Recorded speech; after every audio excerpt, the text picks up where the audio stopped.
Hello everybody, it is that time again. Welcome to the Anime Boomers podcast. I, of course, am your host, Gator. Been doing a lot of streams the past month or so because my channel on YouTube got demonetized. It turns out if you don't stream for over like 8 months, they decide, yeah, you know what? We're taking away your monetization until you prove to us that you're worth even giving it to. So I'm on my way to trying to earn 3,000 watch hours. So we'll see if I'm actually able to accomplish that. But in the meantime, this channel is fully operational battle station and is totally and fully monetized. So, you know, no worries here. I'm of course joined by my longtime co-host, Cody of Anime Outsiders. How you doing, Cody? Hey boys. Hey everybody. Be sure to commission me, goddammit. I'm trying to get a ring for this woman. Yep, that is Buyerworks. Open. Buyerworks on Twitter. Baei. What was it? I can't spell your name. You screwed it up. You're ruining everything. It's Baier Works. It's a pun on my name. Buyerworks. And you should buy. You should buy from Buyerworks. Exactly. Get some art. Get some pictures. You scroll down. You see, I do good shit. See, there we go. I posted it in the chat for everyone. I might be coming off as desperate. See, it's in the chat there. It's in the chat there. Buyerworks. I totally didn't just deliberately misspell your name so you would go into a spiel about it. Maybe just a little. You fucker. And our special guest today is Myles Poland. He's from the website Age of Ruin. How you doing, Myles? It's been a little while. It has, almost a decade. Holy cow. Time flies really fast when you get old, and it sucks. Yeah, we were just talking about that before the show, how it felt like a totally different era. 100 years has passed since the last time that we were on a stream together. Yeah, right. After 10,000 years, I'm finally free! Now I will conquer Earth! All right. Oh boy. Yeah, it has been a while. It's been a long time. Back in the old kill stream days. We're in the Oort cloud, as Rand likes to call it, the Oort cloud. Now I'm on YouTube doing YouTube stuff. So. But you haven't been chased off of every single conceivable platform, and you're not living in poverty in the outskirts of the internet, clinging to driftwood. Nope, I am a good boy. I've been a good boy. How did you manage that? I think just being a general nice person and having good, fun conversations with cool people. I think that generally, if you just stick to that, I think you're usually okay. The basics. Yeah, we me and my old crew had a little bit of trouble with that back in the it's so you kids these days have it so easy. I can't tell you how many PayPal accounts I went through getting debanked all the time, getting kicked off of every platform for a podcast, an evangelical Christian podcast that occasionally talked about certain topics. You know what I mean? It was wild back in the day. It's so much better. Well, dude, I remember it because I lost my PayPal way back in the day because I ran afoul of a certain Chungus, and he decided to I lost literally every single one of my my tipping accounts. So I lost my PayPal, my Streamlabs got shut down. There was 3 other websites that got shut down too, and it's all because I exposed Chungus back in the day when he swatted Andy Worski. And then all of a sudden, mysteriously, all my my PayPal and everything just goes down. Of course, now he's an overly obsessed Elon simp. Yep. Wild. It's like everybody you knew back in those days is just awful. Just a terrible person.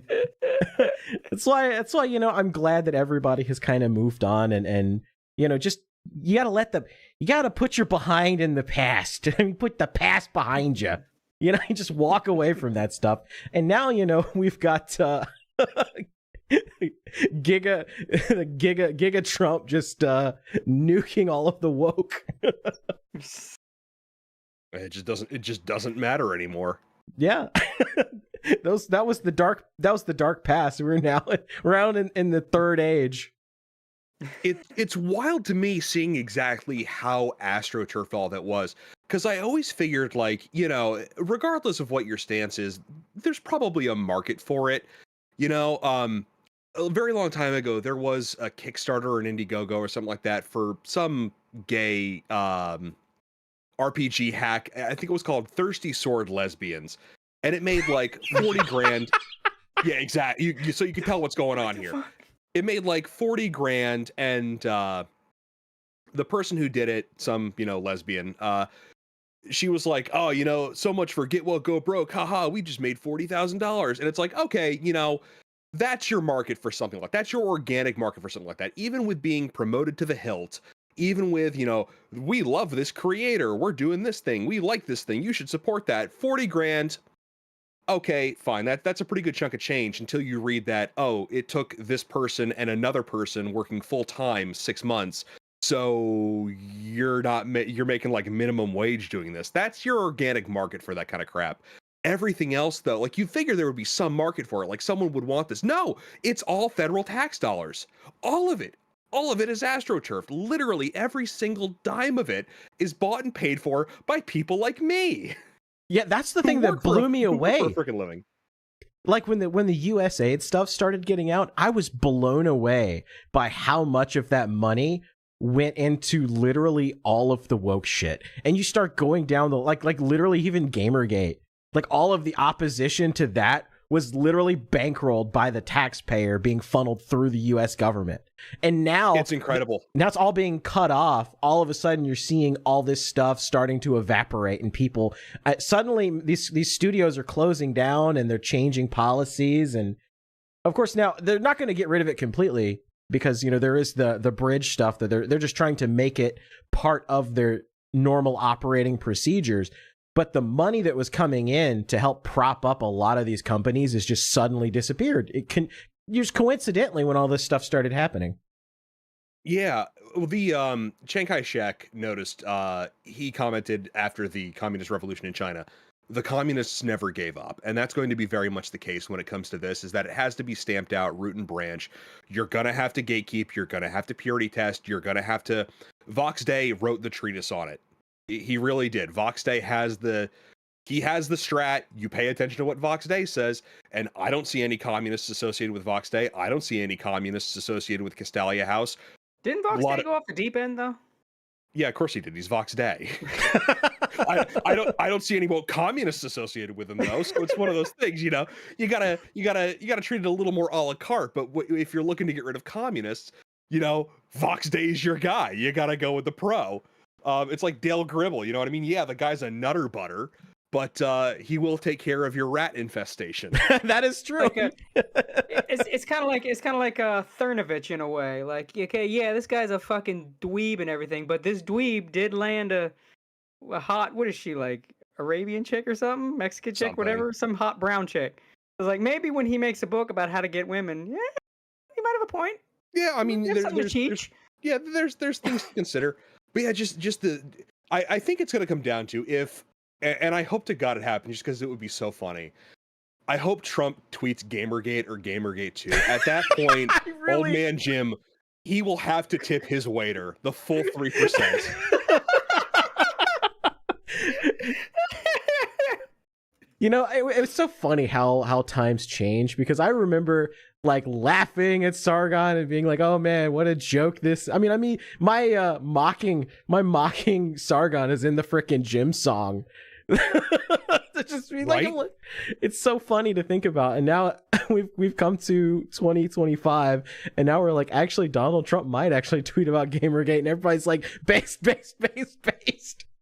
Right? Yeah, it's just wrong times. You were a little too early, Sargon. And if you're early, you're wrong. But him getting involved in politics was really dumb. I mean, was really cringe.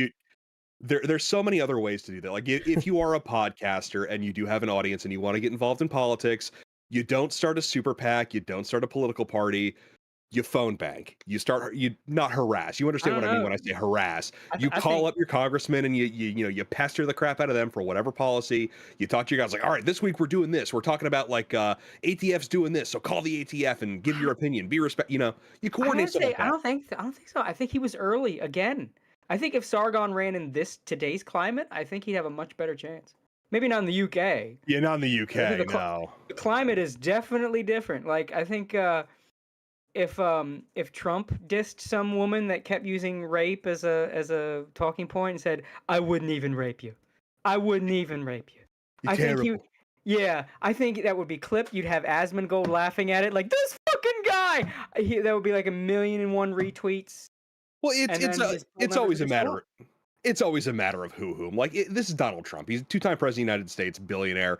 Meanwhile, Sargon, he's kind of a doughy streamer. Like, you can get away with saying, like, "I wouldn't even rape you" if you're like super buff. But Sargon, he's kind of doughy. I don't think it's a looks thing. I think it's a delivery thing. I think, like, if because the problem with Sargon, really, the real problem, if you dig in there and find the core, right? Forget the superficial thing. The core of, I think, why he turned a lot of people off. It's his way, his demeanor, the way he says things. He's very smug. He's smug and dismissive. Yeah, even if he's not trying to be, he's just it's that his accent combined with his tone of voice and just the way he talks. It's like I brought up this before, the Kids in the Hall skit, where the guy terminally talks like he's sarcastic. I'm not being sarcastic. It's just a speech impediment. I can't control it. Like. Yeah. That's kind of Sargon. Like, yes. Like, oh, I don't mean to do that. I'm not trying to sound smug. It's just how words come out of my mouth when I'm trying to talk. Mm-hmm. Oh, sorry, it's a bit of a cough. Oh, I don't mean it.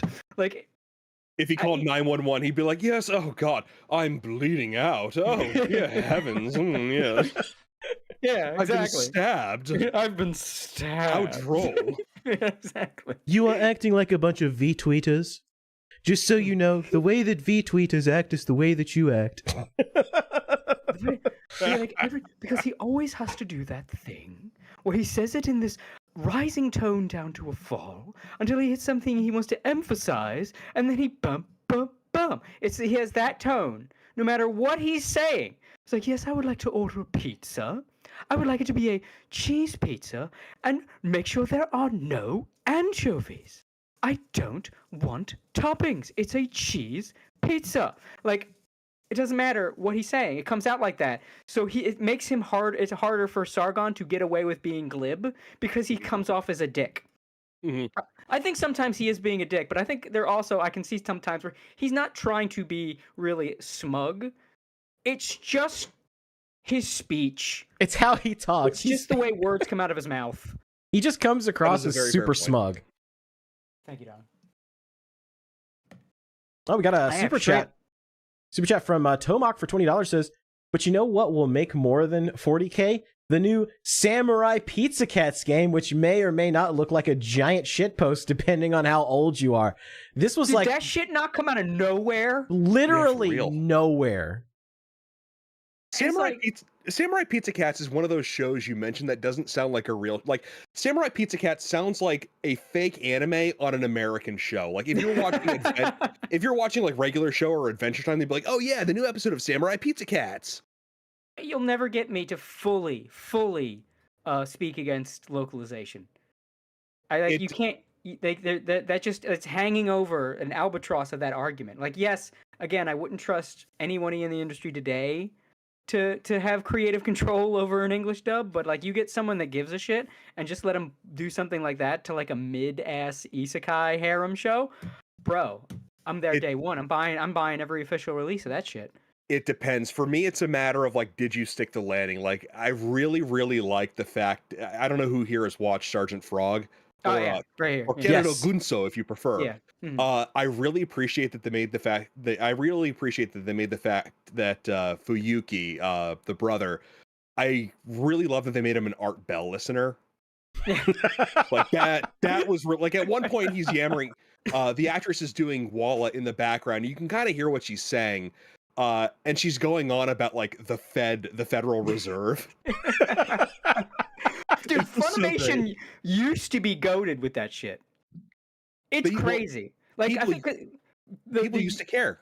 Yeah, that's the thing. Like, the old Funimation, because like Funimation, you know, they have the reputation they have, and rightfully so. But you have younger anime fans now that don't, I think, know. It's weird to think like this doesn't feel like that long ago. It's like only like the late 2000s, early 2010s. But I mean, that was like over a decade ago. But it doesn't feel that long ago. Where Funimation, they were like the kings, man. They're the guys you wanted to get a show. Yeah, you were absolutely. crossing your fingers, hoping Funimation licensed the show you like. Them or Bandai. Bandai has always been very consistently high quality, but it's like, okay, how many roles is Crispin Freeman gonna have in this fucking show? You know, what I mean? That was Bandai. Right. But I can track Funimation. Used to be AD Vision. I can track their downfall to one actress, Christina Valenzuela. When she signed on as a main role actor and not just doing net promos, it all went downhill from there, because that's when they stopped hiring stage actors in the Houston area and started hiring VTubers. Or I'm sorry, not VTubers, YouTubers. That's a good point. That started the downfall. Yeah, because you had Vic Mignogna, he was a stage guy. Lucy Christian, one of my personal favorites, stage actress. Hilary Haig, stage actress. Chris Patton, stage actress. Jay Hickman, actor. He was actually in Apollo 11 or Apollo 13. Another personal favorite of mine, Jessica Boone, stage actress. So you had the stable of stage actors who understood the deal that overacting is a requirement, and they brought that to the anime. You have to, because all you're doing is you're conveying this character's personality through your voice, and that's the same thing you do in a stage production. You have to. You know, you have to be overly exaggerated on stage because that's how you get the character across to people. Also, yeah, because you got people in the back that got to see you, so you got to play it big, because otherwise you're just watching a tiny man with a tiny voice. Yeah, you play to the cheap seats. Yep. Right. Well, it's like, you know, I was a theater kid in high school. Surprise, surprise. So, you know, I kind of, being a VTuber and an internet personality just kind of translated naturally, because I have the crazy over exaggerated movements when I talk and stuff like that. So it's like, oh yeah, you know, obviously. Yeah, there's no future for those people anymore in the voice acting industry, though. Honestly, the real fall of Funimation, I think, is when they started doing simuldubs. Because that's when they couldn't really put the work in that they used to. I think, like, honestly, to be real, like they did good dubs after that, but it wasn't consistent, and it usually you could tell there was just some shows they cared about more than others. I think the last show of Funimation's golden era was Space Dandy. Oh, absolutely. Space Dandy knocked it out of the park. Yeah. With the simul dubs, I think you're right, because a lot of the people don't realize how bad some of the early DBZ dubs were. Like even like the Ocean dub was hilarious in its own way, and then you had the later dub with Sean Schemmel, and he talked about, like, him and Chris Sabat would talk about during interviews, like, yeah, you only got 3 takes, and they take the best of 3 if you messed it up, because we had a schedule. We had to do like 2-3 episodes a day, and they would talk about screaming and passing out in the booth, and that's, you had to go through, you had to get it done. And nowadays they have a little bit more luxury to redub the show for the 87th time, so you can hit that line just right. And with simul dubs, you do not have that. You don't have that luxury anymore. And then it's best of 3. And then you just had, like, it just became a mill at that point. And then you had just the people involved, I think, were caring less about the work, and they got more self-involved. They were caring less about the work, and then their egos had been inflated by the fandom just sucking their dick at conventions. Absolutely. And that was just the worst mix. That was the worst fucking mix, because now it's like, well, we know better of what this... rather than let's take what the show is and make it the best version of what it is. It's like, well, no, we know better. Let's make it the show we like better than what the show actually is. Yeah, I have to drag my balls over this because my balls don't stink. Right, exactly. And because that's the difference between, like, old localization and new localization, is that, like back in the day, they were changing the script because it's like, I mean, I always bring up Cyber City 080 as the best example. Like, you have a gritty cyberpunk show, so let's have them cuss like it's HBO and make it real, like, gritty, because this is like, oh, they're all ex-cons, these are prisoners that are, and it's like it's violent and everything. So okay, well, we had all this cussing and shit and just hard language because that's the vibe, and it worked so well. It's great. And then they redid the soundtrack to fit a little better, because the original one was just kind of bog standard synth with a J-pop opening that was like every OVA back then. And it's like, let's change the soundtrack to fit what this show is going for. Mm-hmm. And it's a matter of what you're trying to get across. I think intentions also matter. Mm-hmm. I will never I'll never ever disavow the original dub of Sailor Moon, and my favorite character is always going to be Morty. I cannot figure out for the life of me. I can usually pick up when someone has a non-conventional Japanese accent. Like I can usually pick out, like, Kansai Ben or Osaka Ben or something like that. Mm-hmm. I don't think she has an accent in the show. I think they just decided to give her... they made her Peter Griffin for some reason. It's like, okay, why not? But execution does matter. So I understand why they'll do things like Osaka. They gave her a southern accent. She's not from around here. It kind of makes sense. Stuff like that. But it's also a matter of, like... it's a matter of taste. Like, changing certain things, like changing soundtracks. Do you want to go a totally accurate route and introduce people to a different culture, or do you want to try to integrate this cheap animation that you bought for a song into the American lineup next to, like, Animaniacs or whatever? Yeah. And so you have to do things like, hey Ash, have a donut. Jelly-filled are my favorite. I think that did not stand the test of time. I think that was the methodology that kind of died on a whatever. Yeah, because kids aren't going to know what an onigiri is. Yeah, but I mean, you don't, like, they're not going to care if you say it, and that's why, like, a lot of that, the 4Kid stuff, like, didn't age well. I think that just, we kind of figured out, don't go down that route. Yeah. But it's a lot of other stuff where it's like, I just feel like we're throwing the baby out with the bathwater, because, like, you could do. I talked about this with Pulp Fan. He was very much against it, but there's people that are just absolute purists, and I'm not surprised the guy living in Japan that speaks Japanese is an absolute that purist. Speaks and writes and translates Japanese is against it. Yeah, I mean, like, granted, I think he made some good points. I think he was just he took it farther than I think I and many other people would. I think it's just his personal. Like, I'm not saying he's wrong at all. This is his personal opinion. Like, there's people that think it's like a moral failing to do it, and I think that's dumb. But I do kind of see where they're coming from because of the state of modern localizations. Like, there's nobody I would trust to do it today. I think if, like, I have lost so much trust in the general industry, the Western side of the anime industry. I feel like there should be someone looking over the shoulder, like, of the writer, making sure they don't, quote unquote, punch it up. Yeah.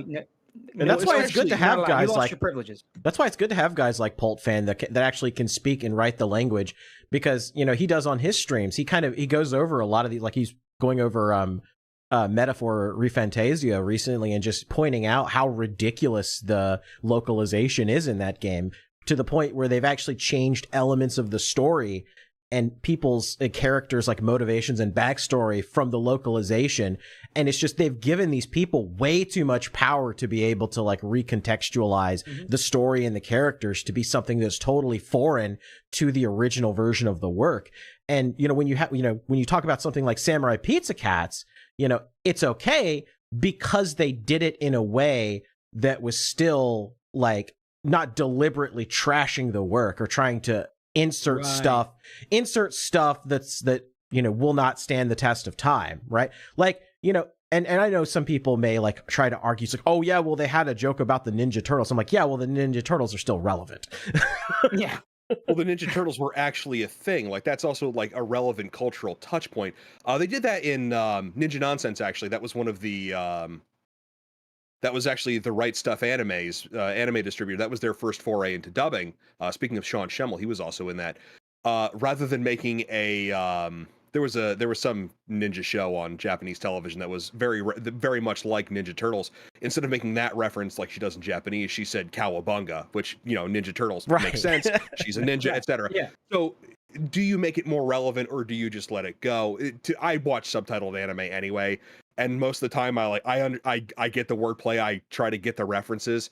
So to me, it's I'm not even part of this argument, but that's just me. Like I've Western localization, forget about it. If I want it, I'll go ahead with I'll use fan subs. I've completely abandoned that side of the argument. Like, I have no hope for these people anymore. Like, nope, simultaneous AI subtitling. The whole I remember Wyatt, he had a great thread about the whole "you're acting sus, senpai" for Nagatoro. Ah, yes, the legendary Wyatt Hell thread that broke the internet. Like four or five of his accounts ago. Yeah, and he raised a lot of really valid points in that.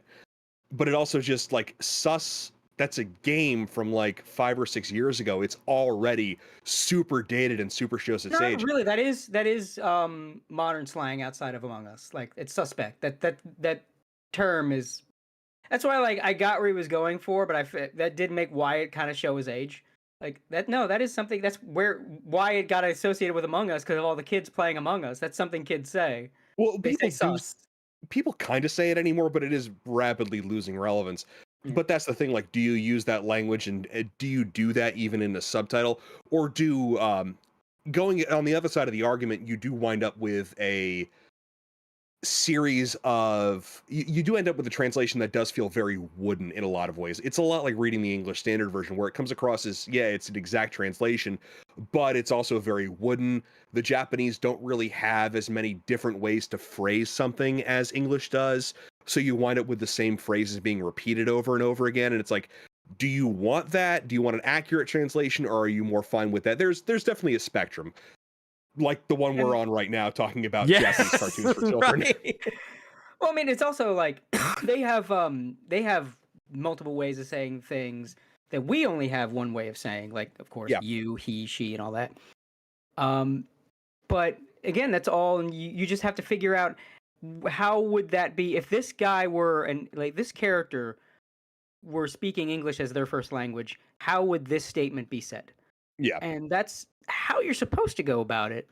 And again, we had a golden age of localization and dubs and English versions for a while. And I would like to see it again, but we're not back there yet. But I think we're past the worst of it. I don't think we're going to get, I don't think we're going to get any more, bitches, bros, and non-binary hoes lines anymore. Yeah, we're not going to get any more references to Gamergate and dubbed anime. Yeah. Unfortunately. Funny enough, speaking of dubbed anime, as a sort of a seeing like where we're going. So recently, I watched Sakamoto Days, and I prefer to. I've mentioned before, I prefer to watch dubs just because I prefer to watch in my native language. But if there's no dub or the dub is bad, I'll watch a sub. So I was like, all right, let's check out, see how the dub is. I hope it's good because I'm watching with my girl. We're watching like the screen is across the room. We're sitting together, so I don't feel like having to worry about subtitles from a distance. Um, so I was like, okay, let's check out the dub. And the dub was surprising, not only good, but it's interesting because it's a Netflix show. And the thing about the Sakamoto Days dub is most of the cast is not voice actors. They're TV and film actors. You have Matt Mercer as Sakamoto, but other than that, like, the sniper dude with the bullseye cheek tattoo? He's voiced by the dude that's the star of the Blue Beetle movie. Wait, really? Yeah. They have a WWE wrestler in the cast. I gotta look up the cast now. Let's see, Netflix Sakamoto Days dubcast. That's almost not a surprise. Netflix, I mean, they obviously have their stable, but a lot of that is stunt casting. Oh, Alexa Bliss is in this. She plays the the girl that's hanging around Boiled. Yeah. That's like really into him. I don't know if you've seen it. I think you've seen it. Oh yeah, I've seen it. Yeah. Yeah, Boiled, and he's got that girl companion that keeps thinking about how hot he is. Right. That's who Alexa Bliss plays. That's wow, and that's actually a brilliant casting. Yeah, like the voice cast in the dub is really fucking good, and I think it's part of Netflix got that Netflix money, got that Netflix pull, so they can get actual actors and shit in here. But like that's like this is what I want to see more of.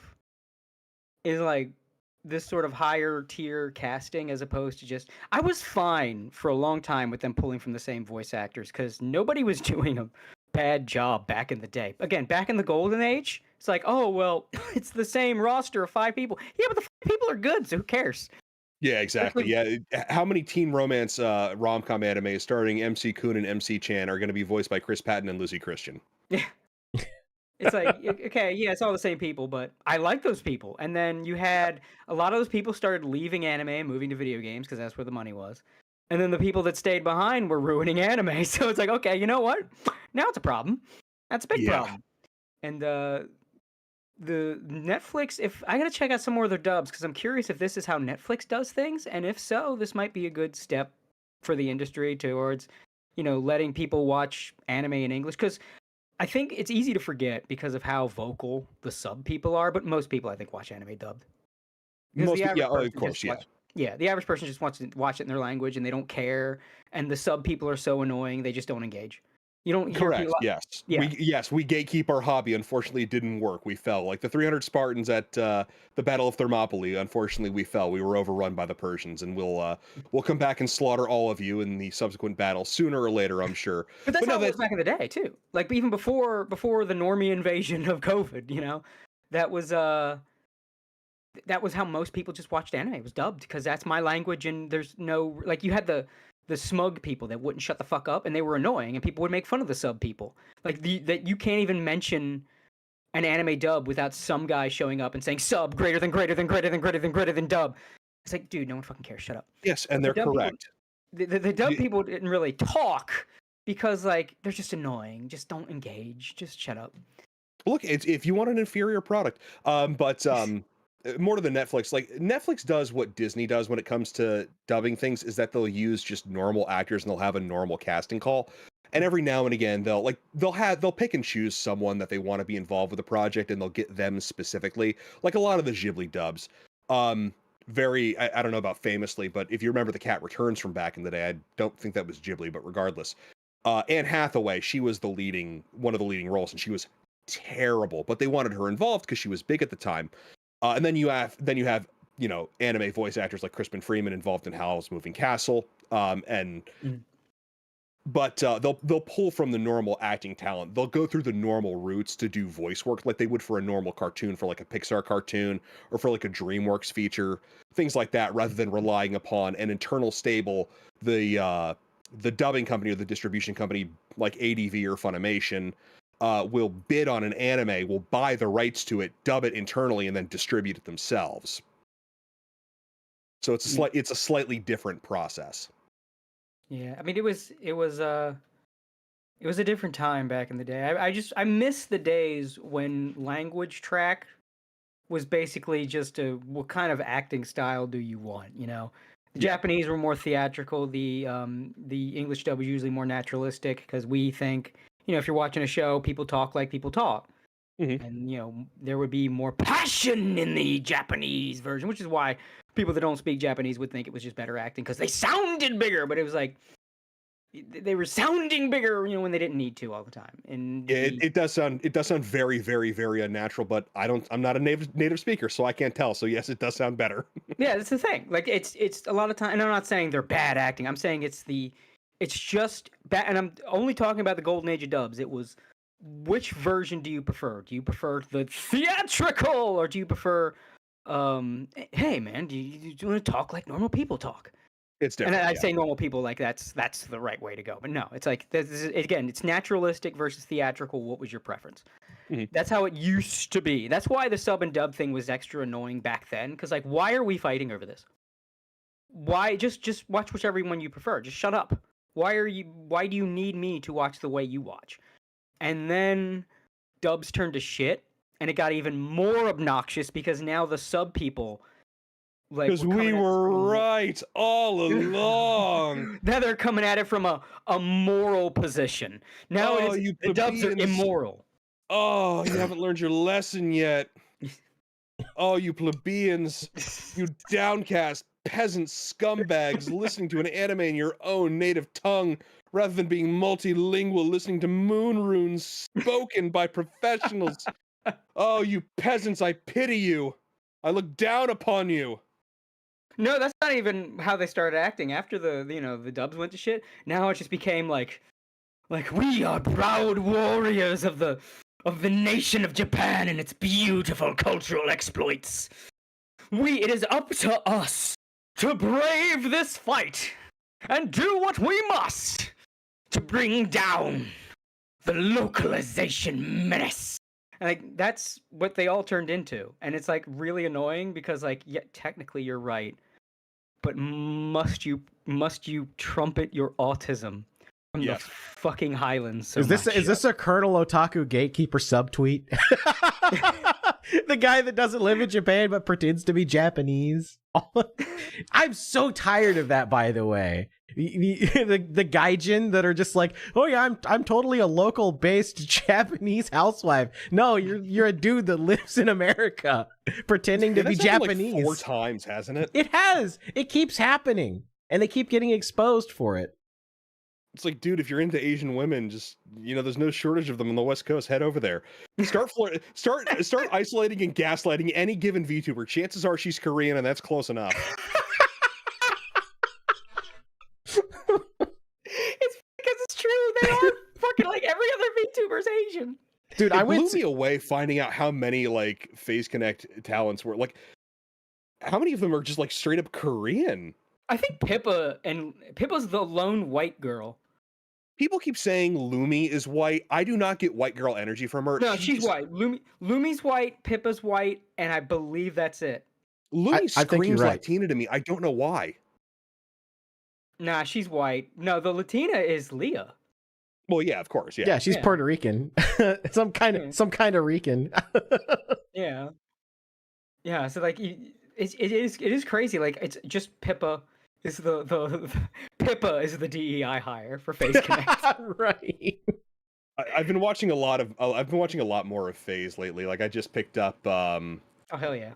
Oh fuck, what is her name? The Italian one, the racist Italian. Ponko. Yeah. Oh, she's great. It's wild listening to all of these people and finding out that Pippa's the normal one.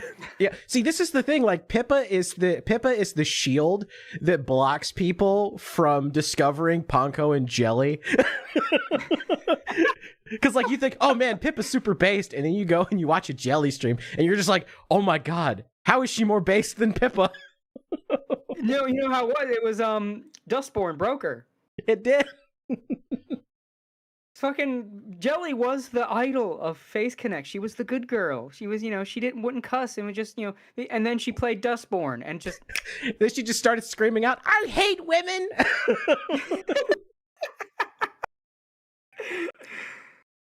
Phase is great. FaZe is great. Like I said, I think it was last stream. I said FaZe is what if Hololive. It's Hololive if the memes were real. That's right. Way, yeah. If Coco was a war criminal. Yeah. Yeah, right. Sakura runs Face Connect the way an internet company needs to be run. Like you have these talents. Just make sure they don't go too far off the rails and just let them be them. This is why you hired them. You hired the angry Japanese drunken office lady to scream at people on the internet. Don't yell at her for screaming at people on the internet. You hired the Mr. Medicare 2.0 to be Mr. Medicare 2.0. You hired the racist Italian to be the racist, you know what I mean? Yeah. Just let them be them. Don't try to mold them and groom them into idols. Don't try to like police their thing. But it's a difference between a Japanese company and, you know, a Western company. Yeah. Sakura gets it. Hololive, they just cover corporation. They don't get it. Kind of get it. You see the difference in their English branch a little bit more. A little bit more, but they're really pushing back on that. Like some of the they're trying to get all of the English talents to move to Japan. There's a lot more control going on, and it's just like, why? You could just sit back and just rake in money. Just let them be them. No, but no, we have to maintain the image. We have to be respectable. We have to be, you know what I mean? I think the move in Japan is more so they can get them for like projects in the company, like 3D and shit. It's just easier than flying them out. I guess, but why even bother with that? You know what I mean? Unless you're trying like, no, we have to be an idol company. Like, no, you don't. Just let them stream, take the super chats. I think they're not as restrictive as people have been sort of led to believe. And you see that with a lot of the talent statements. And obviously you could say that, oh, well, they have to, but they're not, like even in members only thing, they're being very candid in a way that's a lot more believable. Like I think like Kiara talked about, like, no, people think we're putting other restrictions on us. They're not. It's just a lot of these graduations were sort of death by 1,000 cuts. Burnout, stuff like that. You look at like Hollow Stars. Hollow Stars is a lot. If anything, I think Hollow Stars should have been reined in a little more because a couple of their members stepped in it. Which one was Hollow Stars? Hollow Stars, the dudes. Oh, right. Yeah, I paid zero attention to them. Yeah, Hollow Stars EN. They had EN. Hollow Stars had huge momentum until they lost both Magni and Vesper at the same time. And then not only adding to that, and then a couple of their members decided to say political things. Yeah, that's always good. That's always a good idea. Yeah, and it's like, if anything, that like Altairs, got to support the cause. And what's the one barbarian guy in Stars Gen 3 with the scratchy voice? He came out and like basically said his stream is a safe space. That kind of safe space. I love the pictures, by the way. That kind of safe all the space. Sakura memes, yeah. Yeah, it's a safe space. Yeah, and I feel like that also, I feel like, if anything, the stars need to be reined in a little more, because a couple of them keep stepping in it, and it's killing the stars' momentum. Because you have like, Gerard and Bettel are basically carrying the entire male branch right now. Pretty much. Like Gerard had like one of the funniest moments ever with Doki Bird in that stream where they were like, okay, go. And he just immediately runs down the ramp towards the enemies. He's like, no, come back. Yeah, Gerard and Bettel are keeping Hollow Stars alive right now. And a lot of it was just like they had, and it's not even that, oh, people don't want guys. No, they had Stars EN had huge momentum at first. Huge. And like, God, but again, it was, they lost their two biggest people at the same time. And then a couple more people were stepping in it. And now it's just the momentum's got to pick up. It's got to pick back up. I think they might need to hire a few more. I mean, I know they're kind of pulling back on hires, but I think with Stars, between losing who they lost and just the slowed momentum, I think they need another gen, and they need to pick someone from that gen that's like maybe a little riskier. Like they need to get somebody like, let's say Gator here. Someone with God. Gator's pass decides to sign up. They need to think, what? Go for it. Go like the guy that has a pass of being like a spicy streamer, maybe. It says gamer words. And it's like, look, man, just don't be you. Pull back on the gamer words, Put an Yeah, asterisk. don't violate in it. TOS. So you want me to be Hollow Star's Pippa? Is that? Genuinely, honestly, unironically, they need that. They need Hollow Star's Pippa. They need. No, to we be a don't want you to little be Hollow Star's Pippa. We want you to be Hollow Star Sawa. Okay, yeah, I could do that. Yeah, they need a dude that's like a little riskier because men are, I think, better than at that. At pushing boundaries. I think women are good at pushing boundaries, but like when a woman pushes a boundary, it's a much bigger risk because you get that Menhera lady that will just go too far. I think guys can straddle that middle ground a little better, and so they really ought to lean into that and just find some dudes that like aren't just like, oh, I'm a wholesome Chungus streamer. Nah, find that guy that's like just 2000s Call of Duty lobby. hire Basically what I'm Randbot. saying is they need a Tyler 1. Just hire Randbot. They will not regret that decision at all. Get Tyler promise. 1 behind an anime avatar and they're gold. Oh boy. Something like that. That's the problem with stars right now. I think their momentum crashed, and they need some new blood to build it back up. Well, look, if Yago reaches out and says, Gator, listen, okay, I need you to do this for me. I need you to take up the mantle and become a Hollow Star. I would be like, Yago needs me. I was like, Yago Right, needs Yago, me. I'll go to bat for you. I'm Yago's strongest soldier. I'll do it.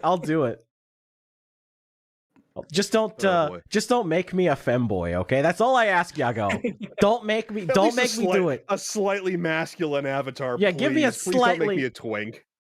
Yeah, I'll even be like a like a shonen protagonist, okay? Even though I don't want to, I'll do that. Just don't make me a femboy, please, God, no. You could tell they're edging out a femboy with the third Stars EN gen. Like they were still kind of femboy coded, but they were more rough around the edges than the first two gens. You could see like they're kind of scooching. They were scooching out of that. And I feel like, again, they just need to scooch more. They need a new gen, and they need to take risks with their hiring. And I think that would do fucking wonders. And like, but that's at this Japanese company. We're so risk averse. Like, nah, bro, you need in the male VTuber space, you gotta fucking upend the table.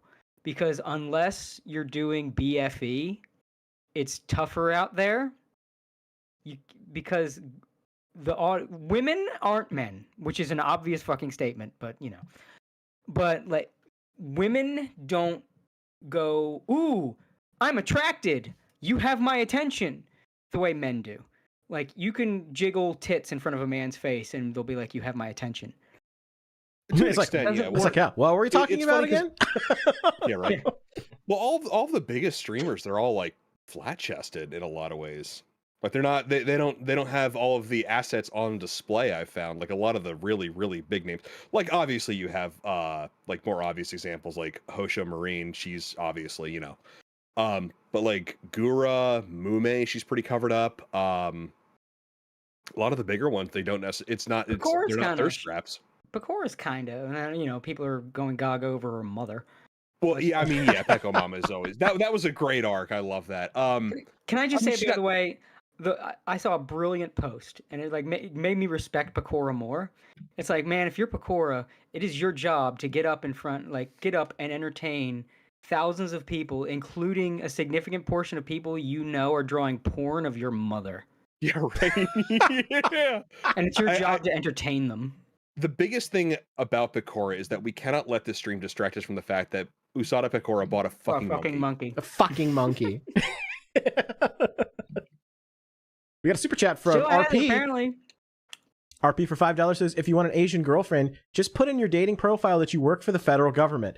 Dozens of messages from Korean and Chinese women instantly. It's a foolproof plan. It just might work. Yeah. I think Elon might kill that now.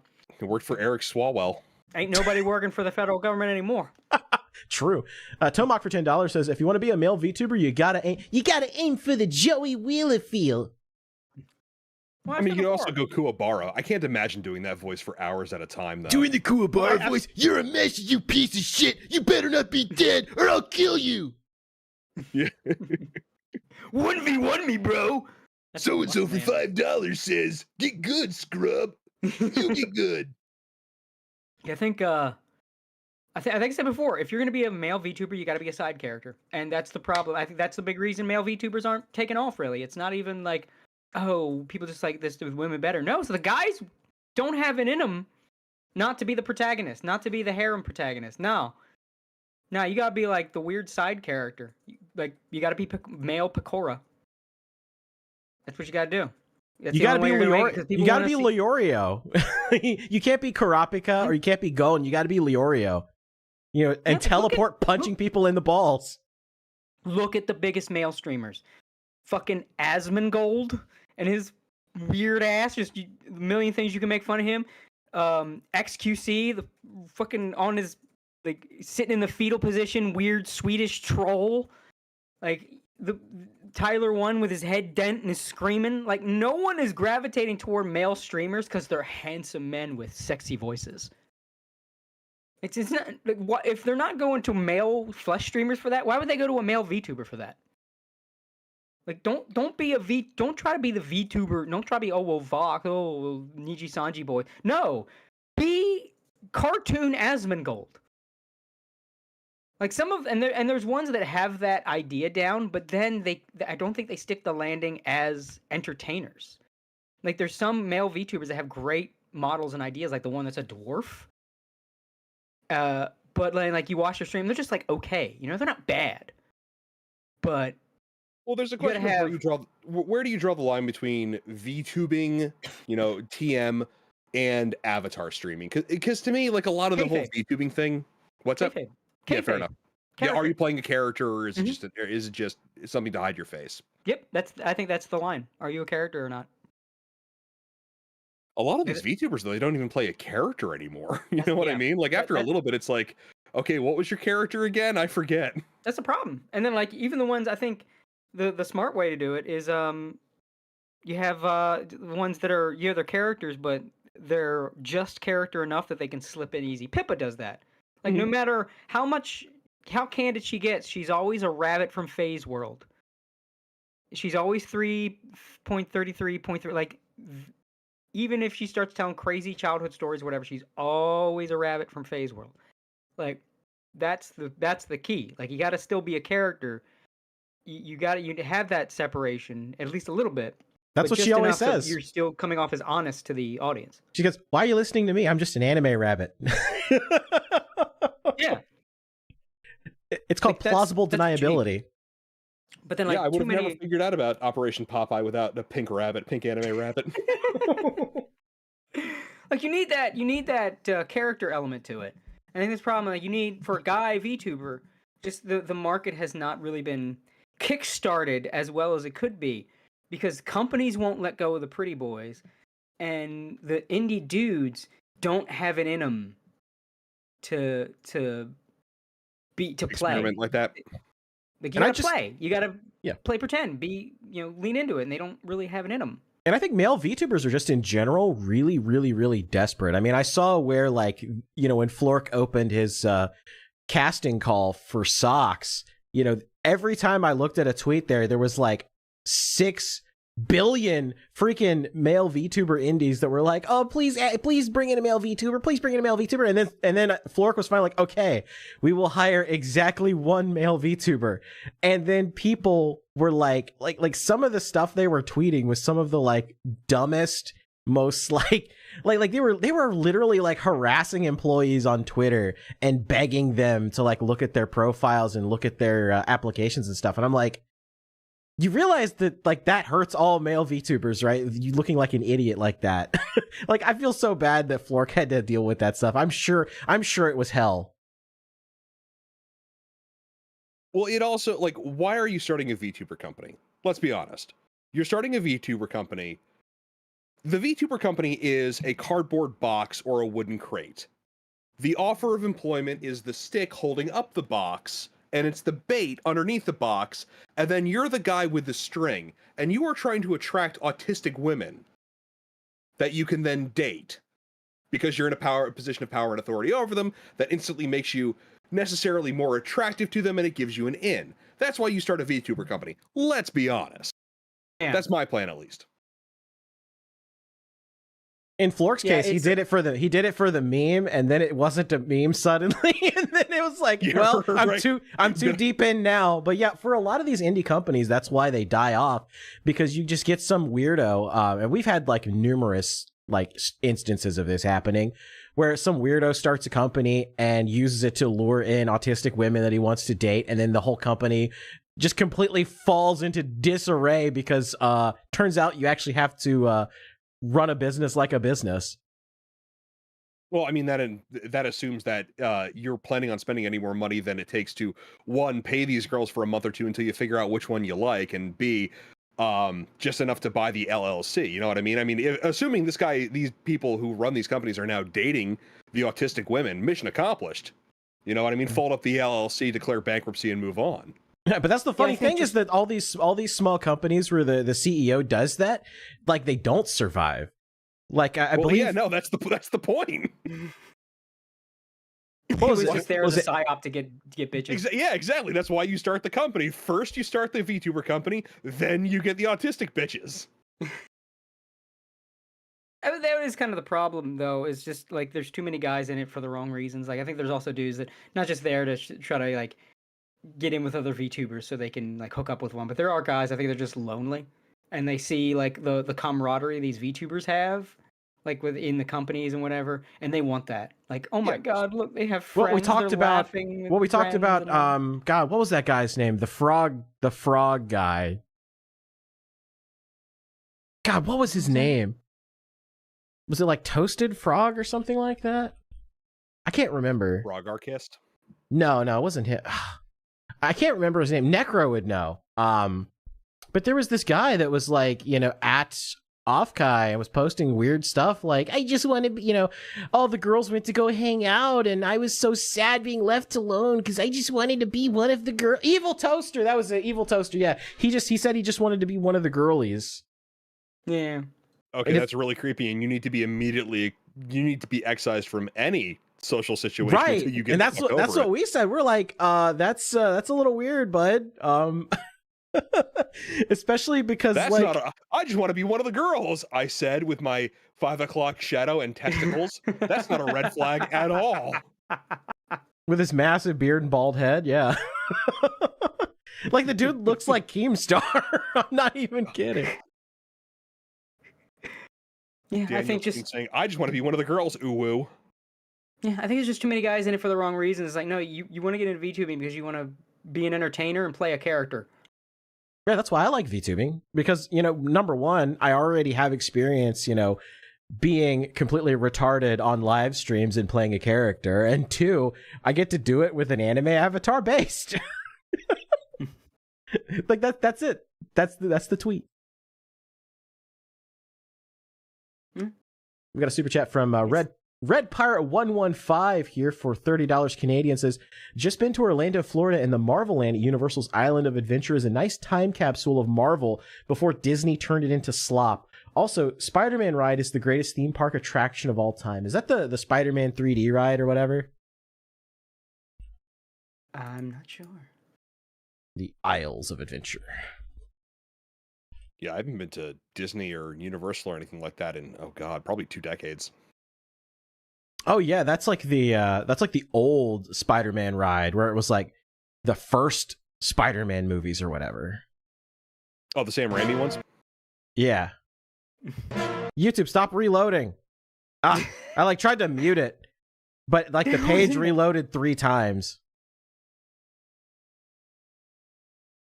Yeah, it's like the old school ride from way back in the day, where it was like based partially on like the Spider-Man cartoon and the like the first Spider-Man movie.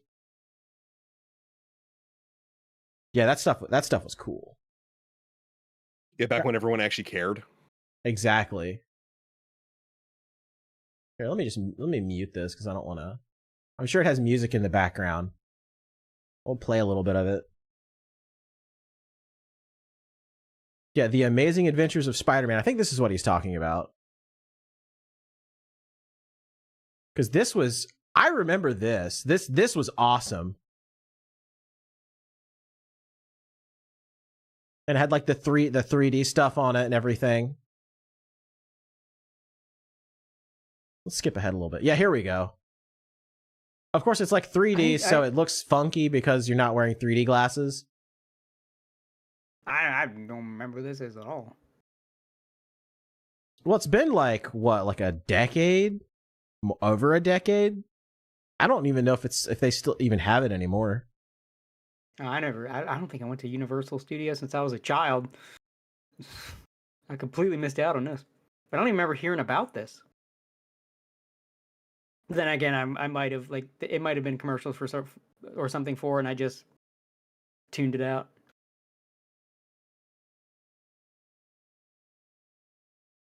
Yeah, there's Electro. So it's like the old school Spider-Man cartoons. Yeah. Oh, this is definitely the comics. So they got the female symbiote. Yep, and comic book style Doc Ock and everything. Yeah. Yeah, see, but that's the funny thing though, is like, you know, in places where they have to make money, you see all of a sudden they have really, really, really good portrayals of characters.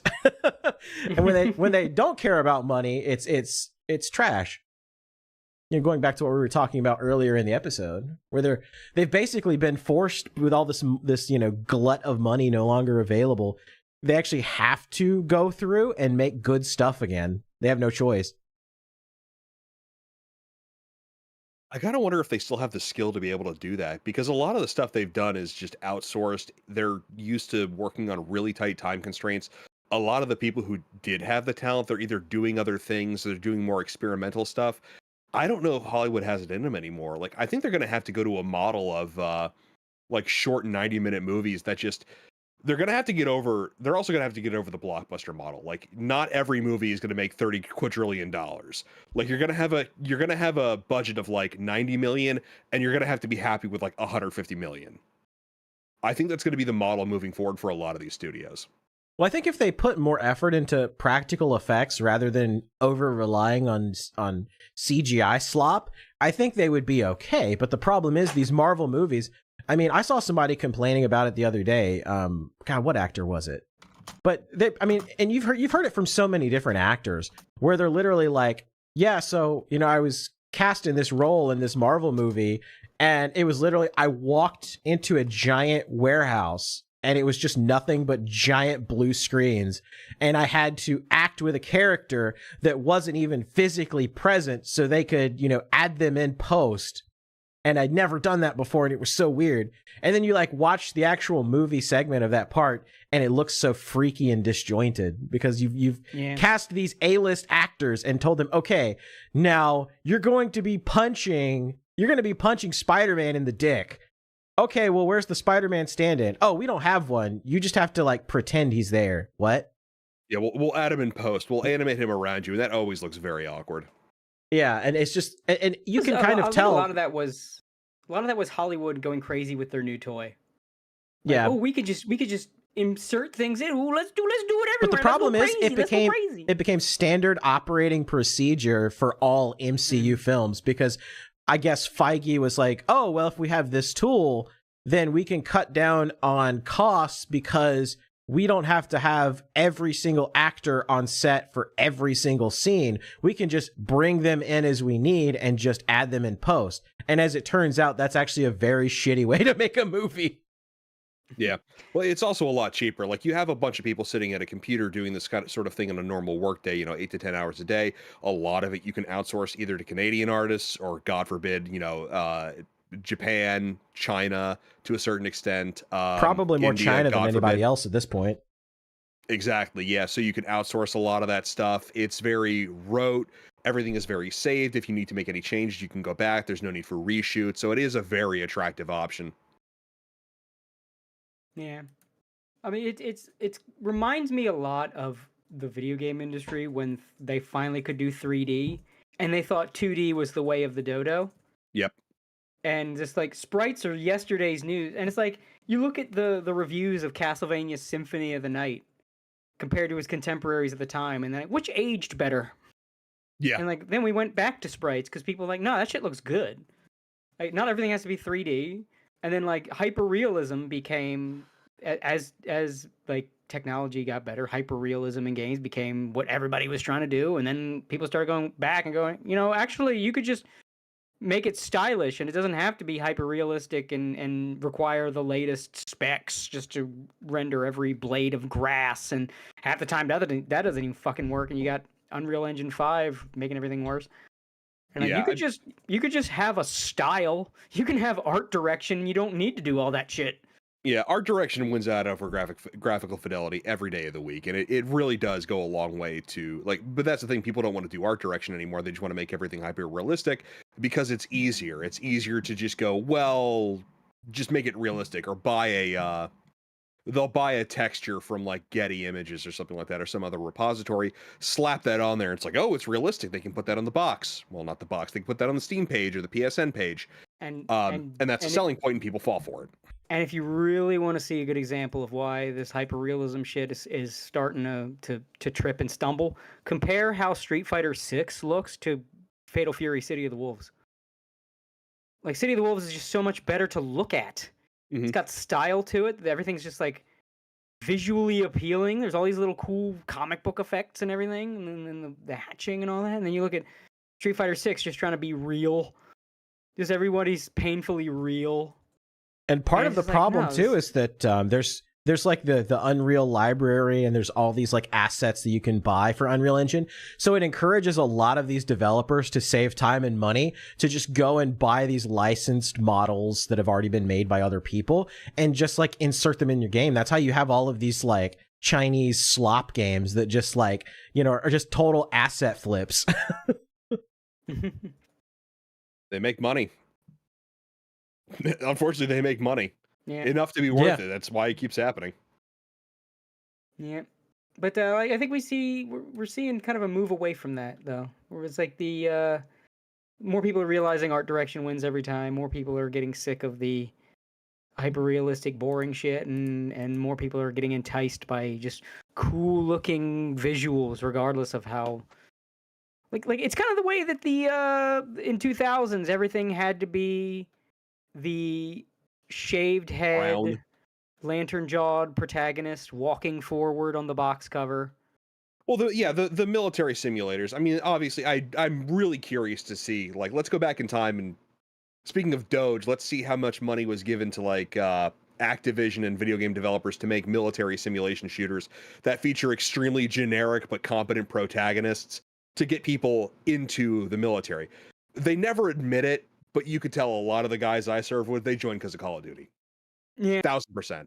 I wouldn't be surprised if that was the case. But even outside of the military shooters, like even other games, like the protagonist had to be that. It had to be a white dude. And I'm not, I know people jerked. I could feel it. I don't mean it like that. But it had to be a white dude that had like shaved hair or really, really short hair. He had to have a strong jaw, and on the cover, he had to be walking forward, looking forward. Yeah, stuff like, what was it, Infamous? Even kind of Uncharted kind of did that, but Nathan Drake was allowed a tiny bit more personality. Yeah, well, he was Nathan Drake was a movie hero. Josh Strife Hayes, he did a video about Mirror's Edge, and he sort of contrasted that character that you're talking about to the Asian woman protagonist of Mirror's Edge. And media tropes exist for a reason because they reflect reality. Like the lantern-jawed, stubble-bearded, shaved head, white soldier, that says, without saying anything, competence and restrained violence. Right. Like I'm a badass in a jar. Don't open the lid. Exactly. But it's fairly generic. So regardless of who you are, you could sort of project onto that and be immersed into it. It's a character. It's more of a trope than a character. So you can sort of, like Master Chief, you could sort of project into him what you're thinking and feeling, and it makes it very easy to experience things through that. Meanwhile, an Asian woman, by contrast, what does that say? Weakness. It conveys, like, straight up, it conveys weakness. I don't know too many Asian women who could take on a fully grown man in a fight. At least not without firearms. And that's what that says. It wordlessly conveys the fact that she's going to be using her brain, she's going to be using a lot of stealth, and she's going to run away from conflicts rather than engaging them, except in the last third of the game where it turns into a shooter and it got really bad. But that's them going off the rails. So no, it wordlessly conveys things.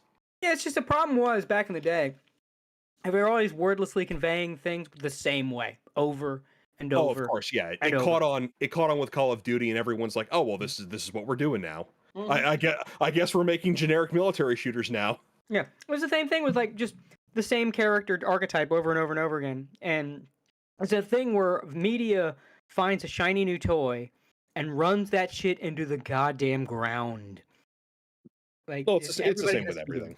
Yeah, and I mean, I know we're kind of talking about 3 or 4 things at once here, but I don't even remember how we got here. But yeah, that is the like with games had the same thing. It's just it has to be, especially because the 2000s were, I mean, let's be real, that was the age of the insecure man. Like, I remember back in high school, every dude, it was like chip on his shoulder, something to prove. You weren't allowed to like media unless it was like badass cool things that showed you were a badass cool guy for liking it. Yeah, that was sort of the graduation of the Attitude Era of like the 1990s, where everyone had like a Tude, the Bart Simpson Sonic the Hedgehog thing. Yeah, 90s had a Tude, but at least you could work Tude into creativity and character and something colorful. Yeah. The 2000s, like, no colors. Colors are for babies. Well, I think, no baby, I'm a man. I think a lot of that had to do with 9/11 and the militarized state of society at the time. No, that was even before 9/11. You could see that starting to form. Now that was, I think 9/11 was just the excuse for it becoming a thing. No, see, you're thinking too much of military. This goes beyond military. No, because like I was there that was when I was in high school, and in my latter years of high school, I was one of the popular kids. So I talked to like everybody. I saw the smorgasbord of teenager that was like just like all the cliques, just about everybody. And that was like the continuing trait was that everyone was fucking insecure and was trying so fucking hard to announce. It was virtue signaling, but instead of virtue signaling, it was like toughness signaling. It was attitude signaling. You know, you couldn't like anything that didn't. Every bit of your taste had to contribute to your image, and your image had to be the hardest guy in the room. You couldn't like anything funny unless it was like some kind of stupid comedy that everybody liked. You couldn't like anything that had any bit of whimsy to it. You couldn't listen to music that wasn't either the hardest rap or the angriest rock, because you had to show that you would kick everybody in the room's ass. You had to signal it through everything you did, everything you liked, every shirt you wore. It was the most insecure era, and that was even in media. You saw that in the video games. Everything had that's like you can talk about psyops with the military shooters, but half it was just I have to be a shooter because I have to be shooting guns because I'm so fucking cool and tough. I'm all about guns, and if I'm not using guns, then I need to be fighting and killing shit, and I need to be beating the hell out of something because everyone was It drove me crazy. It was like I hated everyone my age back then because they were so insecure. It was like, I just want to play fucking Nintendo games, man. Because I want to play something with like art direction and colors in it. And everything y'all are playing is brown as fuck. I'm sick of brown. Fuck brown. I don't mean it in a racist way. I was gonna say that's a great out of context quote. Yeah. It was the worst. It was the worst. The mid 2000s, like, there's a lot to venerate because of the awful, like, prudish, just restrained era we're in now, repressed era. So it's like, oh, well, you could actually have titties back then. Yeah, but the catch was now everyone's an insecure twit. No, I'm tough, man. What do you mean? I'll beat everyone's ass right now. I'll beat everyone's ass. I'll beat your ass. I'll beat his ass. I'll beat everyone's ass because I can kick 5 guys' ass all at the same time. That was every male in the 2000s. Particularly by the time I was out Dark of high Side school, Phil. It's real. By the time I was out of high school, I was ready to. I didn't even retain contact with 90% of the people I knew back in high school, and not even just a regular high school thing, especially as a popular kid, you knew everybody, so of course you're not going to, but like I actively, like if they didn't talk to me, I made no real effort to talk to anyone except for like 2-3 guys, because like everybody just, I was done, man. I was done with it. I was done with these twits. Like I couldn't even, like, our shared love of Dragon Ball Z, I couldn't even connect with half these guys there, because it was all like, yeah, they fucking punched him in the face and they beat him up, and yeah, fucking fighting, muscly dudes fighting, that's me, I'm a muscly dude who fights too. And it's like, wasn't the Gohan going Super Saiyan 2, that was awesome. It's like, yeah, because then he kicked Cell's ass, he beat the shit out of Cell, he beat the shit out of him, beat the shit, everything was beat the shit, beat the shit, beat the shit. Dude sucked in the 2000s, and I think like young people that just yearn for that and yearn for like the lack of repression don't understand. Like, there was still shit that sucked back then. Like, yes, you had bouncing titties all over video games and people were attractive, but it was all like shit like Infamous coming out of the West. It's like I'm sorry, does your male protagonist have hair? Shave that shit off. What, he's talking too much. Make sure he scowls more. Scowl, man, scowl. You might show that you have joy, and joy might mean whimsy. And if you have joy and whimsy, that's weakness. It's weakness. Yeah, see, I just didn't experience any of that. I to me, a lot of it started after, very specifically after 9/11 and the tonal shift, and that was a lot of what you're describing. I mean, obviously it existed within the media, but a lot of it was very reflective of the era in the post 9/11 world, specifically because of 9/11. I think it was 9/11 so much. I think it was the evolution of the, like what Gator said, it was the evolution of the 90s attitude. Like, what basically went from it morphed from attitude to edge, because attitude is like, I'm cool, I'm so cool, but you could be cool and like wear big shades, go radical, and do a flip kick, and have all these bright colors and squiggles. It's like you how could still be expressive while being cool. It's like and how then, WWE went from the attitude era to the ruthless aggression era. That's actually a kind of an interesting way to think about it, because it does match with the vibe. And Red Pirate 115 for 5 Canadian says Spider-Man Ride clarification. It came out in '99 before the Raimi movies, and it's still running to this day. And then Rotten Meat for $4.99 US says the 90s were the time earnest passion became a weakness. Everything was open to hateful criticism, and everyone was obligated to voice it. No, the 2000s were, because it was the 90s had that coolness, but it had the earnest passion. You still had that in the 90s. It just had to be, it had to have a twinge of attitude to it. That's why you could have Kirby. Kirby just had to have angry eyes. Yeah, back in the 90s. That's a good point. Yeah. Just angry eyes on all the box art. Yeah, everything had to be angry, but it could be a colorful character. It just had to be angry. So you had that 90s attitude, but you had earnest expression. And then people started to say that earnest expression was cringe. It was a sign of weakness. I'm like I'm the dark swordsman that never smiles. The guy that's going to win all the fights in the show, in the video game or whatever. Like, that's to make everybody want to be. No, what really ruined people was fucking Final Fantasy VII. No joke. I think that had as much of an impact as the military shooters, because everybody wanted to be Sephiroth. Or Cloud. Everybody wanted to be the big, strong, all-powerful, all-black motherfucker that wins all the time and has all the thing. And they wanted to be specifically the scene where Sephiroth is in front of the fire. So many kids in the 2000s made that scene their personality, and I think that was just the evolution of we're the attitude of the 90s ballooning, and then seeing the earnestness as a weakness, so everyone got insecure and closed off, and that was reflected in media. That's why so much of 2000s like rock and the new metal and shit was all like, I'm sad, I'm angry. Ugh! Fucking was it who was it?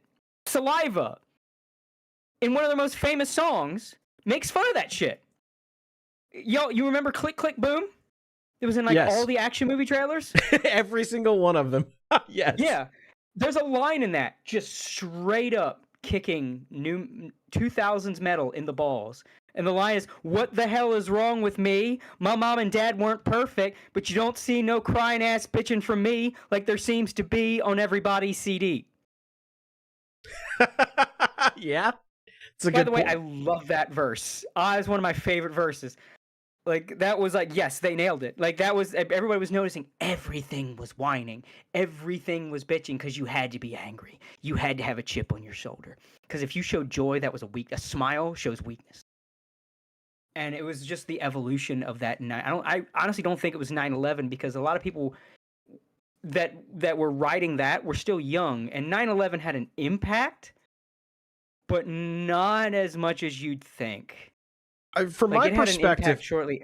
I think it was what happened is this was already building under the surface, but I think what we saw after 9/11 was the institutions were rocked because people for once in a while, because like everybody was kind of like, you know, America wasn't really so much united as it was like everybody just kind of did their own thing independently of each other. And for the most part, they kind of respected each other's boundaries. But then after 9/11, you saw like everybody like came together and it was like, you know, the country was like, you know, we're all Americans and we love America and apple pie and patriotism and, you know, and we are united as one people.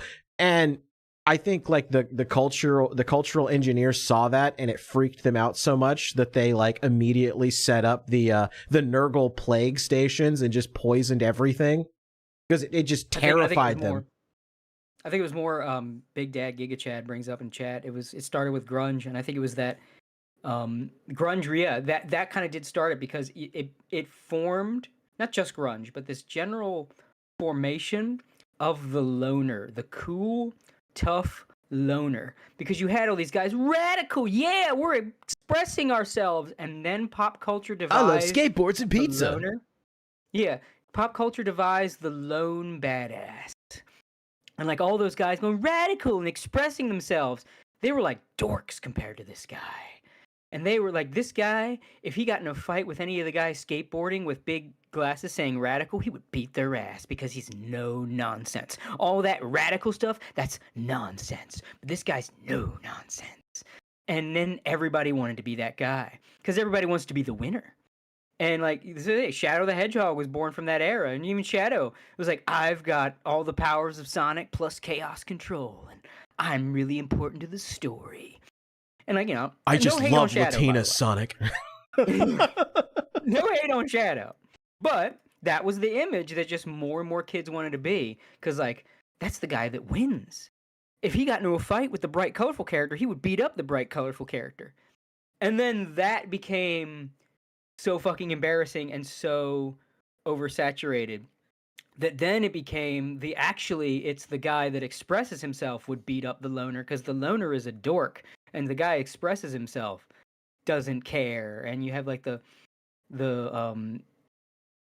things like in a profession where everyone's a badass. You know, you have the one kind of weird guy, but he's actually better than everybody else. He's eccentric, but he's like super skilled. And you have that started to come up, and like when everybody's repressing their emotions, the one person that can show their emotions starts looking stronger than everybody else.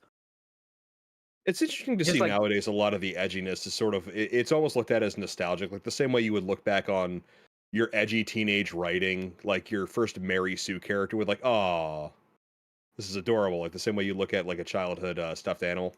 I think it's less nostalgia. I think that's in there, but I think it's more now that it's not everything, we can appreciate it on its own. Like when edginess is getting shoved down your throat from all angles, it's tiresome. It's fucking obnoxious, and you start making fun of it, and you hate it. You clap back at it. Once it's kind of gone, and now it can just be its own thing amongst everyone else's own thing, a new appreciation emerges, and I think that's why we're seeing a new love for Shadow, because people hated Shadow for a while because he was endemic of this shit that's just oppressive everywhere. This oppressive edginess that's coming from all corners, and I think that's why like you're seeing, because that's how we got to this prudishness. I talked about this before. Everything was so hypersexualized in the 2000s, people got sick of it, and then they started becoming more and more prudish. And then prudishness and this rejection of sexuality in all forms became so hyper-oppressive that everyone started pushing back against that. And it's like, yay, titties again! You know, it's like it was like hey, ooh, titties. Okay, enough titties. All right, stop with the titties. That's it. No more titties. And for a while, there's no titties anymore, and people start going, "Damn, I miss titties. Remember titties? Remember we used to have titties?" And then that's kind of where we're at now. It's just this cycle of like something is. It's this media gets a new toy and they shove it down your fucking throat. And then it's like, ooh, it's the cool new thing. And it's like, okay, I'm sick of it. All right, stop. That's it. No more of that thing. Kill that thing. And then after a while, it's like, all right, I'm starting to miss that thing. It's this constant cycle that we get. And edginess is just in its new, okay, I miss that thing now. That is a very fair point. With terms of sexuality, I think there are deeper issues at play. And I don't know if we want to rehash that conversation we were having before the show. But it wasn't a matter of, you know, the media having this new thing and shoving it in everyone's face. When it comes to sexuality, there is a malignant element in terms of liberal bio-Leninism, and a lot of that is motivated by effectively communism, feminism. It's just not even just that. It's a consistent way that any authoritarian belief system, regime, whatever, takes control. And I think when you saw the backlash against sexuality, I think a lot of people saw that as their in. I think a lot of people, because like that's always been, when you want to control people, you control their libido. I mean, you look at religion. Does the same any thing. basic human. The trouble with that is that in order to have a society last longer than a generation, you have to have some control over sexuality, like very explicitly. That's why you have. That's why authoritarianism is a fool's errand. Like it's just like when that's the kind of thing you have to do to maintain your power, it should be evident that your power is meant to die. No, hard disagree. In fact, the more liberal you are with your sexuality, the closer your society is to total breakdown and dissolution. Well, that's the other end of the spectrum. That's far on the other direction. I'm talking about like religious and societal repression of sexuality that we've been going through, and like, you know, women can't be sexy in video games, or otherwise you're just going to get a million people raped. You know, that kind of obvious bullshit rhetoric that we all knew was bullshit, but it was pushed, and because you take control of someone's libido and you don't let them, basically you control people by not letting them have one. You see that again, religions did the same thing. I don't mean religions like, you know, tipping fedora. I'm talking about when someone makes a theocracy, a religious theocracy, and they do the same thing. Oh, we gotta, cover up whore. It's your fault if I get horny. Like, horniness is bad. Only fuck to procreate. You know, that kind of thing. It's the other end of the spectrum, where it's like people that when you want to just dig your fingers in and control people, you control them through sex. Whether it's not letting them have it, or you turn them into essentially drug addicts, but the drug is dopamine from all the sex. Yeah, I think you definitely have to strike a sort of balance where you're not just like a totally asexual society where all sexy women are banned forever. And you can't be like a totally, completely repressive society where it's like, or, you know, you can't be like sex everywhere, in your face, on TV, you know, totally just overloading your brain and your dopamine receptors. Like, there has to be that happy middle ground, because, you know, you do want people to reproduce. You do want people to have babies to further the human existence. So, and it's like we can't seem to find that middle ground, because, you know, back in the 90s and the 2000s, it was, you know, it was everywhere. It was everywhere. But you had, you know, and you see this a lot, like I hate to call it Gamergate, but I mean, that's the term that everybody's been using, where it's like you've got one side of people, and it's a lot of it is trolling for effect, for, you know, for views, which equals cash and stuff like that. And they're saying, no, we have to ban all porn. And it's like, well, in some instances, yes, I don't think that it should be just everywhere and in front of everybody's faces. I think a lot of that stuff should be locked up behind closed doors, and you shouldn't, you know, be out in everybody's face with it. But as far as, like, you know, I don't think it should be like, you know, I don't believe it's, you know, 100% freedom of speech or anything like that. But I also don't want to see like people being sexually repressed because it's, you know, because it's like, oh, that chick in this anime has big fat titties. Oh, yeah, well, we're going to ban that anime because you're a gooner or whatever. It's like, no. It's like yeah, you're just watching two sides of an argument that are making straw mans of each other and then trying to crucify each other's straw men. Yeah, I think it's just two obnoxious people talking over each other and yelling over each other. There is a point to be made that the choices we'd have are not either burkas or Sodom and Gomorrah. Those are not the only two fucking choices. Right. And people are acting like the other side is offering that as the only alternative. Well, And fundamentally, ignoring the grifters like the Melody Macs, the Quarterings of the world, we can safely ignore them because they're hopping on a moral panic in order to attract eyeballs. What you have coming from the quote unquote new right, people who are on the right wing, because the left has moved so far left and redefined itself to be bio-Leninism rather than any care for the working class or economic conditions, they completely abandon that. That's now right wing populism.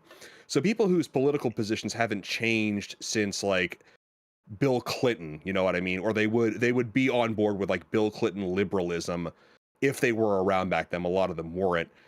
They believe they have won a major victory because they kind of just showed up. Their entire worldview started when they came for the video games. They're not paying attention to actual right-wing critiques of the current hypersexualization of the culture. They don't understand that sexuality has a context it should be limited to one man, one woman married for life. Limited to that context. They don't understand the damage that pornography does. They don't understand the damage that feminism does. They don't understand the damage to society that homosexuality does.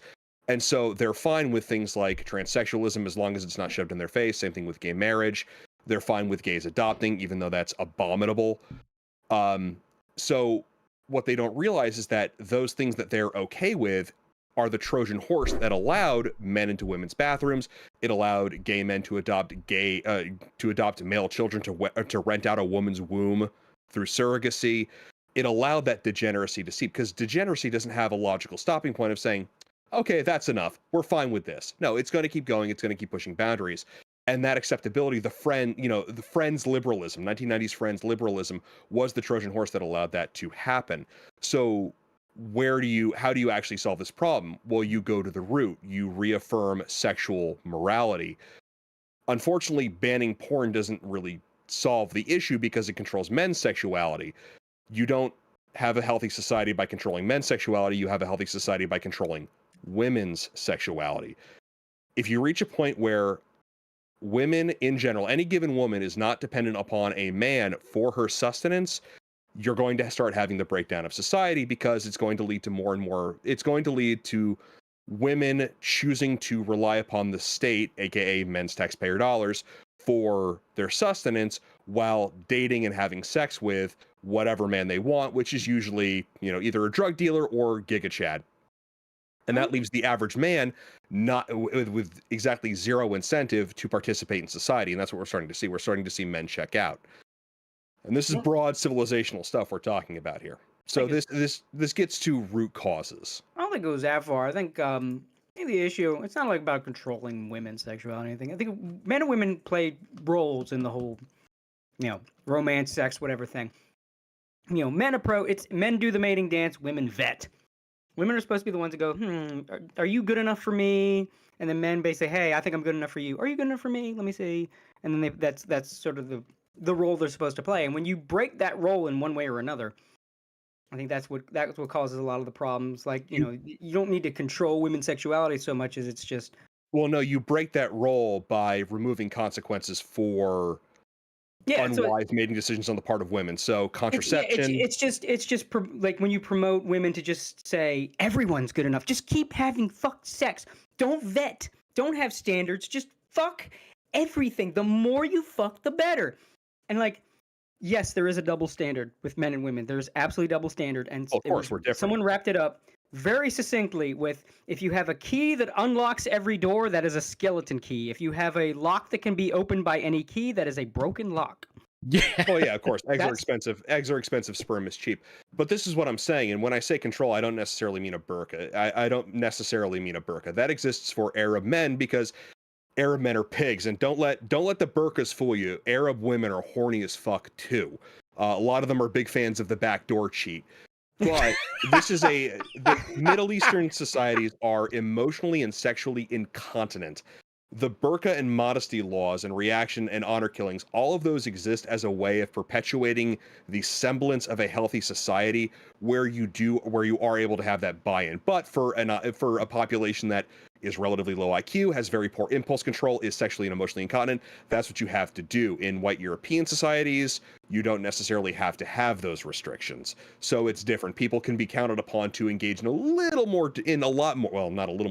more discretion and a lot more independent analysis. But fundamentally, you have to have consequences for bad actions, and that sends a signal to the rest of the dating world where, hey, this woman thought it would be a good idea to sleep with a drug dealer. Now she's stuck with a child because she can't abort it. There's no contraception for her to prevent that, and he's in jail or he ran off on her. So now she's stuck with a kid, and she's now stuck inconveniencing her family. There are consequences, and if you don't want that, well, maybe don't put out until you're married, or hey, maybe make sure this guy actually has a job. Yeah, that's what I mean when I say you have to control women's sexuality. You have to make sure that there are consequences. It's just making sure men and women are doing their jobs. Like men. Well, yeah, and that means consequences. Yeah, like men are supposed to go out there and it's the same. I have the same contempt for a whore as I do for a man. It's like, I can't do it. I can't get the women. The women don't talk to me. Like, I saw a motherfucker say, like, first of all, flirting and finding a woman is not that fucking hard. And like one dude was like, well, I tried twice and got rejected. 2 whole fucking times. And you checked out after 2 whole fucking times? Wow. Oh, there's what an alpha male you are. Thank God we have you in the species. It's the same thing, just you're not doing your job. There is an element of that, but let's also not kid ourselves. There is hoflation going on. Like, you are not going to get as high quality a woman as your grandfather got, and that's unfortunate. Men are as a group holding up their end of the bargain. I don't think they are. I think too many of these guys are just like the W asterisk men, woe is me bullshit. There's plenty of regular ass good women out there. You're just so terminally online. You're hearing all the Reddit stories about, oh my God, the psycho girlfriend, the thing she did to me. Look at this terrible story about a woman. Oh, women, am I right? Look what women do. And it's like, you're just so terminally online that you are no different in that respect. You are no different than the parent that's seen so many news stories and true crime shit that they become a helicopter parent and they fuck their kids up because they think out around every corner is a pedophile rapist that's going to snatch them up. It's like, just make sure your kid don't get in the car with the guy and make sure they're not out at night and they're fine. Let your child walk to the store. Just if someone pulls up and say, will you help me find my puppy? Tell them no, get lost. It's the middle of the day. There's plenty of witnesses. He's not going to do anything more than that. Just do that. Like, it's the same shit where I heard stories, terrible, terrible stories. Now it's happening everywhere. I see it everywhere. It's like, no, there's plenty of women that are normal.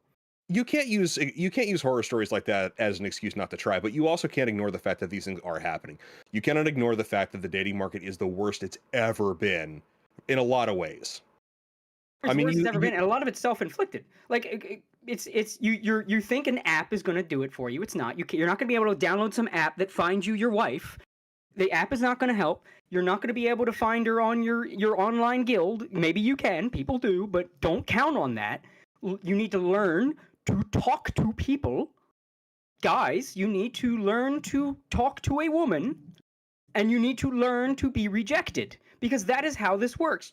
Men go out and they put themselves out there. They approach woman. They say, hey, woman, me. And the woman's job then is to not just say, you, okay, get in here. That's the other side of the coin.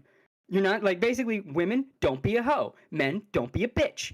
Men, go out, try. Women, think, should I? Is this a good idea? Let me go check you out for a second and make sure that this is a good idea. And if it's a good idea and men actually give a shot, then you're fine.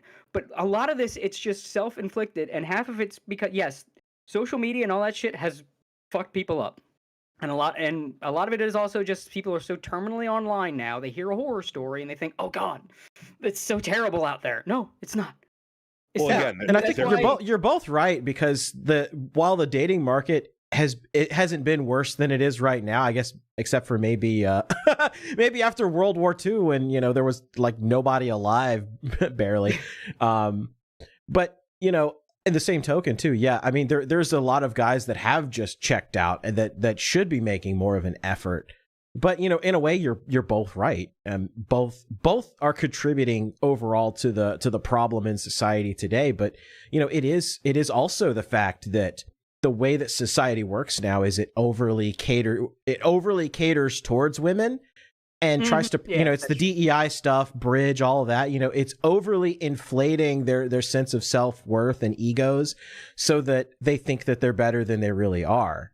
And they're not doing their job. Like I said, Yeah. guys got to do their job. Women got to do their job in the whole human mating dance. And nobody's doing their job right now. Yeah, guys have less self-worth and women have too much. Men on the whole are doing their job. They're really not. You see it like, I can't talk to women. I can't date. I got rejected once. Never again. No. Well, I think that's an example of your terminal onlineness, because you're seeing a lot of these horror stories and you're seeing the reaction to these horror stories. Again, I mean, if we're talking about society as a whole, then there's a lot of guys online and on the internet, like, you know, the MGTOW, incel, whatever you want to, you know, whatever, you know, term du jour you want to use. Like there, you see those horror stories online, but I guess society in general, this isn't as prevalent of a problem because like there's still people that get married all the time. There's still people that have kids all the time. Like, well, there are fundamental all of my high school friends all have kids. Yeah. There is a fundamental disconnect between effort and reward, and particularly white guys. I've found white guys are pretty good about sniffing out when something just isn't worth it. And again, I'm not saying this is an excuse not to try. Absolutely not. I'm not saying that at all. I'm not leaning into what you're saying with the whole, like, you know, again, you got to go out there, you got to get your reps in, you got to learn how to face rejection. But we cannot fail to acknowledge that there is a systemic issue going on where back in the day, if you had a decent job, if you were part of your community, if you weren't a complete shut-in weirdo or a nonce or, you know, a closeted homosexual or something like that, you could reasonably expect to put in a moderate amount of effort and find a decent woman to marry and procreate with. That is no longer the case. The amount of effort you have to put in out there is Herculean, and even then there are so many hurdles to getting married and staying married. Socioeconomic factors are one. Marriage is now becoming a luxury of wealthy, upper middle class and higher people. People just aren't getting married anymore. The quality of woman you're getting, chances are you're going to deal with someone who's got a really, really, really disgusting past. We're talking baggage, 10 bodies in a lot of ways. Yeah, a lot of baggage.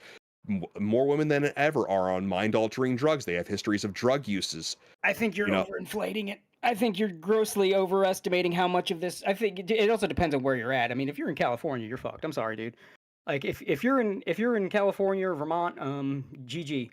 But like, I think you're grossly overestimating how many of these women are being party whores. I think a lot of it is just you have you can't even say it's just online, because you have things like, now you have these simps that are all over these, like the tier 3 subs. You know, you have just so many men that are just, oh, I won't try. I will just gravitate toward this constant, like these things that just constantly meet my needs without actually meeting my needs. Well, pornography fundamentally is a cope, and this is why banning it doesn't really do anything. We take a look at Turkey, take a look at I mean, if you ban Twitch, you know, and ban all the Twitch thoughts, then they're just going to go back to the Sears catalog like they used to. Exactly. It doesn't fundamentally solve the issue. You fundamentally solve the issue again by making sure that there are consequences for whorish and irresponsible behavior on the part of women. The Sears catalog didn't offer things like the woman talking to you. Like if you're a tier 3 sub, you know, you can send like the OnlyFans, and they'll send you messages and stuff, and being able to delude yourself. Parasociality. Yeah, the parasociality. Yeah, like that didn't exist. The parasociality, like more of these guys are getting sucked into that too. And that's the thing of like the guys not doing their job, is they're just getting their little parasocial comfort boxes. Even, you know, we're into VTubers, that shit exists there too. And they say, oh, 2D women are better than 3D women. You know, that shit. It's just this market now of parasociality to capture these allow me to draw an analogy between the employment market and the dating market. Back in the day, you used to be able to show up at a job, afford a house, afford a car. And yeah, sure, it wasn't the best, but you know, it drove, and the house, you know, it was a roof over your head. You could live there. It was comfortable. The neighborhood was relatively crime free, as long as you were putting in a 40-hour work week, as long as you did your job and you were, you know, seeking advancement and holding up your end of the bargain. Nowadays, people do that same work. They don't earn nearly as much. They can't afford an apartment. They could barely afford a car. And people are struggling with groceries these days.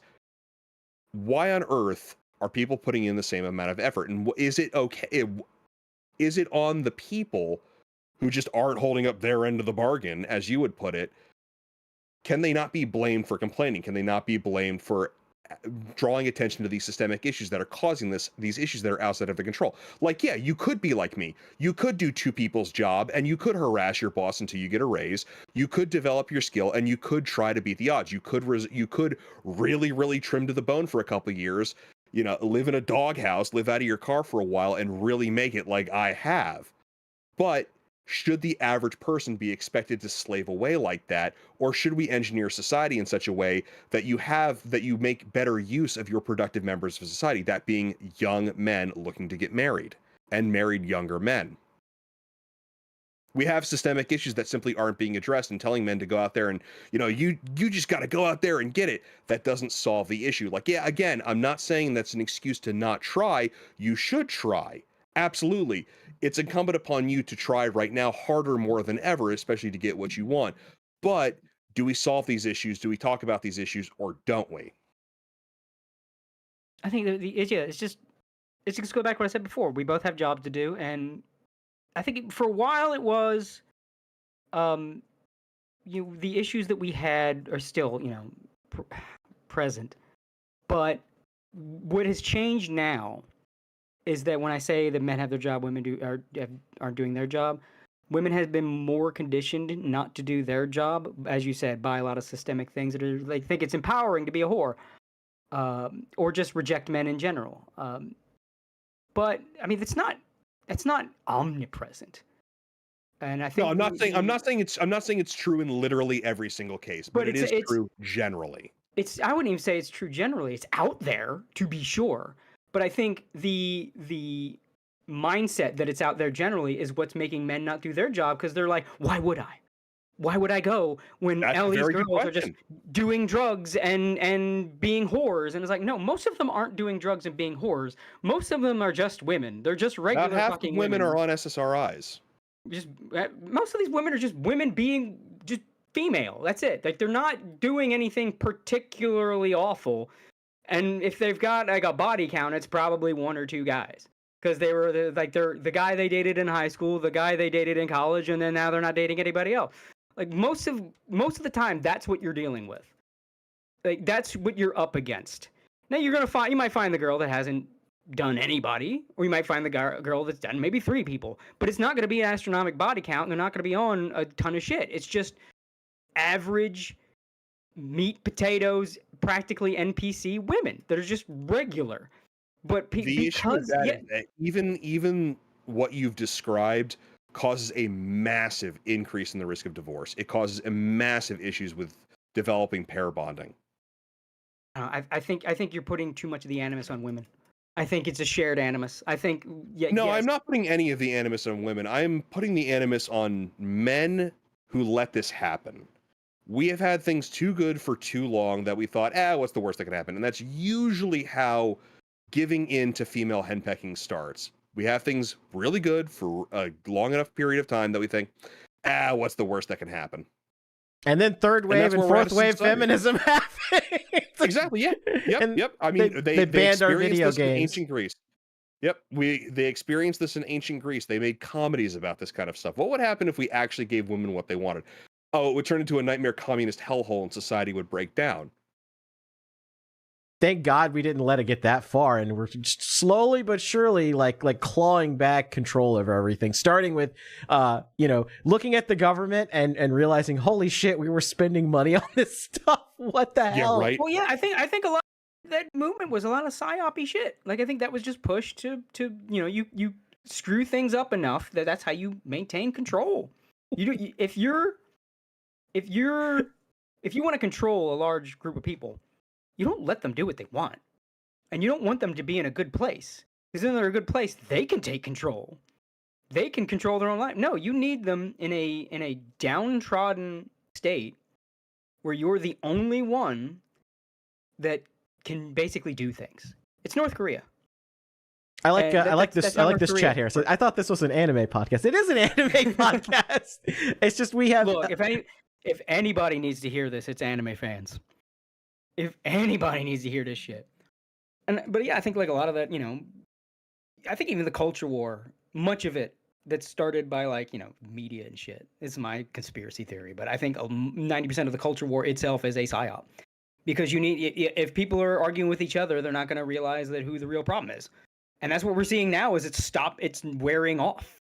I disagree. It's dying. The culture war is dying. A lot of the division is dying. And then like the smoke is clearing and everyone's kind of slowly turning their heads to that cabal of rich, creepy people that were like the ones blowing the smoke in the first place. And then they're just kind of standing there with that. We're in the point of the gag where they're starting to like sweat and have a big nervous grin like, hey guys.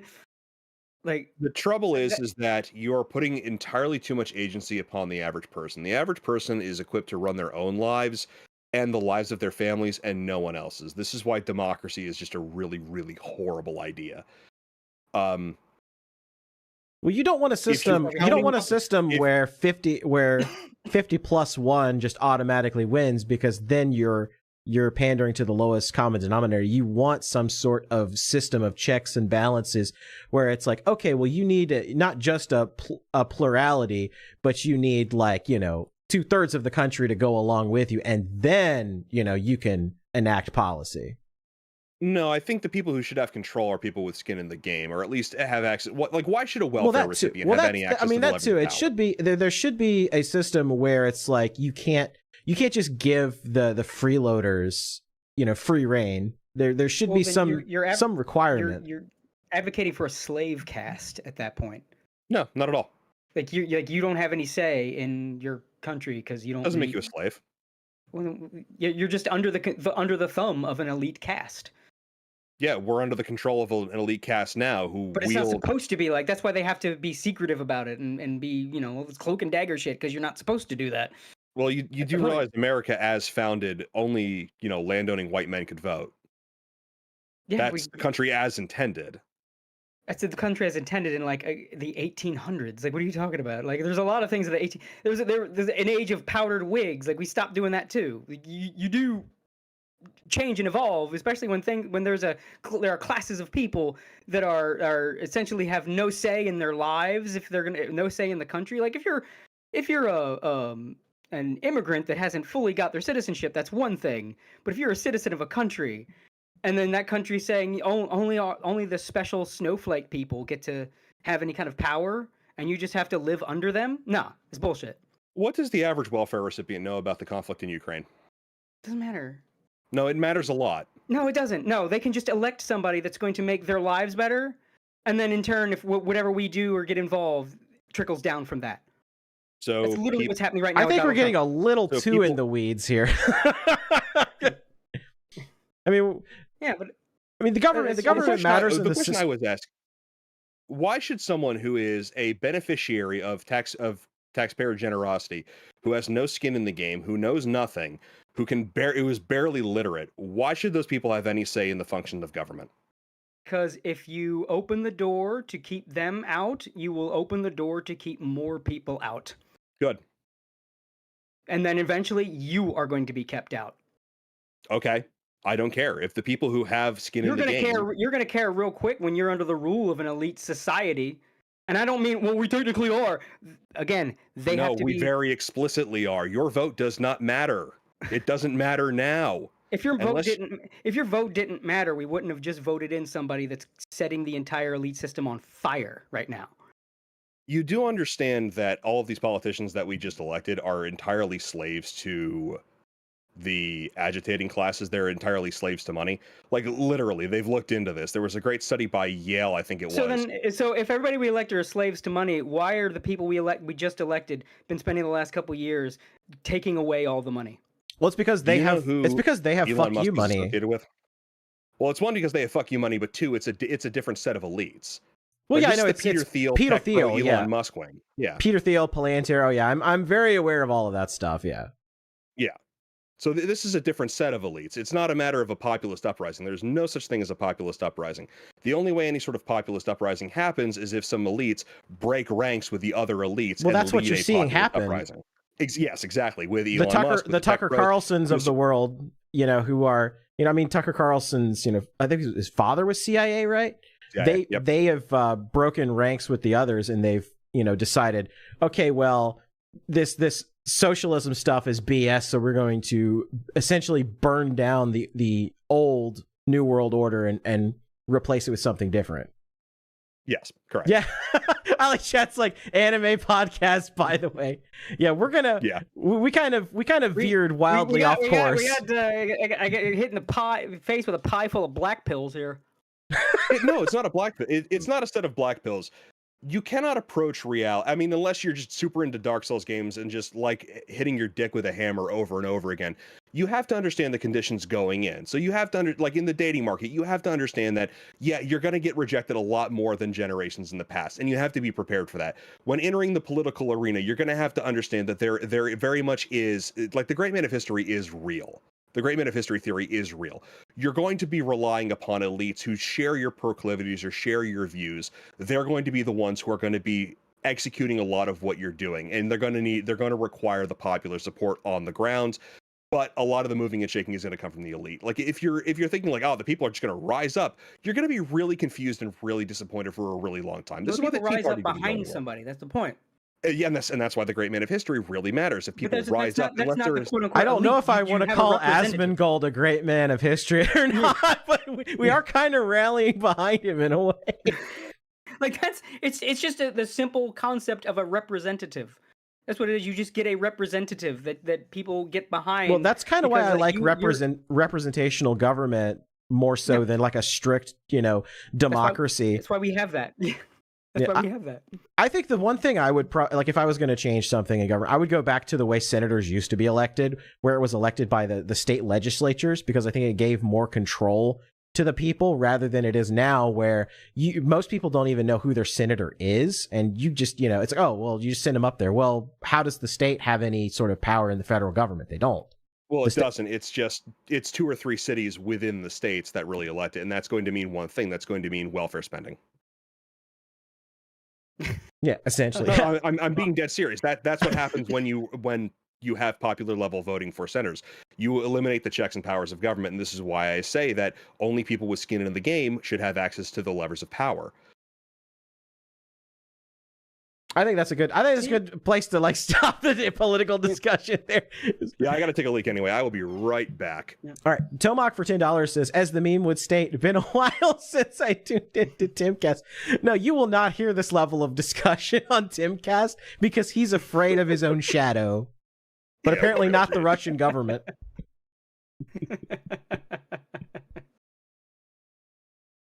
Lord. And this is a good time for a nice little phase sponsor, not really sponsored by Phase Connect, but a phase break. I saw this on like the corner, like on one of my windows here. That just popped up. Apparently, Lumi ruined a tart.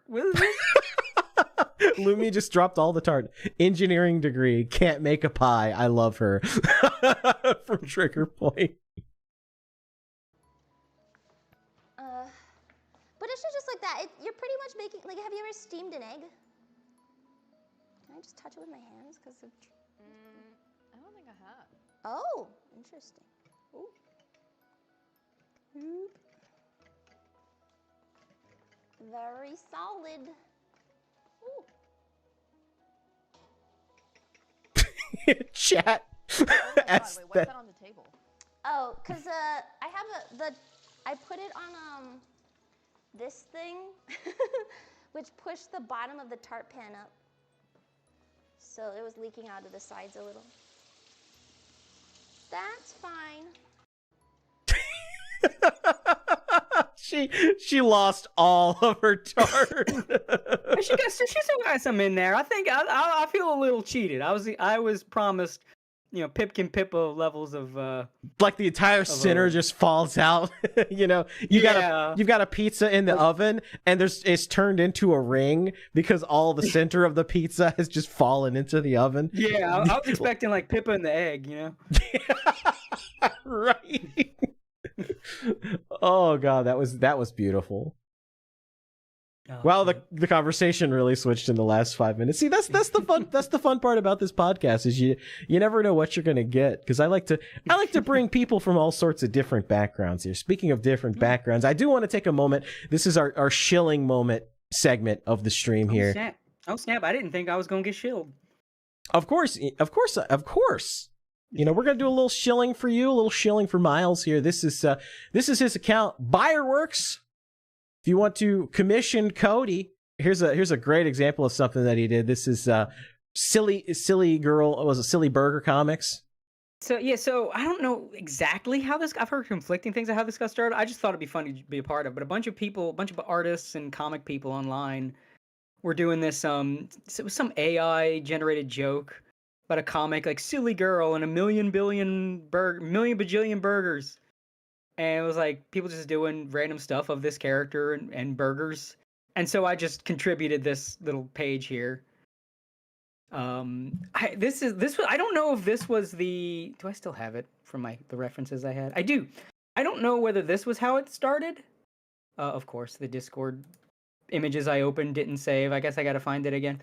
But the one I saw was, I don't know if this was edited or the original thing, but the original AI picture was on a post from was that your boy Zach guy, the progenitor of Comicsgate, and he seemed like he was saying something bitter, but I don't know if that's where this was originally from. So I'll just send you what I saw as the first one where this came from. But then I'm gonna put it on where is it? Stream chat. There you go. And then I just saw this AI image get like, you know what? We're gonna make this an actual thing. And like that Nerd Wonder girl was getting in on it and getting a bunch of people. And I was like, all right, that looks fun. I'll throw one in. Silly girl, a million bajillion hamburgers. Yeah.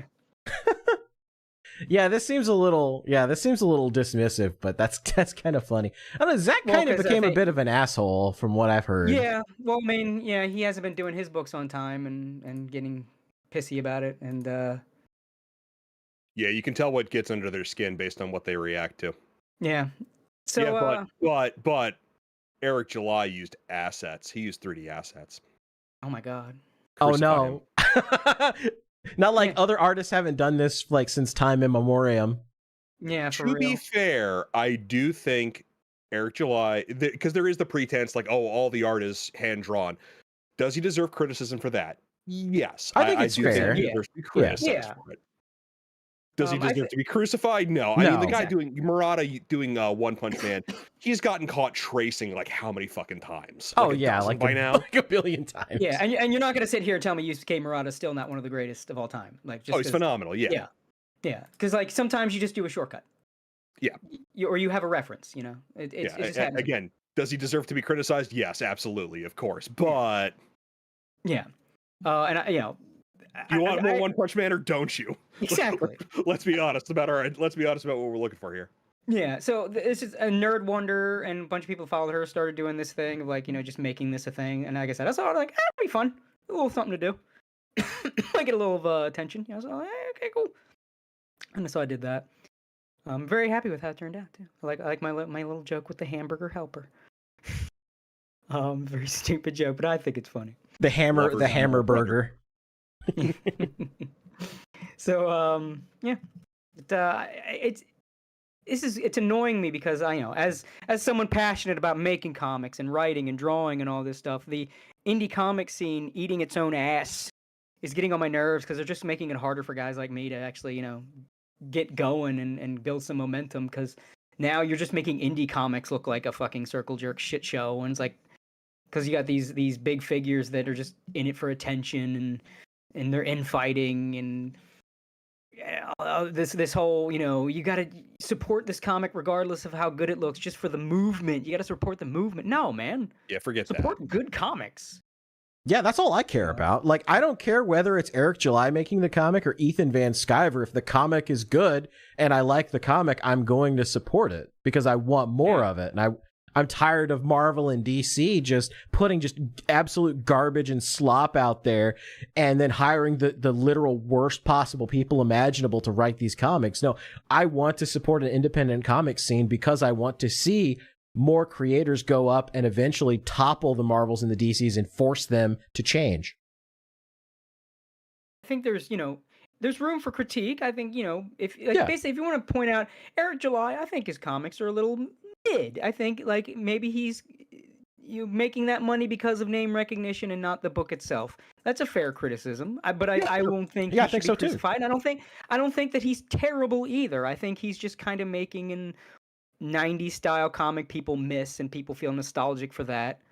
I think he's put enough hard work that even if I would say I don't think the comic itself earns the money he's made, I think the work he's put into it earns the money he's made. You know what I'm saying?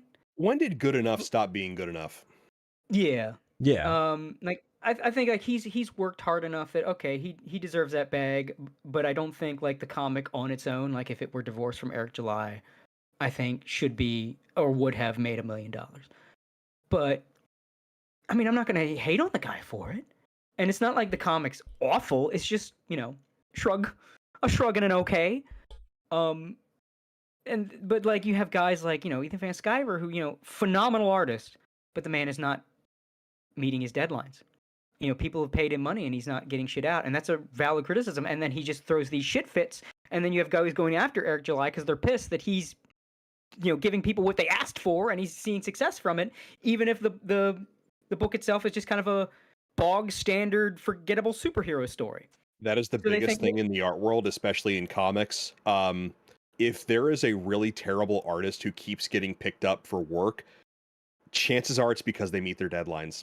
That really, really, really matters. I mean, we've all watched anime where one of the person's job is as a manga writer and the editor is always there like, oh, we got to finish this manga. We got to get it to print. That happens all the time. You don't want delays. It's very unprofessional. That's a reason why a lot of people get dropped. They can't meet their deadlines. Yeah. So, say what you want about Eric July's comic itself, and I think there's criticism to be made, but not as much as someone like I think Dick Masterson was trying to start some shit over it, but it's not that good.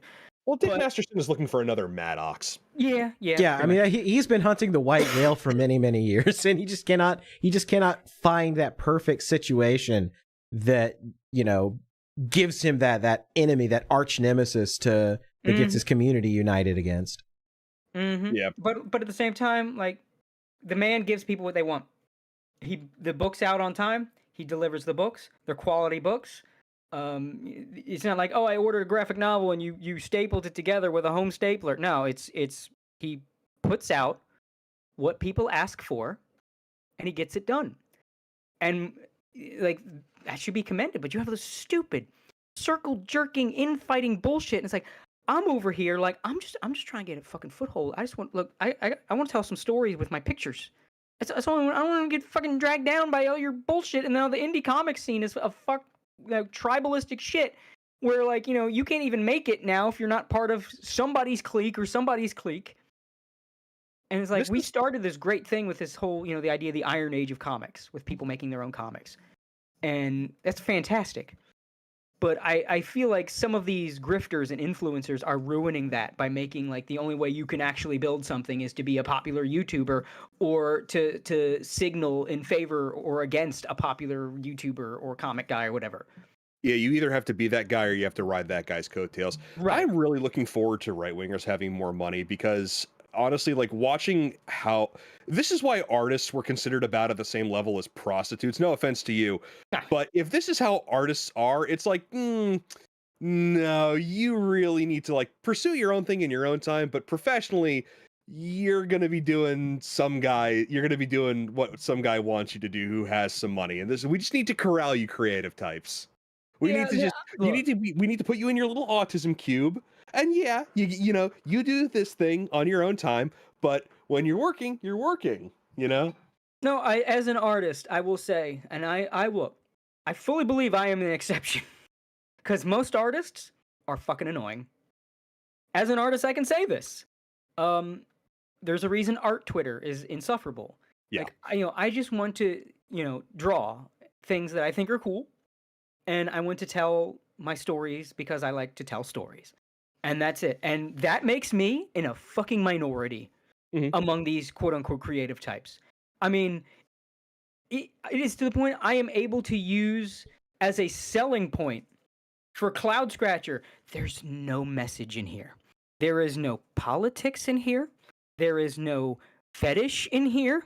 There is nothing that I slipped in this shit to try to make a point or, the weird thinly disguised fetish shit. Nothing. It's just a goddamn story. I am telling a story. And that, amongst other artists and creative types, which is, I don't know the better word, that's the best word for it, makes me a minority, and it pisses me off. Because I'm trying to be out here just doing my thing, and you're ruining it for me. All you fucking weirdos. It's like I'm trying to get commissions done, and you hear what Kirsha says about artists, and she's absolutely right, and it's because of them I can't get commissions, or, I find it harder to get commissions, because people are going to think, oh, artists, like, you give them money, and they never turn out on time. Bitch, I get my shit done within a week. Like, you look at my my art account, and my most recent commission, which I think has got some pretty detailed coloring, I did that shit in a matter of 4 days, and the only reason it took that long is I had to wait for the okay from my client after each step. I get my shit done, but because of these other motherfuckers that can't get their shit done, I suffer. This is the trouble with natural talent. So, as an artist, I say, yes, fuck artists. Yeah. This is the real trouble with natural talent, and you see it with people who are able to skate through, like in high school. They think that, I was able to do this, therefore I don't need to work. And no, you're doing this for a living. This is your job. You need to put effort into this. And they don't comprehend that what they do is connected to a paycheck. There's that disconnect there. And it causes real issues. I don't know if you do this for a living or if it's just a side hustle for you, but you approach it like it's work, like it's a craft, the same way I approach my job running a steel mill. You know what I mean? Like it's a work. Like, yeah, there's a creative aspect to it. There's, it's less quantitative, it's more qualitative and stuff like that, but it's still work. And if people just approached what they were doing like the same way they approach their job, it would take a lot of the joy out of it for a lot of people. Like me, I like painting wargaming miniatures. And I stopped doing commissions because I found it immiserating because I started associating with work. But that's a limitation on my part. If they approached it more like work, I think it'd be a lot better for everyone involved. It would take a lot of the, like hoity-toity artist proclivities out of it, like that personality failure on a lot of these people. Yeah. But it would also make sure that you get your fucking product, because that's, at the end of the day, that's what you're buying. Absolutely. Like it's the work ethic, because I think some of these people, when they're in a creative field, and I think this even happens with like professional, like let's say television writers and shit. You get in a creative field where your job is to just make things up or be creative. There's that loss of a feeling of working. Yep. And when you lose that feeling of working, you no longer feel like this is work and that this conforms to you. Like when you can just do this on your own time, and when you do it, it's like what you want to do. You're not following a formula. You're not like when you steel mill, right? You have to make the steel and make the things out of steel in a very certain way. You have to do it this way. It's a process. With a lot of art and artists, because they lack that direction, that process, that work, the working aspect of work, they lose sight of what needs to be done. Mm-hmm. And they start getting hoity-toity about it. And that's when you start getting, like, the writer that's like, it's not for you. Because they just sit down and, like, I write what I want, tee-hee-hee, on my own time, whenever I want to. And then I go to bed when I want to, hee-hee. And it's like, because it's not work, there's no consumer, there's no audience. It's just, the paycheck becomes invisible, because it sustains them. So now it's just I do what I want when I want. Tee hee hee. And that's the thing, is that if you are able to make a living being creative, the creativity becomes the end goal, and the work aspect of it, like the deadlines, the standards, adhering to what your job description is, it becomes an imposition. Because you associate your work is having fun, and so having fun becomes the priority. Yep. And And then it's very hard for people to separate that. Very hard. Extremely. And then Ghost Dog in chat brings up too. It's another problem with the art scene now. It makes it harder for everybody else. So much of it kind of goes back to the conversation we had before with the Coomer shit. So much art now is just gooner shit. It's like It sells. Yeah, but it's the frustrating part is like, if you want to be an artist, it's like being an artist and not being a gooner artist is playing on hard mode. Oh, absolutely. Well, just that's always the joke. It's like, I have a little bit of talent, panned ever so slightly to the right, and there's just furries with throwing money and piles of gold. And Bitcoin. Suspiciously wealthy furries have been a frequent subject of discussion on the podcast. Yeah. And I know a lot of artists who couldn't quite look themselves in the mirror after a while, even doing like safe for work furry art after a while. It's like, what am I doing here? For work stuff, I'd be fine with. Like I said, I'm a businessman, but it's like when your entire output needs to be sexual to make it. That's when it starts to get frustrating. Yeah.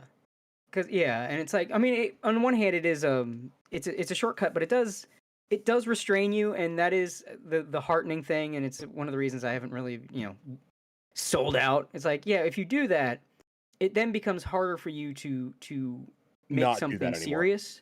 Yeah, or like doing something else, or like just make your own story, because then it becomes the porn guy did this. Yeah, it becomes like now nobody cares. Just I want to jack off, right? Yeah. Well, the other thing is you taint yourself. Like there is an element of like, well, this person does porn now, therefore I don't want to associate with them. And it is like, there have been a lot of hentai artists who have gone legit. For instance, Shokugeki no Soma or Food Wars to You dub enjoyers. That guy used to draw porn. He used to go by the pen name Tosh, and he used to draw porn. And Ray Hiroe of Black Lagoon, same thing. Yep, same deal. The guy who did Tomo-chan's a Girl, Tomo-chan wa Onna no Ko, he did really vile, like, rape NTR porn. And he made the most wholesome high school love story of all time, just about. I don't know how he pulled that 180 off, God bless him. But Dr. Stone, Boichi was a hentai artist. Yeah, and that's where a lot of guys start. I feel like the Japanese market's different too, because there is a culture around the doujin scene, and then by the way, you can't say doujin on Twitter anymore. Speaking of which, check this out. Oh, for real? The D word is racist now, I guess. Yeah, it happened to a bunch of people. Look at that. You say doujin, it limits your post. Fucking hell. I'll never forget that episode of Sayonara Zetsubo Sensei, where one of the girls invites him to a doujin circle, and he's like, doujins. And he's writing like amateur poetry, and she's writing pornography. Like hentai doujins. Because doujin just means fan work. You know what I mean? So it's like, I like this poet, therefore I will write a poetry that is like him. And that was a scene for a while, and then it became porn. Because that's what sold. And now it's got a horrible association, and that was the joke. But yeah, in Japan specifically, there's also like all these guys, they also operate under pen names, and then when they go legit, they either keep operating under a different pen name, or they operate under their real name. So there is a little bit of that professional separation there. But everyone's like, hey, that Oddchild looks awfully familiar. I jerked off to that one time. Yeah. And it's sort of like a wink, wink, nudge, nudge kind of thing. Yeah. Yeah, I'm not even like opposed to sexual stuff. It's just it's annoying to me that like it's taken over art. Yeah. Like as a whole, it's just fucking taken over. And I think it goes into the whole, the men checking out. I mean, I don't want to restart that. I'm just saying I think it's tied to that, whereas so many dudes are just like on the internet all day. Sexuality on the internet all day. It has a healthy context, and I think we've disrespected that context for too long. I'm not talking about like, I mean, I draw like hot chicks with big tits. Of course, yeah. But like I'm talking about like the motherfuckers that like their entire output is like, man, if it ain't porn, it's close. Yeah. Like and like they just make a whole career name for themselves on that. And just how it's not even that in and of itself is the problem for me. It's how prevalent that has become in the art scene. That so much of the art scene now, it's just here's the flavor of the month girl, half naked or in revealing clothes, 80K likes, updoots, all that shit. Oh, the cutting off the different portions of the shirt, that meme that's been going around on Twitter lately. Yeah, like those, like the fact, it's stuff like that one in particular is cresting the hill. I feel like. Yeah, there's some memes where I'm like, I think we're like it's getting a little like overcorrecting with the sexualization. Get a little like I don't like. It really does bug me. Call me a prude, but it does bug me that Animal Crossing Egypt cat meme was a thing. Oh, Zone. And was as viral as it was. I don't think porn should go viral. Yeah. I don't care if that makes me a killjoy or whatever. I don't think porn should go viral. Yeah. Let's have a little bit of shame, not shame, but let's have a little bit of decorum in terms of our sexuality. Yeah. Decorum is, I think that's the word. That's the word. It's just it's annoying because I feel like it's like there's stuff that's poisoning the well for other artists. To where like so much of the art scene is just so hypersexual that if you want to just like if you just want to make cool things, it's harder to get attention doing that unless you're like a professional that like I did concept art for Halo and here's my account or something like that. And that's the frustrating thing. But I said before, I think AI is gonna kill that and rest in piss. Like I think as AI gets better, AI art, and people who just type in my favorite character, naked, getting it from behind. Like there's no like what do I Dude, need? I've seen the stuff that Azahara's been able to make in novel AI, and it is like it's basically that. Like if you want Dizzy Dokuro to show her Dizzlers, you can make that in novel AI. Yeah, I mean, and to be fair, if she can get away with that, she probably would. Yeah. Oh, yeah. Dizzy, yeah. Dizzy, of course. The woman screaming breed might want. Yeah, okay. The woman who's like, let's watch a romance movie. Do they have interracial ones? I want to watch a white guy romance an Asian woman. Hey, Dizzy, what are you into? No reason. Yeah, like I think that might, if anything, I think that's going to be a pressure release valve that's probably going to help a lot of artists in the long run. I've even seen it now through my own stuff, where I'm now getting a lot of attention. Now, here's a funny little anecdote. So I have a publisher for Cloud Scratcher. I actually reached out to a guy that's a pretty normal furry. He runs a publishing company, and I say normal furries. As far as normal furries go, yeah. I mean, there are normal vanilla furries. Like I think I talked about it before. There's a difference between like the furry hobbyist and lifestyler. Like the one, like I just like anthro characters and I draws them, and sometimes I draws them getting fucked, and then the cockvore motherfuckers, because they hate each other. That's why I maintain the separation, because I know they hate each other. That is not the same group of people. They will kill each other. Like there's a difference between furries that fursuit and furries that don't, and they don't like each other. So I kind of wish I was in college. I would like if I had like fuck you money, I would go back to college and I would get a doctorate in like sociology. Yeah. And my entire field is like I would treat furries like Jane Goodall treated the apes. It's fascinating to me because I'm old. Really I remember when they were a collective and then they exploded and they fragmented into all the so like, well, I have a comic with anthropomorphic characters, and I'm a businessman, so I'm thinking this guy's got a popular comic of his own, and he runs a publishing company that publishes other people. He actually publishes. Remember Hampshire? Yeah, I remember the Hampshire guy. I talked to him on Exodus Americanics many years ago. The guy that used to go at it all the time. Yeah. Yeah. The guy that does Hampshire is also an author, and this dude. Yes, his writing is very, very bad. No offense to him. It's very amateurish. Well, this dude publishes his books. Cool. This company publishes his books. So I was like, okay. I can use this because again, I have a comic with anthropomorphic characters because I've mentioned before I styled it after the cartoons I grew up with. Back in the '90s, everything with anthro characters. So Tailspin, Darkwing like, Duck, yeah. Yeah. So I'm like, okay, well, I'm a businessman. Furry's like this shit, and this guy's like, free speech dude. He's normal. He's he's banned from a lot of furry conventions for outing people for being dog fuckers. Mr. Business. He's not Mr. Business. Exactly. So like, okay, this could work. So I reach out to him. I was like, hey, and he liked it. So hey, that's how I got my the Indiegogo for my first physical volume, thanks to Vivid Publishing. Very cool. And I will stick by Vivid. They may be furries, but they're good people. Though he was giving me the advice, like he does a lot of sexual stuff. Like he does a lot of that. And he does a comic called Dream Keepers. If anybody, I don't know if anyone's heard of it. But he's like, we're doing one of these Skype call like company Skype calls, and I'm talking about like I'm trying to get my stuff out there. I'm trying to get my numbers up, and they flat out said, man, sex sells. You want to get some numbers out there. You draw some girls, you draw some hot girls, some cute girls, put some girls on the front of there. I'm like, yeah, but I'm not. I mean, like I draw hot girls, but I'm not that kind of artist. I'm not. That's not where my muse is at. Like I want to draw something cool or funny or stylish. Something that just. Even if it's hot, it's got to have something else. Like even when I draw hot chicks, there's some other style I put on there. It's not that my bag. And he's like, well, I mean, a lot of artists draw shit that it's not their bag, but it makes that bag. I'm like, yeah, maybe. And I'm thinking, are you pursuing your passion or are you paying your rent? Exactly. It's always great when you can overlap the two, but it's like, at the end of the day, bills got to get paid. But and also it. Oh, speaking of paying bills, there's a plant that only grows on the north side of the Alawalapaka volcano range. It's a bright, vivid green, and the cum needs to be exactly that color.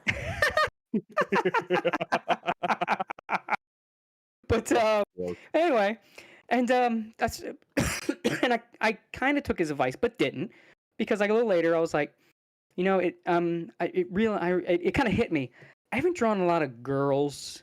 And when I do, it's for my comic, Cloud Scratcher. And when I do my comic, I rein in a lot of that. Like, don't make them. You can make them sexy, baseline, but you can't go too hard in the paint because A, not a furry comic. B, based on '90s cartoons. So you could go as far as they did back in the day, which is surprisingly far, but not any farther than they did. But like, I haven't really drawn babes, Yeah. It's like, where's the line between like relevant and gratuitous? Yeah. So I was like, okay, well, I'm going to do some practice, just draw some female characters, right? I'll just draw some hot female characters and just, shake the rust off.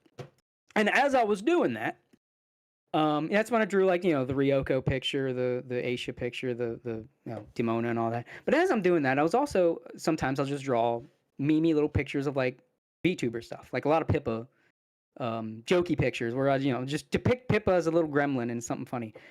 And then suddenly, my Gremlin Pippa pictures are getting thousands and they're popping the fuck off. And then the dumb drawings always get the attention. Yeah. I dated an artist in college, lovely woman, but she did a lot of really nice like studies, a lot of really stuff like it was all digital art too. Really nice stuff. 200-300 likes back in DeviantArt, like 200-300 likes, couple favorites. Dumb little drawing about her eating grapes or something like that. Yeah. 10,000 views. Yeah. And it's like, but then like the babes that I was drawing, comparatively much smaller views. Mm-hmm. And I'm like, I think, I understand. Yeah, there's the Pippa picture, blew it the fuck up. And I was like, I understand where the Vivid guys were coming from, but I'm thinking maybe there's something else here. That's like, and I'm thinking, is this also a sign of the changing landscape? Are we already seeing the effects of like AI? Oh, you could just draw whatever porn or generate whatever porn you want. Obviously the Coomer artist is always going to have their place, but are we seeing a sort of VTuber-esque where, you get fast success from the BFE, GFE, cock teasing stuff, but you're never going to win like good material. Well, that's the thing. The really popular streamers, I mentioned before, they're not necessarily third. Like Pecora shows a little décolletage, but a lot of them, like they're just like Pecora is a good streamer, Gura is a good streamer, Mume is a good streamer. Mm-hmm. You know what I mean? These people have talent outside of the fact that their models have fat tits. Yeah. You know what I mean? Plus, I do think there is a little bit of like, yeah, we're just coming off of a hypersexualized couple decades. Let's enjoy this refractory period a little bit. You know, let's spark up, have a Gatorade. You know what I mean? Yeah. And let's have a little bit of a reconsider that, and that seems to be a sort of miasma that's floating in the air right now. Yeah, I think like I said, I think that's what happened after the 2000s, and then some bad actors jumped on that and took advantage of it. Sure, yeah, trying to turn it into a moral panic. Exactly, but I think that like it was interesting, like the advice of like draw more sexy, and I drew some more sexy, and it wasn't. I mean, it was getting some attention, but I was getting more attention just, I guess, being funny with the VTuber stuff, and that's more of like what I like to do.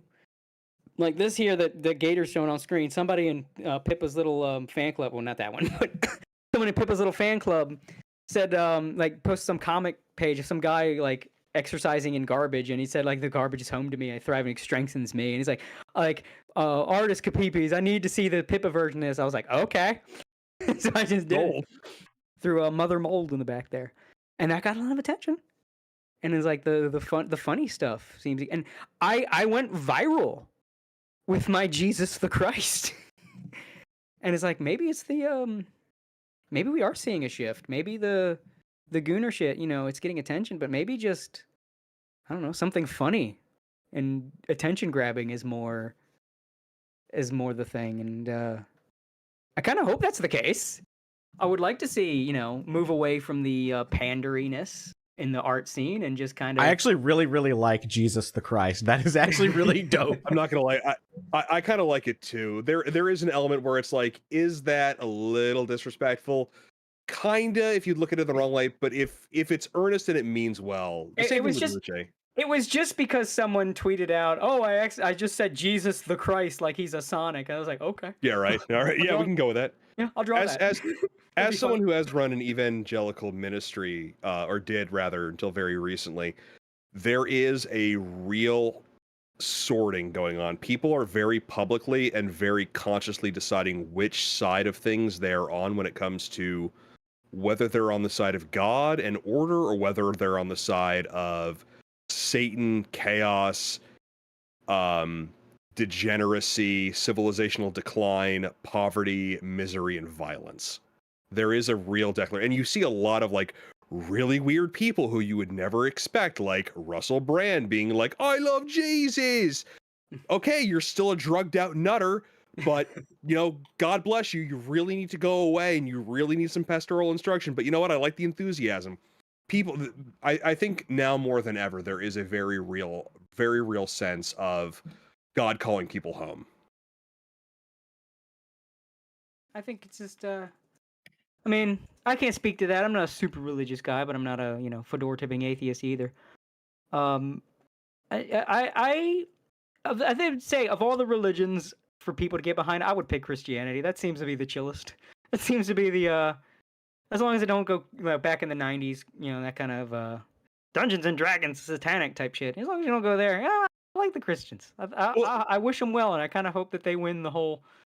I hope they win the culture war because they seem like they keep shit chill. That's all I want. Fundamentally, it's a respect for order and the whole D&D. Like Gary Gygax was a Christian, and that whole thing was a misdirection. So was Tolkien. Tolkien was a turtle. Christian, yeah. In England, no less. Yeah. He was an Anglo-Catholic. Those people are nuts. Even to this day. With the satanic panic thing, it was a real misdirection of energy towards things that were actually going on. Like there were actual satanic cults popping up. Finders. And I feel like, the Finders. And I feel like a lot of the satanic panic stuff was probably a couple bucks and a couple whispers and a couple of ears from maybe a USAID affiliated, not USAID, it wasn't, I don't think it was around back then, but something like that saying, hey, talk about this Pokemon thing. Don't talk about actual satanic cults. Or, hey, talk about D&D. Or, hey, talk about metal. You know what I mean? Talk about these things. Oh, I wouldn't doubt it, especially considering like Tipper Gore was at the head of a lot of that. I wouldn't doubt it. I think a lot of the satanic panic itself was an op. But I think there was still, like, I mean, you still see them today. The Christian weirdos, you know, the way Pokemon is religious, is, you know, Harry Potter is evil, and that kind of stuff. And you know, obviously that's not all Christianity. I don't even think that's most of them. But, you know, my view as an agnostic is as long as those aren't the Christians in power, I'm down with Christians being in power. They seem chill. They don't bother me. I don't bother them. I do think you do need to be careful with a lot of the Harry Potter stuff, like especially the magical stuff, and parents should take it upon themselves to say, hey, look, magic isn't real, and to the extent that it is, it's mostly drugs. Don't get involved. This is a fictional story. Pokemon, it's very easy to... That's with any little kids in fiction. It's the same things like, you don't get in actual fights if you watch Power Rangers, Yeah. It's just making sure honestly, I'd rather kids get in fights than, get into pharmakia. But holy shit. You know what I mean? So there are different expressions of that kind of thing. But like, what's the angle of attack with Pokemon? It's a waste of money. You know what I mean? Like, it's very easy to get obsessed. They're very cute, but it's also just, it's a real rabbit hole. You don't want to get obsessed. It's a fad. Shin Pokemon. Do you get the joke, chat? Yes, I get the joke. Yeah. So there are sensible ways to approach things that are going to resonate with kids. And freaking out about things is not the proper way to do that. Because I think a lot of people have known somebody who's like been in that household of like that weird religious parent. I think that's just as long as you don't go there. As long as you don't get there. A lot of good friends of mine, they grew up in households like that, and thankfully they still maintain their faith and they maintain their sense of normalcy. But that's how you did things back then. You dictated. Nowadays, there's a lot of data on parenting coming out, thank God, where we're coming to the old wisdom where you behave the way you want your children to behave. You have to model good behavior for them consistently and over time, and that's how you properly parent. You can't be a dictator parent. I mean, you can dictate things. You can tell your kids. Yeah, but I mean dictator, things, like as you think of a dictator. You like that doesn't work. Yeah. Yeah. You have to successfully model things for kids. And now we have the data to back that up. And that's gonna be this century. We're gonna find out that, our grandparents were right all along, and now we have the scientific proof to prove it. I think it's gonna be. I think you're gonna feel like, because like we're learning now a lot. You respect your kids, and they'll show you respect in turn. Yep. But you still have to be a symbol of authority without being authoritarian. Yeah, well, I mean, I think now what you mean by authoritarian, like the authoritarian personality disorder, that bullshit. You do have to discipline your kids. You do have to maintain control. What I mean by authoritarian is like the do it because I said so. Yeah, Ipsy Dixy. Yeah. Whereas like it's a lot better. You get down to the kids level and say, this is why I don't let you do it because of this. Like you don't like do it because I'm your father. Because I said so. Yeah, like, that shit don't work. Like you can't be I'm the big man. You gotta listen to me. Like if you get the kid on your side, then when you say don't do that, they'll be like, oh well, I trust you, father. You would never steer me wrong. And well, ultimately, there are points in raising children where you do have to say, I am in control. Do this, but that should be that's reining in. Exactly. Yeah, that's reining in as opposed to just like having an iron-fisted grip, and you don't want that. And I think now that we're learning a lot now that I think that's honestly why you're seeing the newer generation of kids be a little more based, because I think you're seeing like we've learned better parenting, and it's starting to show. Even with some of the stuff that was bad parenting has been caught so fast now, like the iPad kids. Yeah, like there's been a real reaction against that. Yeah, people realized real quick that was a problem. Yeah. So you're going to have a segment of the generation that's fucked from the iPads and the Cocomelon and all that, but that was caught so fast. I don't think it's going to be a generational problem. I think it's going to be an assortive thing. Like you're going to have the kids who the parents know enough not to put their kids in front of iPads all days, who keep their kids away from a lot of the degeneracy and who raise their kids right. And then you're going to have probably I think it's going to be a 25-75 split. And then you're going to have the morass of people whose kids just grew up on iPads and they have the pinky deformalities from holding phones and they have the horns in the back of their head from, leaning over and looking at the iPad. They're going to have fried attention spans. I think we're going to have a real, Morlock versus Eloy sorting mechanism going on. Yeah. I think we're just not. They're going to have cyber psychosis. Literally, yeah. I think we're just going to see they're going to have less of the latter, is what I'm saying, because like bad parenting now and bad things like that knowing that message your kid out, it gets caught so quick nowadays that like the iPad kid thing lasted for such a short period of time, and you already have the snapback, the backlash against like Cocomelon. Like people realize like, oh, this is literally drugs for children. This is MK Ultra programming bullshit. This is actually like, yes, you can't just show little kids stuff because like, ooh, bright colors, because every little thing like that affects them at such a greater level than it affects us. That is just straight up drugs for them. It also just rots their brains. Yeah, but for more than that, it is drugs. Like the chemical effects like seeing that stuff has on their brain, it's the same as we as an adult would on heroin. Like it's literally the same effect. So like we learn, oh hey, don't do that. Like we're learning that so fast now. So that's sort of a little white pill there. I don't know how we got on this, but that's a bit of a white pill for all of you. I think there's enough signs that the following generations are going to continue to improve, and things are going to continue to improve globally. That you don't get complacent. You got to keep going. Of course, keep going. But it's a good sign that hey, it's like when you're like trying to grind, like push something or grind something, and you're moving. It just feels like at first it's only moving inch by inch, but then like suddenly you get that momentum going, and it's like, oh, this is starting to go. But you don't stop. You got to keep going, make it go faster and faster. But that feeling like, oh shit, it's going, it's working. Like I'm like trying to pry something, and like you're getting 3 guys on the bar trying to lift this thing, and it's not going up. But then suddenly that shit starts to move and go up, and like, oh, there we go. That's where we're at. I think is that first momentum build. Like, oh, this is working. Keep going. Go. I'm an apocalypse optimist. I think things are going to get a lot worse before they get better, and I think what you're describing is only going to apply to a certain subset. I hope it's a larger subset than what I'm anticipating, but I think it's only going to apply to certain people who are conscientious enough to actually recognize the situation that we're in, to break the habit and really reverse course. We're starting to see it. You're absolutely right. But I think there's going to be a lot of inertia on the good times that we've been having that'll have allowed us to coast for so long. And that momentum needs to run out before we can actually start reversing course. Right now, a lot of the people who are getting their kids off of the iPads, who are doing the right thing, who are raising their kids properly, they're going to be in a much better position when the maintenance of everyday systems becomes a real problem. I don't see us getting out of the bind that easily. I think we're going to face a very major collapse, not like, Sarajevo, but I do think we are going to be facing hard times, and then we're going to be very well equipped to rebuild when that momentum runs out and we can actually reverse course. I think one of the reasons I am such an optimist is my previous job. Right now, I'm full-time art, working on my incomplete house here. Like my previous job, I worked with the public. I was a supervisor for a job that was like, I work with the public.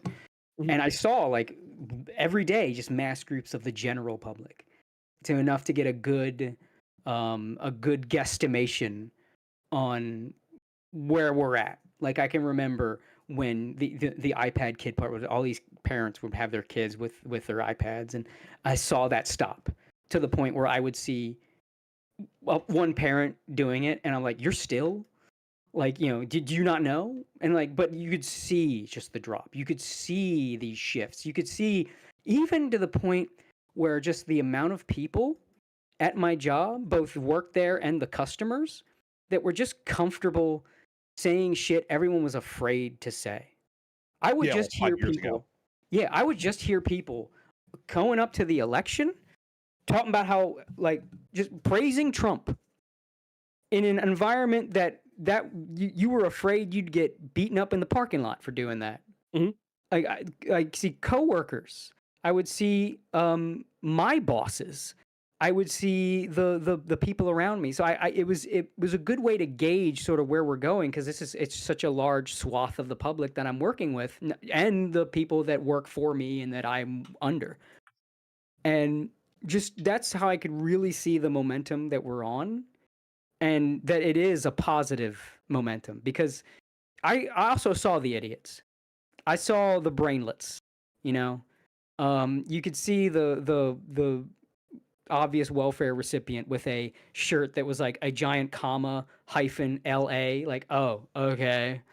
And like them, like they were there too. But you could just see how emboldened they were, and you could see how much more of these simpler, like, because there is just, the average person is just simple, and all they want is for life to be good and easy. Mhm. And when they see that the things around them are making life harder, that gets them on board, even if they don't have all the fundamental understanding that someone that really pays attention to these issues does. They can understand when things are fucking with them. Yeah, and they know gas has gone up. Reason I am not as optimistic as you, at least in the very short term, I'm talking like in the next decade or so, is that a lot of people pay a lot of lip service to these things, but they're not willing to fundamentally change things. Like we were talking about with, pornography. Are people willing to give up their habits? Are people willing to go through the hard times? Are people willing to actually do the discipline of really raising their kids right? Not just yet. And we're going to have to suffer through these issues as people realize that, no, the old masters were right. The gods of the comic book heading with slaughter and laughter return. You know what I mean? They're coming back. And it's going to be a lot softer landing than a lot of people, like a lot of black pillars seem to think it is. But we are still going to have to go through some shit.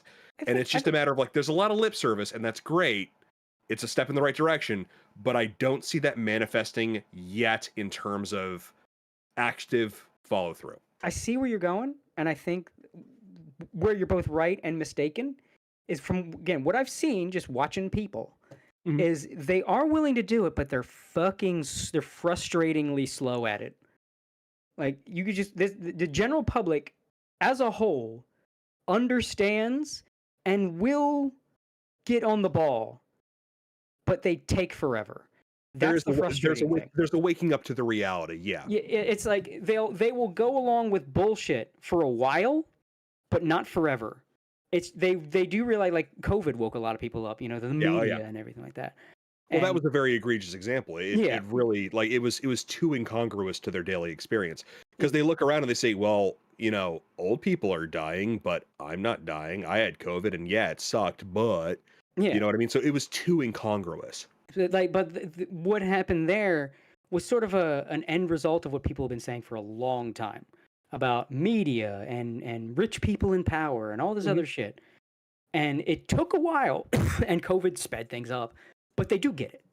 They do, you see this through election cycles. Like, you have like a shitty, like, bad election, and then a reformer. And then the reformer does some good, and then things are doing good, and then you have the bad, and then, well, we get another reformer. So they do get it. They're just slow because they don't care. Well, fundamentally, there haven't been, like, Trump is the first reformer we've had in probably a century, actually.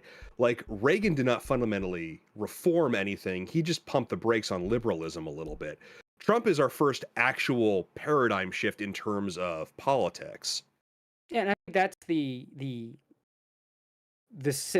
people finally getting it. Like I said, they takes them forever. It takes them a long time. But they do get it. And that's sooner or later, yeah. Yeah, they do get it. You're not. I don't think we're going to. We were never going to. Be a full communist state or anything like that. That was never going to happen. No, well, communism is fundamentally non-functional. Like, that argument lost in 1991. Yeah, exactly. But like, I think, and that was the reason that you can only, especially the American people, because the American people have an expectation of, I want to do what I want. I want to do what I want. I want to do, like, not full Sodom and Gomorrah do what I want, but, like, leave me alone. Let me do what I feel like. If I want to go out and get a beer and watch the game, let me get my beer and watch my game and go to my friend's house and, call my friends or my girlfriend or whatever. Just let me do my things. Don't fuck with it. It all comes back to Gamergate. If they hadn't have fucked with the video games, they would have won by now. Not won, but we would not be. I look, laugh at Sargon all you want. He was 100% right when he said that Gamergate got Trump elected. 100%. No, 1,000%.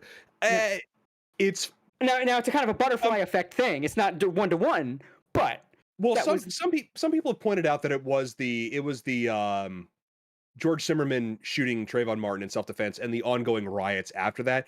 Gamergate played less of a role. It played more of a role in exposing the corruption of the media to very disinterested parties, that being gamers. But it's a lot funnier to say it was Gamergate, so that's what I'm going with. In reality, it's probably like 90 Trayvon Martin, George Zimmerman, 10% Gamergate. I think more Gamergate was the guy rolling a snowball down the top of a mountain. Gamergate was just a little snowball. By the time we got to, like, those riots, then the riots happened in 2012 before Gamergate even kicked off. Gamergate was getting people who were never going to pay attention to politics into politics because politics started paying attention to them. It's I think funnier to Gamergate- say it was Gamergate. So I that's think what I'm going with. Gamergate started a little bit before the riots. It was 2014. George Zimmerman was in 2012. I have to look that again. I could be wrong, but it feels like when. Well, it that feels like when entire the George era is Zimmerman kind thing of like time compressed just because so Yeah, much it's like they happened would- in such a Yeah. short amount of Yeah. time. Yeah, I mean it was It that was kinda era working really, after the but other, yeah. Gamergate definitely contributed, and that's why it's funny. Exactly. No, it definitely Yeah. did. I'm not denying that at all. If you go back Yeah. far enough, it's all Obama's fault. No matter which way you Thanks, slice it. Obama. I mean, there was that one 4chan This, but post unironically. yeah, well, there was that 4chan post that pointed out, and this is true, the 4chan post was right, that technically Obama created Doge. Yes, exactly. Yes, Yep. he It was did. the it was a department of the government meant to develop software for Obamacare. Yeah, and then It was the U.S. slipped it in and U.S. reworked it a little Digital bit. Service. Yep. You know, so thanks, Obama. Thank you, This, but Obama. unironically. Thank God Obama was just a corrupt piece of crap from Chicago and not like the actual progressive warrior he was portrayed as in the media. Thank God he was a lazy bum. Honestly, Yeah. I swear to God, the economy was already on an upward trend towards the end of the Bush administration. If Obama had gotten in, made his speeches, done his whole "we're together" thing, and then gone on vacation for 8 years, he would have been the best president. Like literally the best president in the last probably 75 years. And he could But have see, that taken was the credit thing. He for couldn't do everything. that. He couldn't just do that. No, he couldn't. Yeah, he had to sign legislation. He had to be the big man. Yeah. And then Oh, he well. had to, and then he was the one running things when Biden was there, so he couldn't let go. And then, Yep. Thanks for shooting everybody in the It's foot. literally Oh, it's then- literally his fault that Trump won twice. Yes. Basically. So thanks, buddy. If he hadn't Honestly, shit talked if you Trump, want- Trump wouldn't have run. Yeah, for real. If you want to thank anyone for why Trump ran the second time, thank Kamala Harris for getting to pay the guy who rigged the vote in Philadelphia. I'm being dead serious. There was an interview with an on the ground, like one of the Democrats' ground guys, and it was very strongly implied that he was the guy doing the vote farming. was the and by fixer. vote farming, I mean, yeah, I mean vote rigging and ballot stuffing. He was that guy, and he's like, yeah, we didn't get any support, we didn't get any message from the Kamala campaign, and so it's like, what do you want us to do? And we just did nothing. We spent the day home. I mean, we voted, but we just spent the day home. You forgot to pay the guy who rigged the election, you moron! You never forget to pay the guy who rigged the election. Then you don't have a rigged election. You have a fairer election, and you can't win a fair election as a progressive liberal, outside of Maine or San Francisco, at least. Maybe Portland. It's going to be very interesting the state we're in at the end of these 4 years, and that's all I'm going to say. But speaking of Oh, yeah. politics, I know we want to get to this because Gator hasn't been feeling well, so we don't want to go too long. But a little fella was on a little podcast recently. Ah, yes. I do before we get into that though, the Hassan and Trash Taste stuff, because I'm arguing with a retard on Twitter right now about it. I do want to plug Myles's work here, his website, Age of Ruin. Says a sci-fi universe set against the backdrop of epic galaxy-spanning conflict. So we had the Cody shilling segment. I want to have the Myles shilling segment here. Of course. Gotta So get my beak wet too. Yeah, tell us a little bit about your story. Sure. So, a little while ago, back when Twitter was banning everyone, the Fediverse started, and we all have accounts on Fedi, I'm sure. As part of sort of growing the culture for our guys, there were a group of people looking to solicit stories, and I said, well, you know, I work 60 hours a week. I may as well do something with all this money I'm earning. So I commissioned a sci-fi short story project in order to sort of compete among our guys with 40K, because 40K, it's a Games Workshop property. It's a British property. It's illegal to have an opinion over there. All the people who write for 40K these days, they all have pronouns in their bios, and we don't want that. So why would you give those people your money? Well, there's nothing else. So let's make something else. And I put out a contest and I said, all right, write me a sci-fi short story. And if it's good, I'll pay you. And I came up with this thing. It's Age of Ruin from the Ashes was our first compendium, and it's shockingly good. I got probably about 24 submissions, 10 of which I think made it to the final cut. And it just showed that people in this side of things, they have an enormous amount of talent. I don't know if they have the will to do it like you do in order to make a living doing it, but a lot of guys have one in them. They're like, okay, I got 1 or 2 short stories. I want to contribute to authentic right-wing culture creation. I don't want to just complain on the internet about, you know, oh, what's the woke people doing today? Oh, I don't want to participate in a moral panic. I don't want to critique. I want to create. And this is part of getting that going. This is creating a sci-fi universe by our guys, for our guys. It doesn't have any of the gay stuff in there. It's not pushing a message. It's good, high quality, if, a little amateurish. A lot of these guys are first-time writers. We do have a couple actual published authors in there, writing under pseudonyms, of course. I'm not at liberty to tell you who they are, but there are some people in there. And this is part of the effort to actually create culture rather than just engaging in critiquing and whining about it. We're trying to do the critical drinker bit where we, on one hand, we critique because that's what people want. Critique is popular, but we're also creating culture. We're creating the sort of things that people would like to read and write that isn't going to, we're not going to promote someone just because, they're a indigenous brown person who happens to suck a lot of cock. You know what I mean? That's not what we're about. We're looking to actually create authentic, good stuff. Right now, I have a second compendium contest going on. So if you've ever thought about writing a sci-fi story, if you have it in you to write a short story, head over to the website, ageofruin.info. Head over to the Gator, if you wouldn't mind scrolling up and hitting the story. Go to submissions and scroll down a little. Submission story contests. Thank you. Yep, the 2025 story contest is going on. I'm looking for short stories that have a lot of action in them for this collection. The last collection was more about rising from the ashes, hope in the face of darkness, that sort of thing. This is more action packed. We're looking to do more dynamic stories this time around. If you have one in you, hit submissions. If it's good, I'll pay you. It's $100 per submission that makes it. And if I end up using it, even if it doesn't make it into this collection, if I end up using it for a later collection, I pay you as well. So if you write something that's like, well, I don't feel like doing action, I feel like doing intrigue, or I want to do a little bit of a romance, you know what I mean? By all means, submit it. I'm more than happy to publish it. I'm more than happy to critique. I'm more than happy to try to point you in the right direction. And we're looking to firm up the fundamentals of this universe. So if you have a short story like, I've been playing around this, what's going on this planet or what's going on in this little part of the galaxy, absolutely start world building. You know what I mean? Please get in contact with me. ageofruin@proton.me. I'm not gonna lie, I might actually take you up on that. Please do, yeah. And if we're looking to have art done, like right now, I've been relying upon a lot of AI generated art, and it's not giving me quite what I want. But yeah, man, if you'd like to do something for me, I'm more than happy to pay you. If you need some art, hit me up. Absolutely, yeah. Yeah, you're on here.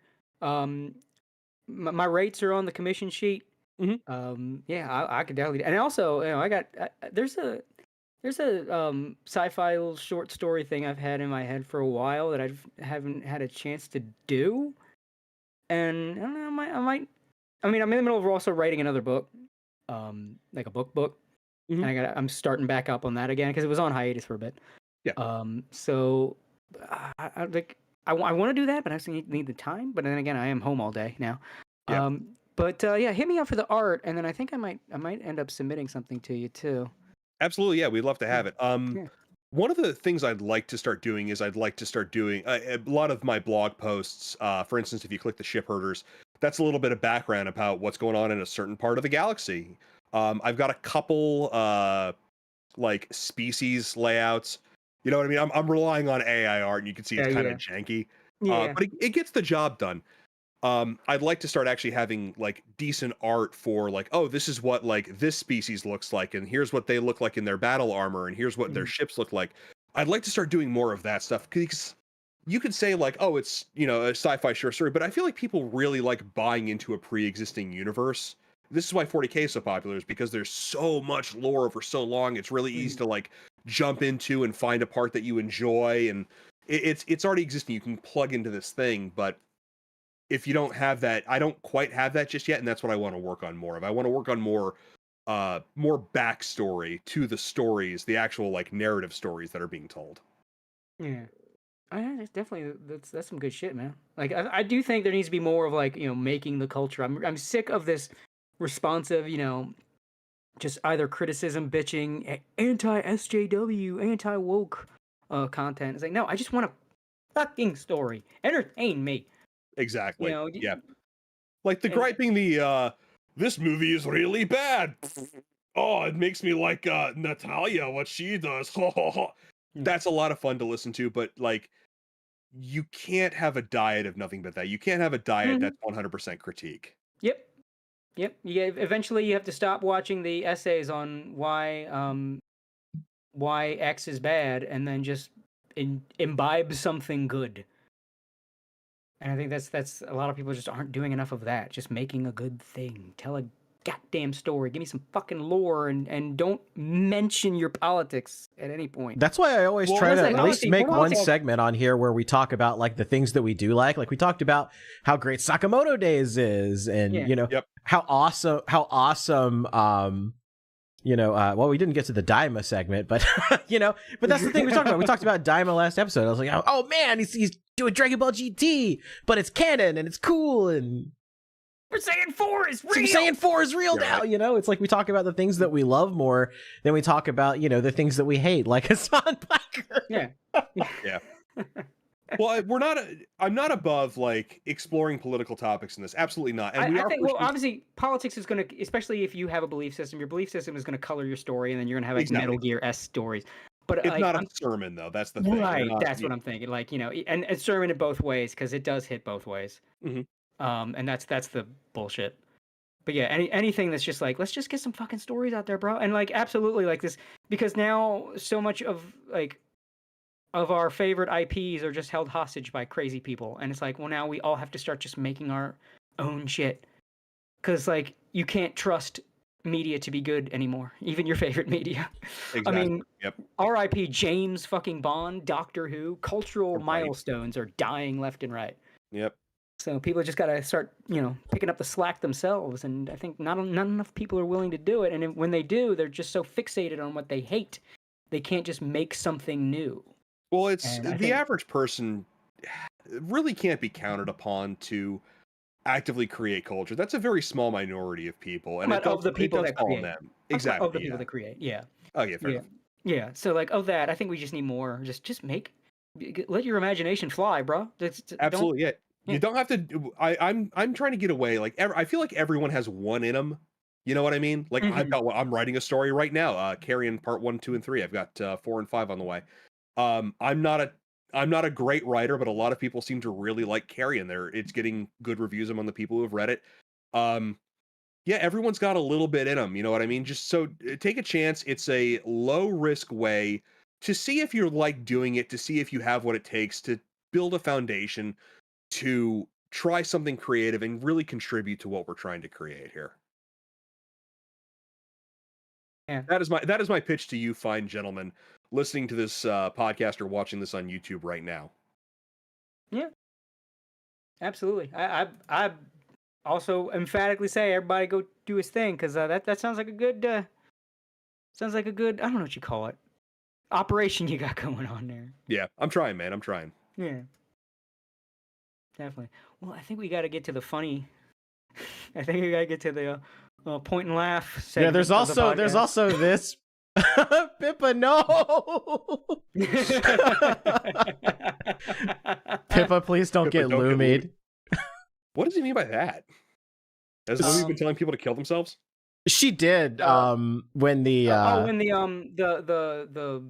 the harassment of Pikami. Oh no, that was Tenma. That was before. That was Tenma. Tenma got popped for the Pikami stuff. Lumi got popped for Camelot. Yeah. Yeah, because Camelot was trying to mosey on into the scene, and Lumi just said like, you should kill yourself, and then she got with the Ricada stuff. Yeah, and her account got suspended. She had to make a new one. That I did not know. I'm probably following the new one. The only thing I really see her doing on Twitter is like, oh my god, you drew me, that's so wonderful. Or messing up making tarts. That too, yeah. At least it was mostly solid. Mostly. But yeah, now we get into the. As much as I like to gush about Daima, but you know me, if I gush, that's an hour. Yeah, we'll be here all day. Yeah, that's like, man, if there's anything me and the autist got in common, once I'm in you get me started about something I love, I turn into an autistic man reading the wiki at you. But yeah, we do have But to get into Hassan Piker. So we did an entire stream. I had it was me, Spooky Weeb Trash. It was ER. Yes, that ER. E:R and Aiden Paladin. And we watched the entirety of the Hassan Piker Trash Taste podcast. And Why would you subject yourself to that? Aiden was like, I'll tell you how about how it went. Aiden was so angry that she just kept slamming drinks, and by the end of it, she was screaming at him in like solid Japanese. Like it was I didn't even know Aiden was, fluent in Japanese, but by the end of it, I had to that's the only episode of Anime Boomers I had to make subtitles for. So yes, there is an episode of Anime Boomers where it's actually subtitled. Oh, well, now we got to have the dub of that. Yeah, now we have to do the dub. Have her dub over Aiden Paladin. That would be amazing. To release the dub episode. You're like the completely wrong voice for her too, like just totally off. That would be beautiful.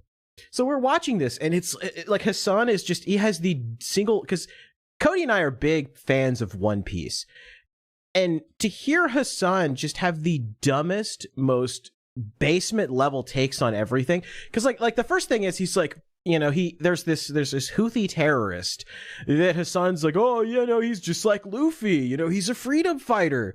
And I'm like, you have totally and absolutely missed the entirety of the story if you think that Luffy's a freedom fighter. Luffy is not fighting the government because he's trying to like overthrow the government. He just wants them to fuck off and leave him alone.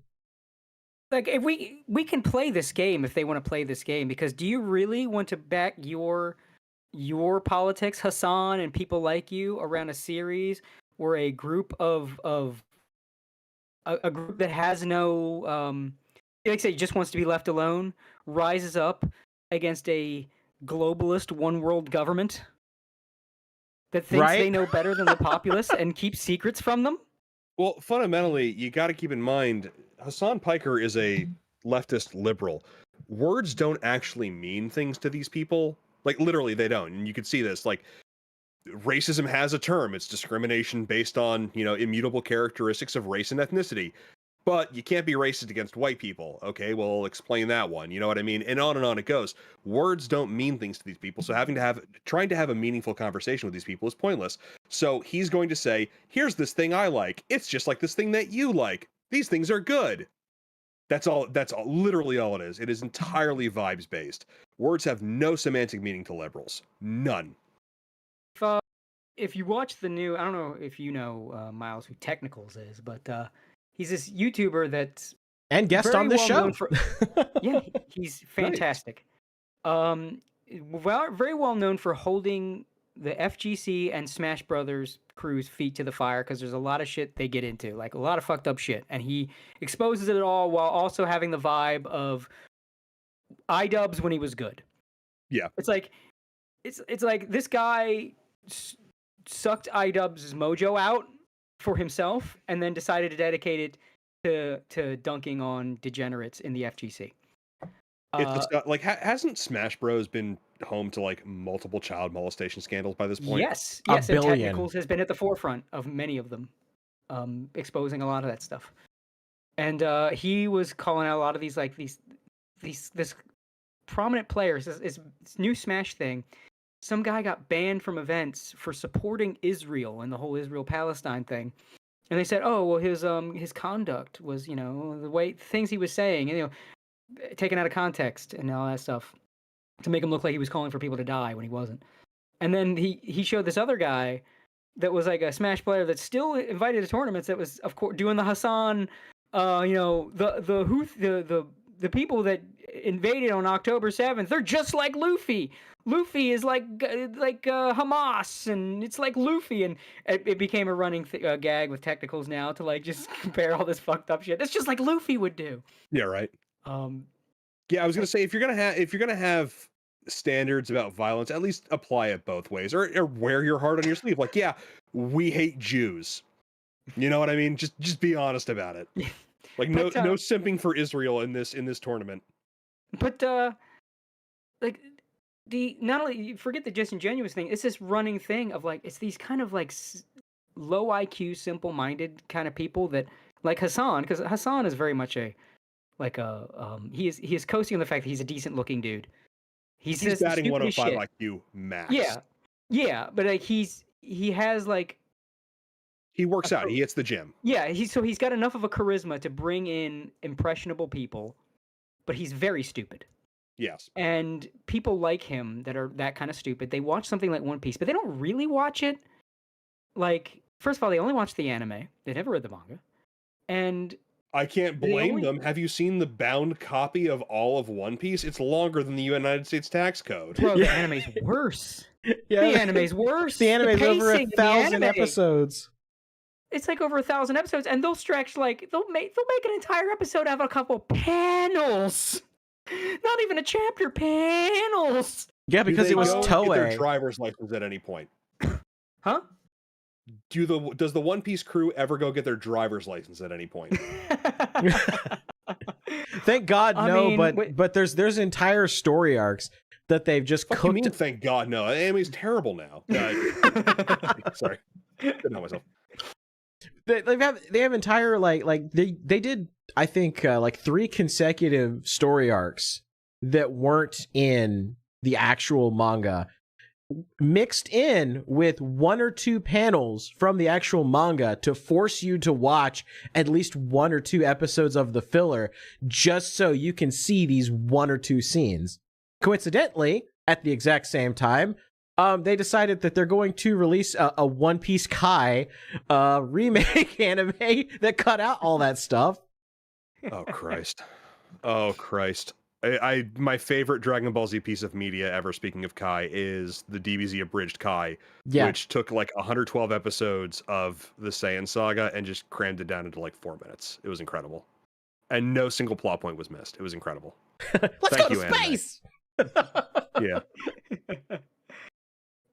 I miss when they were funny, but Me too.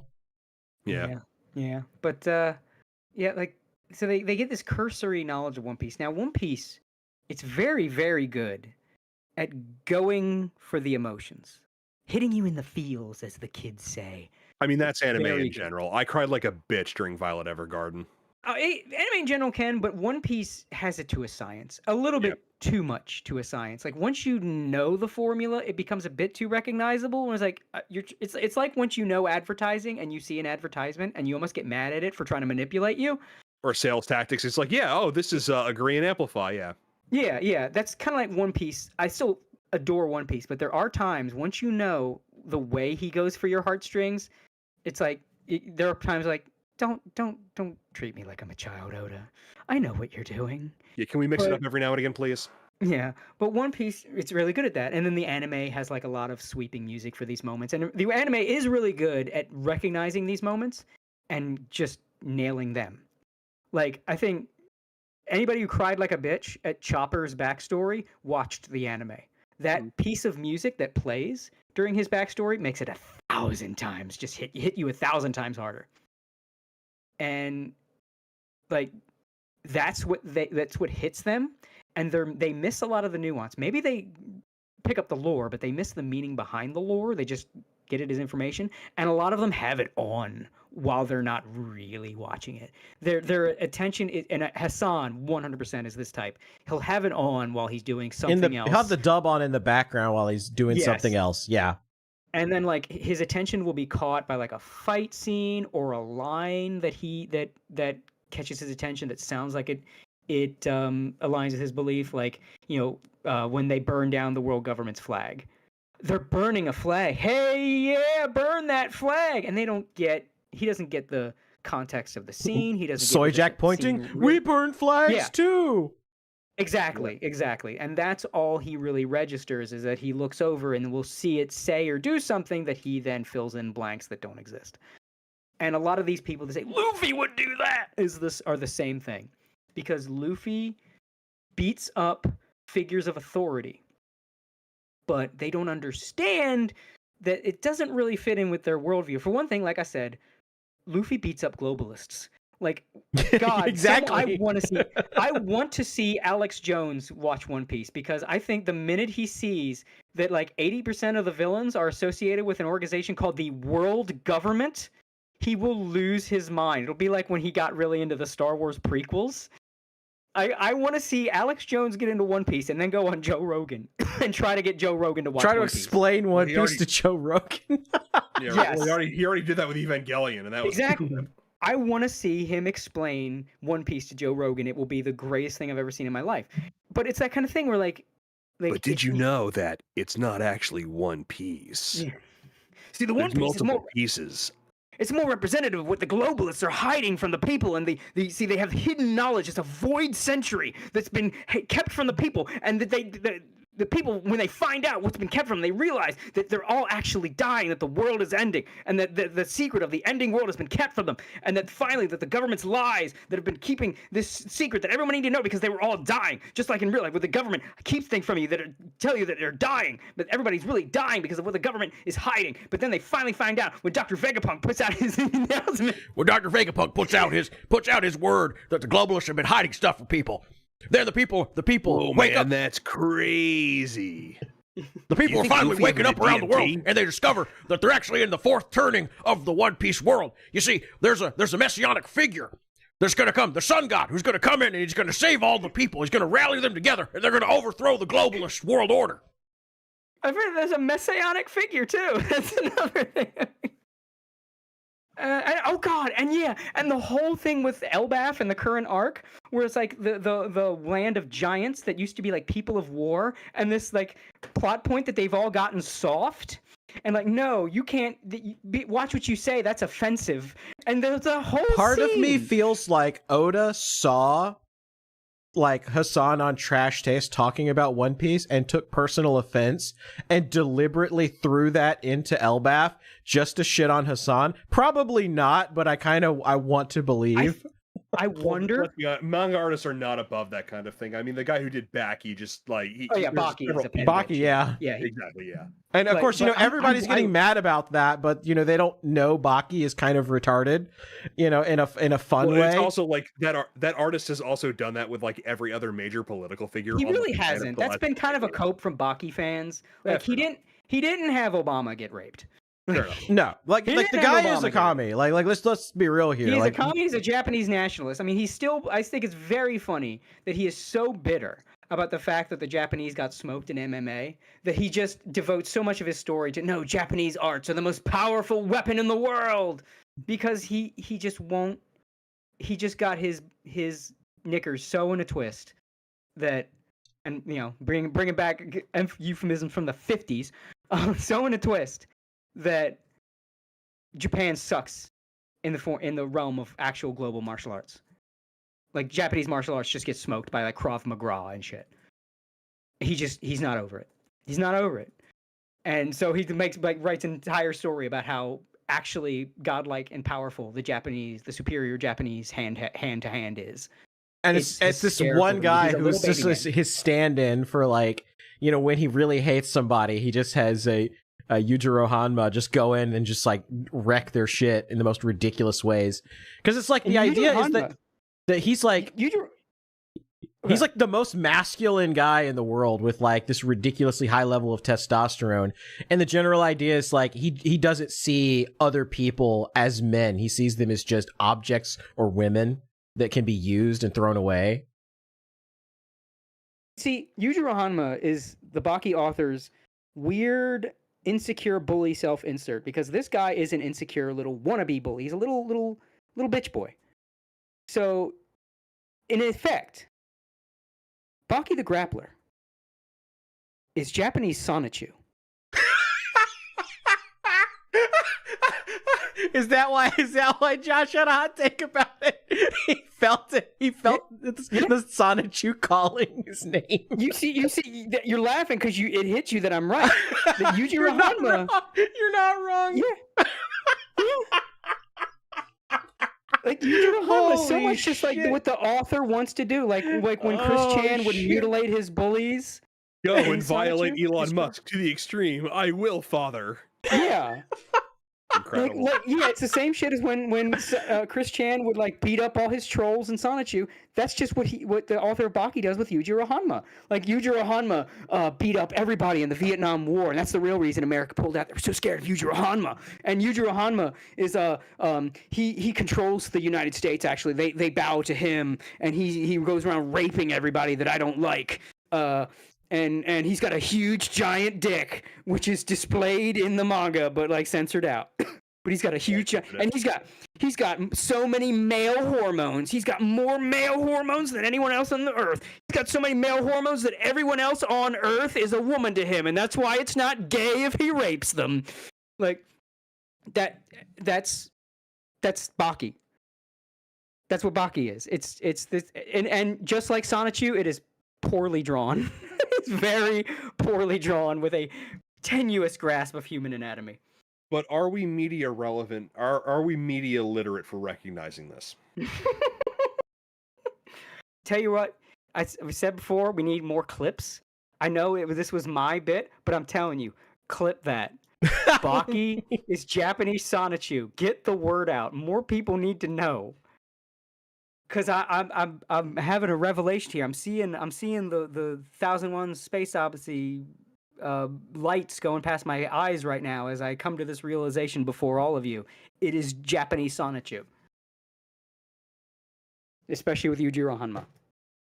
But, Baki aside, because we're talking about One Piece here. I need a drink. My throat is dry as shit. Like that... Hassan, like I said, he is the dumb One Piece fan, and this is a thing now. Like you can tell. It used to be like, oh, you like that thing I like. We could be friends. That's not the case anymore. If I see One Piece, oh, you like the thing I like? No, you're probably an asshole. Yeah, you're probably retarded. If I see somebody, oh, you like One Piece too? I can't talk to you. You also are a big fan of One Piece? Stay away from me. Yeah. Don't talk to me because I've already filed a restraining order. Yeah, you're probably one of these newer fans that is, you know how you could tell if a One Piece fan is cool or you should never talk to them? How much do they like Luffy? Because a real One Piece fan knows that Luffy is like the weakest part of the fucking manga.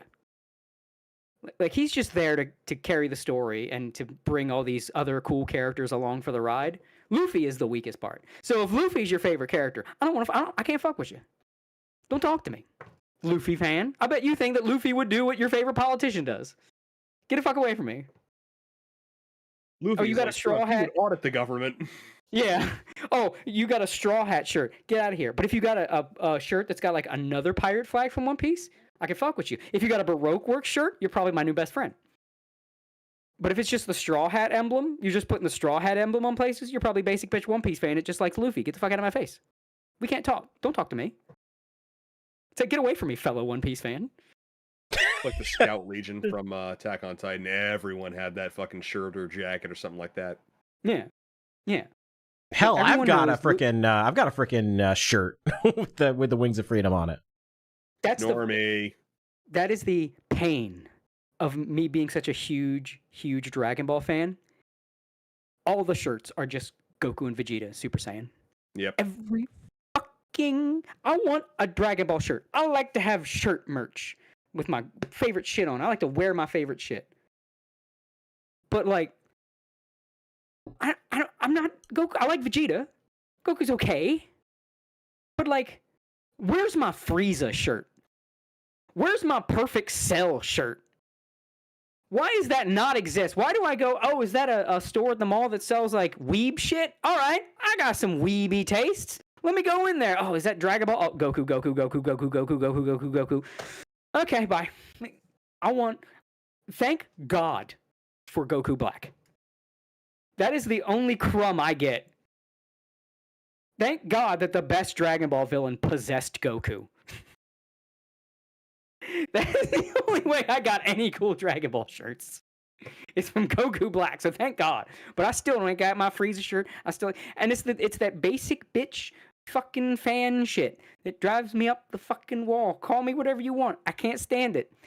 Like, oh, I love this thing. Oh, let me find merch for it. Main character, main logo. Okay. Never mind. Now, see, I think you're not a real Dragon Ball fan unless you speak fluent Spanish, and have a lot of airbrush T-shirts of Goku doing gangster shit, like flashing dollar bills, and with a gun for some reason, even though bullets can't really hurt him, because it's gangster, you see, or cutting taco meat. Look, I'm already honorary Mexican between my love of Dragon Ball and my love of King of Fighters. Right. I already have my honorary Mexican citizenship. I just need to watch Saint Seiya to complete the trifecta. No, but like these are the kind of people, these Hassan motherfuckers. He's that kind of person that's just he's only really here because anime has a cultural impact and he can use that. Since COVID, yeah, you know this guy before COVID, before like 2020. If this guy heard you were an anime fan, he'd probably call you a pedophile. Exactly, 100%. 110%. Yep. But anime convinces people to do things. That people get behind anime, so it's useful to him. He probably watched One Piece as research. Well, he just recently called Nux Taku a pedophile. Well, of course. So it's like you know that it's even though this is the guy who got popped going to a brothel in Germany for underage sex trafficking. Yeah. Right. Hassan is the penultimate tourist. Yeah. I won't go so far as to guarantee it. I would put money on the fact Hassan has fucked somebody under the age of 18. 100%. I mean, I'm not saying that. I'm not making any slanders. I am putting money on. I think if you were to tell me that happened, I would say, yeah, I could see it. If somebody told me that it happened, I would not doubt it. Yeah, I'm not putting that as proof. I'm not putting that as a statement of fact. I am saying he's got the vibe. That's it. Well, this is the thing with all the big leftist psychopaths. You take a look at Destiny, you take a look at leftist politicians, you take a look at their media personality. These people are psychopaths. By textbook definition, psychopaths. They have no ability to empathize. People are objects to them to be used and discarded at will. Words do not mean things to them. They will say and do anything in order to maintain power, in order not to get caught, to maintain a mask.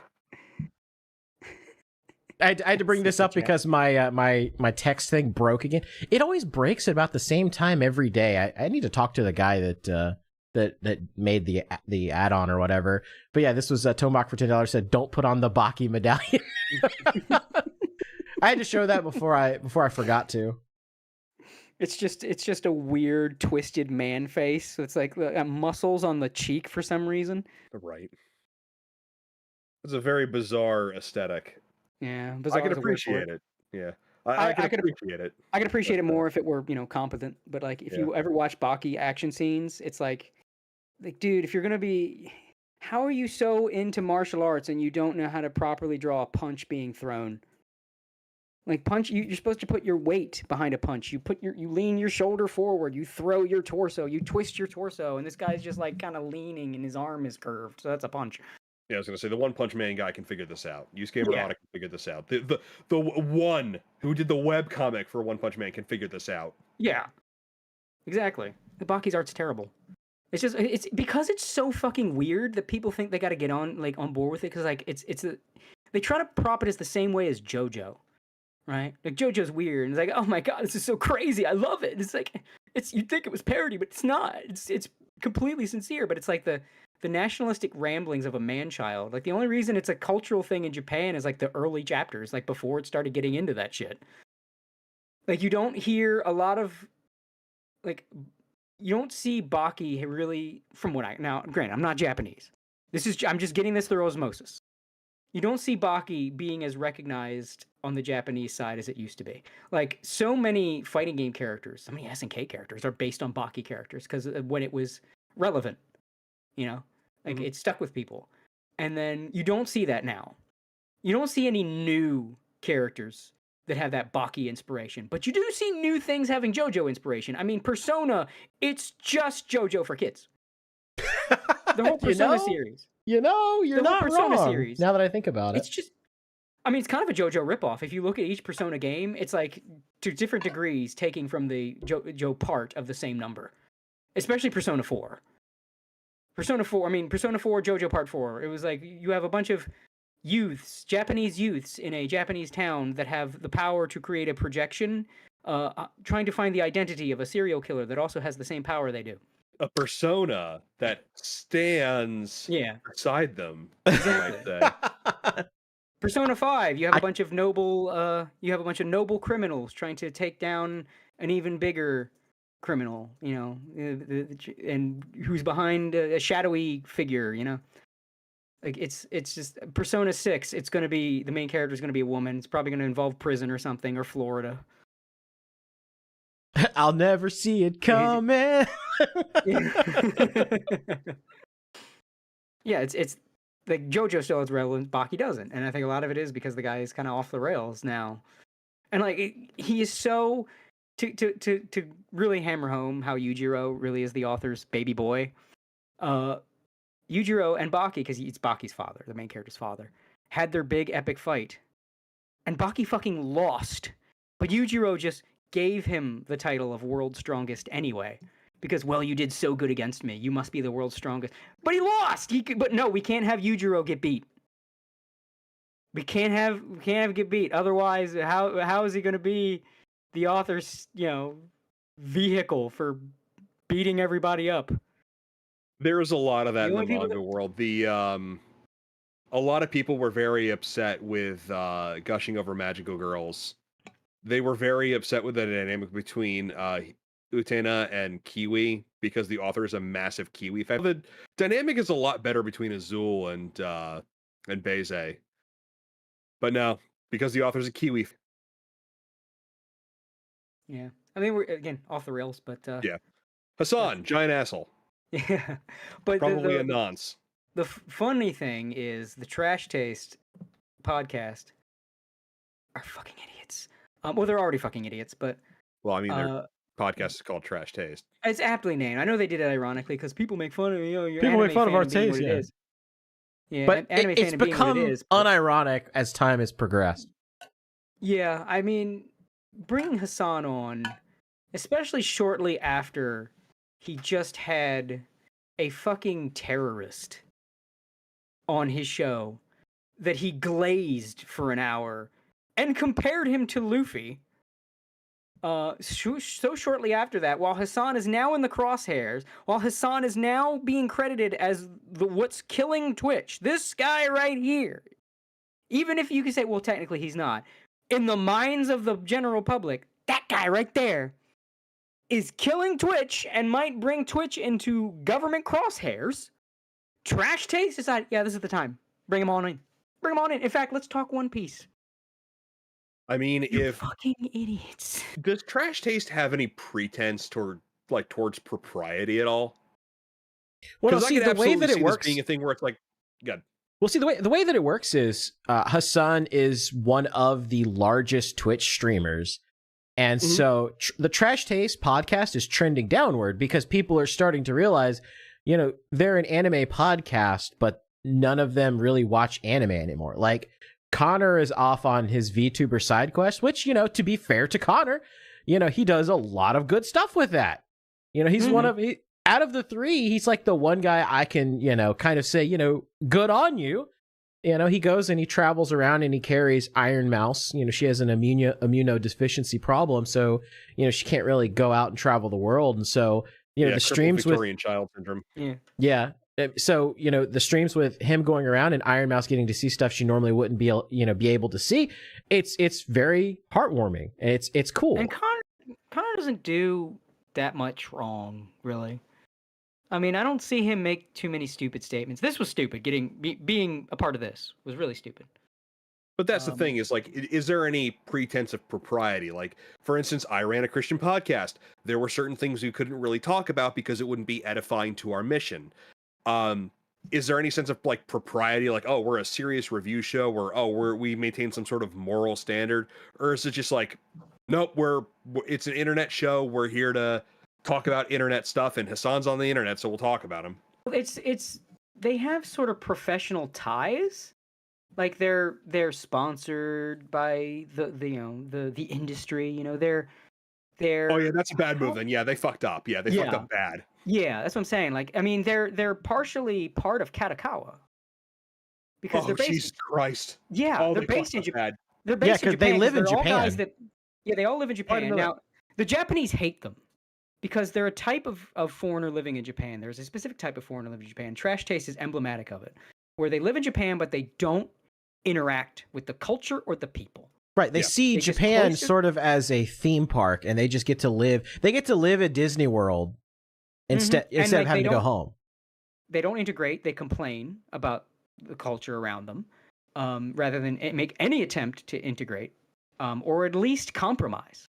They just shit talk. At least be respectful of the culture at large. Yeah. A little. They only really interact with other expats that live in Japan. That's a very common thing. That's a sickeningly common thing. Yeah.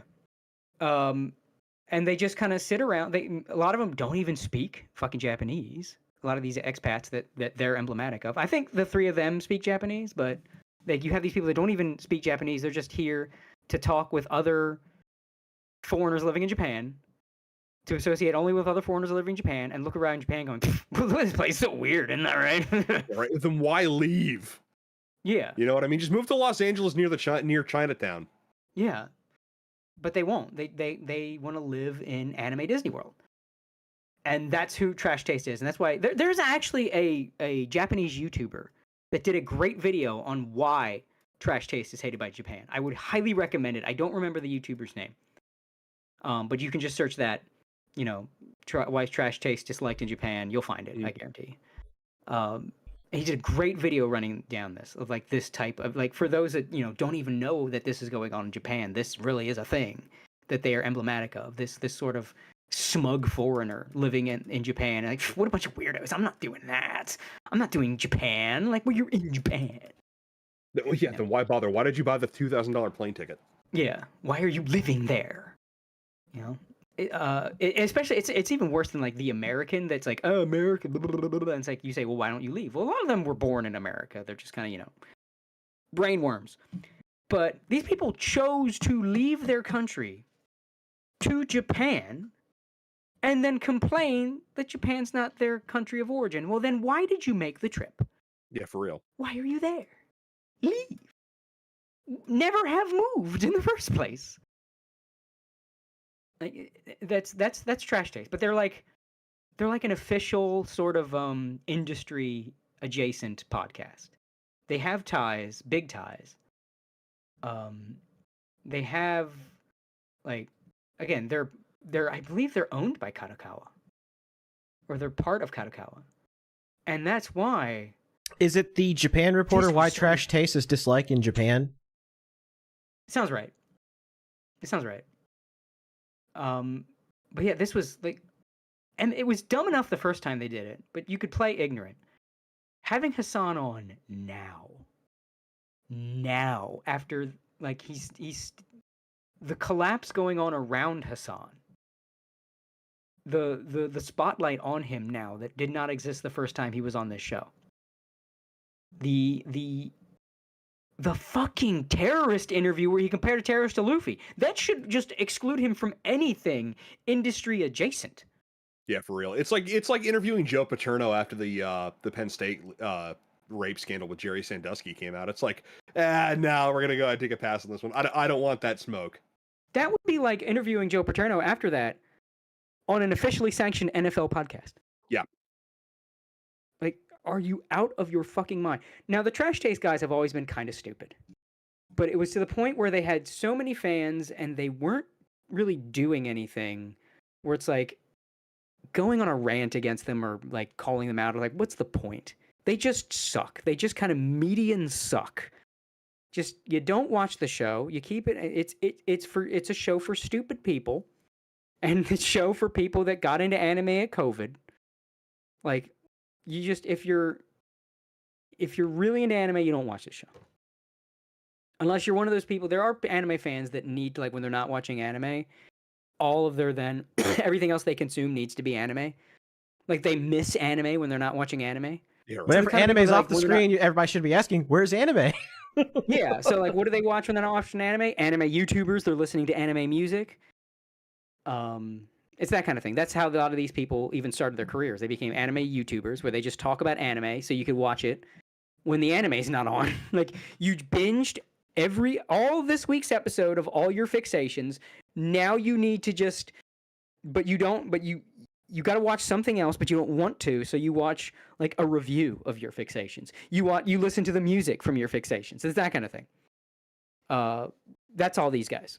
And yeah, it says here that that Trash Taste, that all three of them are affiliated with GX Plus, which is a web-based arm of Bookwalker, itself a subsidiary and media conglomerate Kadokawa Corporation. So yes, they are associated with Kadokawa.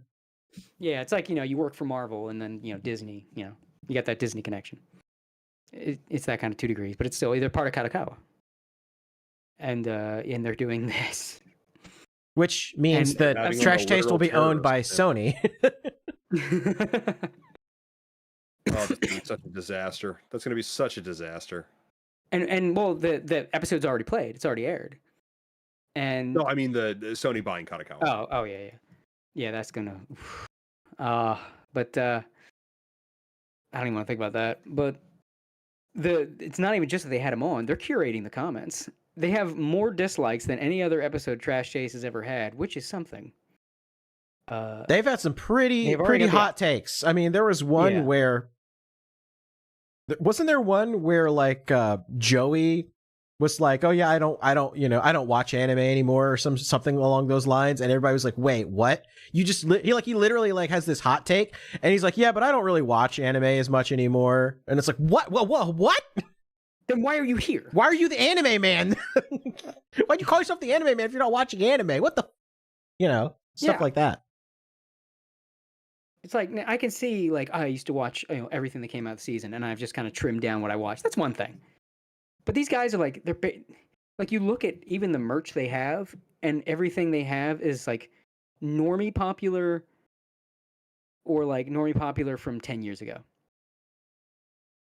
Though there's evidence, for the person in the chat just said, there's evidence they're deleting comments. Their Reddit subreddit's been calling them out. Like, this has been an absolute abject disaster. Surprised their subreddit isn't in complete support. Reddit's a cesspit. Yeah. So like that's how bad it is. Even their subreddit is like, hey, wait a minute. And there's been like, they've shown proof that comments are disappearing and that it's being curated.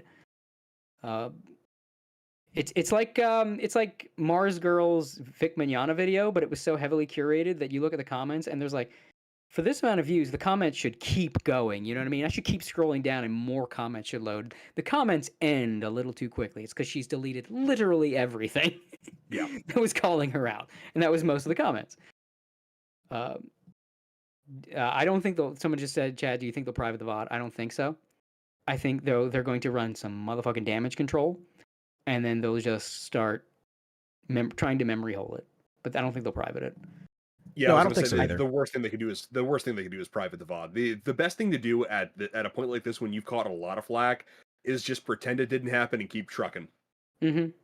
People will forget because fundamentally, everyone kind of knows, even if they don't really, in the back of their head, there's a conflict. Like, because the human brain cannot really distinguish between things on a screen and people you actually interact with. People start to think that, like, the people they interact with are their e-daddies, they're actually part of their lives. It's why people get very upset when celebrities do things they don't like. These people don't know you, they don't care about you, because you watch them all the time, though you think they're part of the family. But there's also the very conscious layer that it's like, well, this is just a podcast. So if they thought, I'm not looking to these people as any sort of authority, they're just people I know, or people like I kind of pay attention to sometimes. That gets filtered through, and so if they make a boneheaded move, as long as they move away from that, it's kind of like, oh, well, they're not doing it anymore. If they start to double down, then yeah, they're going to be in real trouble. But if they just stop, turn aside, and just keep on trucking, and just go back to like reviewing, I don't know, like Nokotan. Yeah, retard, pull up. If they just like do a review of Nokotan or something like that, no one's going to remember this in a month. Yeah. I don't know, this I don't know, but they're playing with fire, though. They're playing with fire. That's the danger here. Their response needs to be just totally ignoring it, pretending it didn't happen. But I think their egos are just too much that I feel like they're going to be like, well, and they already did. They already said, what do you mean we're not deleting comments? We never delete comments. I feel like their egos are going to get the better of them, and they're going to be like, you plebs, how dare you, get that hoity-toity, we're better than you attitude. Oh yeah, that's the start of the death spiral. If they go that way, which they probably will, that's the beginning of There's the no end of that. recovery from that. No. Mhm. Because that I would not invites be shocked. so much heat on you. When you put out a challenge like that, when you let your ego get in the way, that's the bat signal to get every asshole on the internet crawling up your ass. That's every locale. Yep. It's Yeah. just got it's ego. They keep engaging and they keep starting shit, and then it just snowballs. Like, I would not be surprised if they lose sponsors. Oh, not at all. I 'Cause can I almost think people are gonna guarantee start- it because I think Yeah. that because just like with Twitch, you know, Twitch was pretty much like, we're not doing anything, we're not going to change anything. You know, Hassan has a right to free speech, which, you know, he does have a right to free speech. But, you know, it's the same argument they made against us for so long, where we were like, you know, being based right-wing chuds, you know, you know, they were like, oh, well, you have a right to free speech, but you don't have a right for people to pay advertising for that speech. And it's like, okay, well, now the shoe's on the other foot. You know, now you're saying stuff that's, you know, it's a little problematic. You can't say that. You can't say that on a website that's funded by, you know, mega corporations. Uh-oh. Well, there's also a fundamental difference. Like, a lot of the right-wing stuff was just pointing things out. Like, Was pointing out reality. It's like, you know, yeah, you know, so many millions over so few years, you know what I mean? Or, hey, a lot of these people have the same, very similar last names. Or, hey, these certain people, football players, basketball players, people who really like dodge Hellcats, they seem to commit an awful lot of violent crime. It's pointing things out that are inconvenient, and we were getting debanked for stuff like that. This guy is glorifying violence.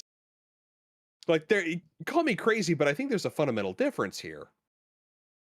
right. He's calling for explicit violence against, you know, a particular race of people. He glazed a murderous terrorist. Like, I think there's a difference between free speech and that's just like advertising terrorists.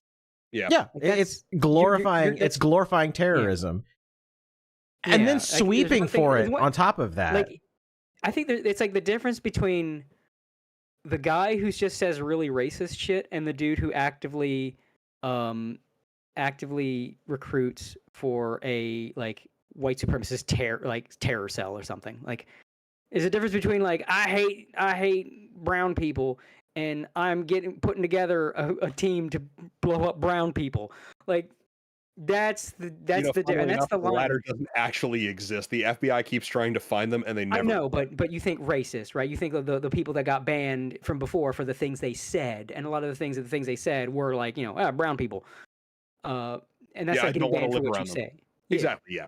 Yeah, that's what you get banned for saying something, and then you put the shoe on the other foot, where like if Hassan was just saying like the stupid shit where it's like it's like that chick that's like his moderator that was saying some shit. Oh, Frogan or whatever. Yeah, I can see that, right? I can see leaving that because it's just speech. But when you start getting into, hey, you know who's cool? This particular organization that acts out terror, like this particular organization that does things and blows shit up, that's when I think we're not free speech anymore. Well, it's also that's not dependent. speech. Like, I think that I draw a line at the Brandenburg versus Ohio test. Like, is there means, motive, and opportunity to commit an illegal act? If yes, then that's not free speech. That's a call to action. That's violence. If not, well, then it is free speech. But it's also one of those things where there is a limit on that. Like Section 230, you do have things that are not criminal speech, but kind of push the limit, like advocacy for terrorism, the posting of child pornography, gore, stuff like that. Things that people like the average person would categorically object to in general. That has no broader public interest. Like, for instance, crime statistics, that has a public interest. Discussing the historical facts about something has a public interest. Having an opinion about different ethnic groups, you know what I mean? Valid free speech. Meanwhile, like advocating and apologizing for terrorism or engaging in terrorist apologetics, does he deserve to be thrown in jail? Well, I mean, he's Hassan and I hate him, so if he wound up in jail, same deal with Harvey Weinstein. It's like if I he don't wound think up in Harvey jail, I Weinstein wouldn't be raped him. sad.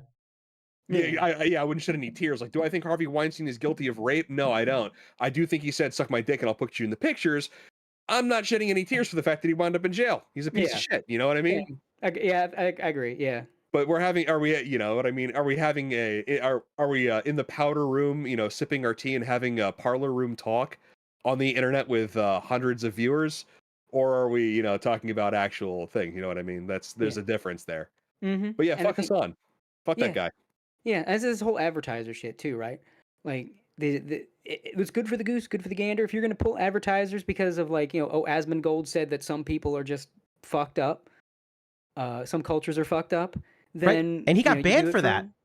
Yeah. Then you and objectively, he's right. Objectively, he's right because he's pointing out the fact that yes, they do, you know, promote genocide, just straight up, and he got banned for that. Anyone who does that is wrong. Yeah. Anyway, he was speaking out against genocide, and he's the one that got banned. Hassan didn't receive a single penalty at all. Mm-hmm. And that's the problem. If you're gonna do it here, you do it here. Personally, I would do it to neither, although I would have maybe a government agency should just keep an eye on Hassan. Yeah, because Hassan Asmongold knows better, and people on that side of things know better.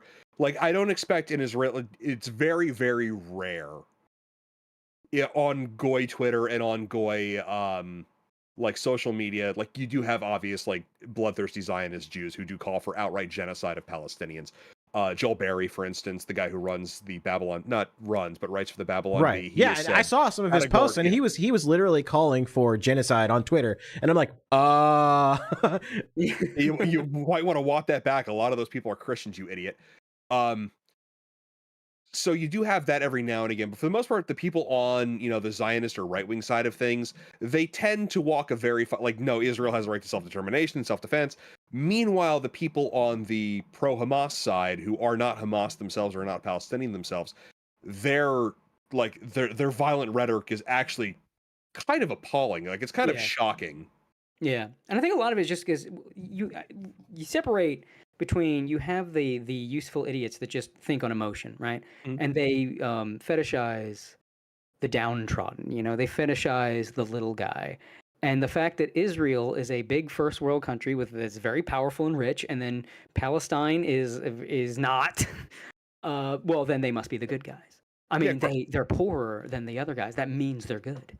Yeah. And it's just this emotional reaction that leads them to say this crazy fucked up shit because it's just emotions. Not a thought was put into like the people that say Luffy would be for Palestine. No thought was put into that. It's all emotion. It's all swelling music and Luffy yelling and big thing bad, little guy good. That's it. That's all that went into that, and then they barfed out an emotionally charged statement they put no thought of. Because again, I keep saying emotions, but that's because that's what it is. Just pure, unrestrained id. It's just their id barfing out of their mouth onto the computer screen through their hands. No thought.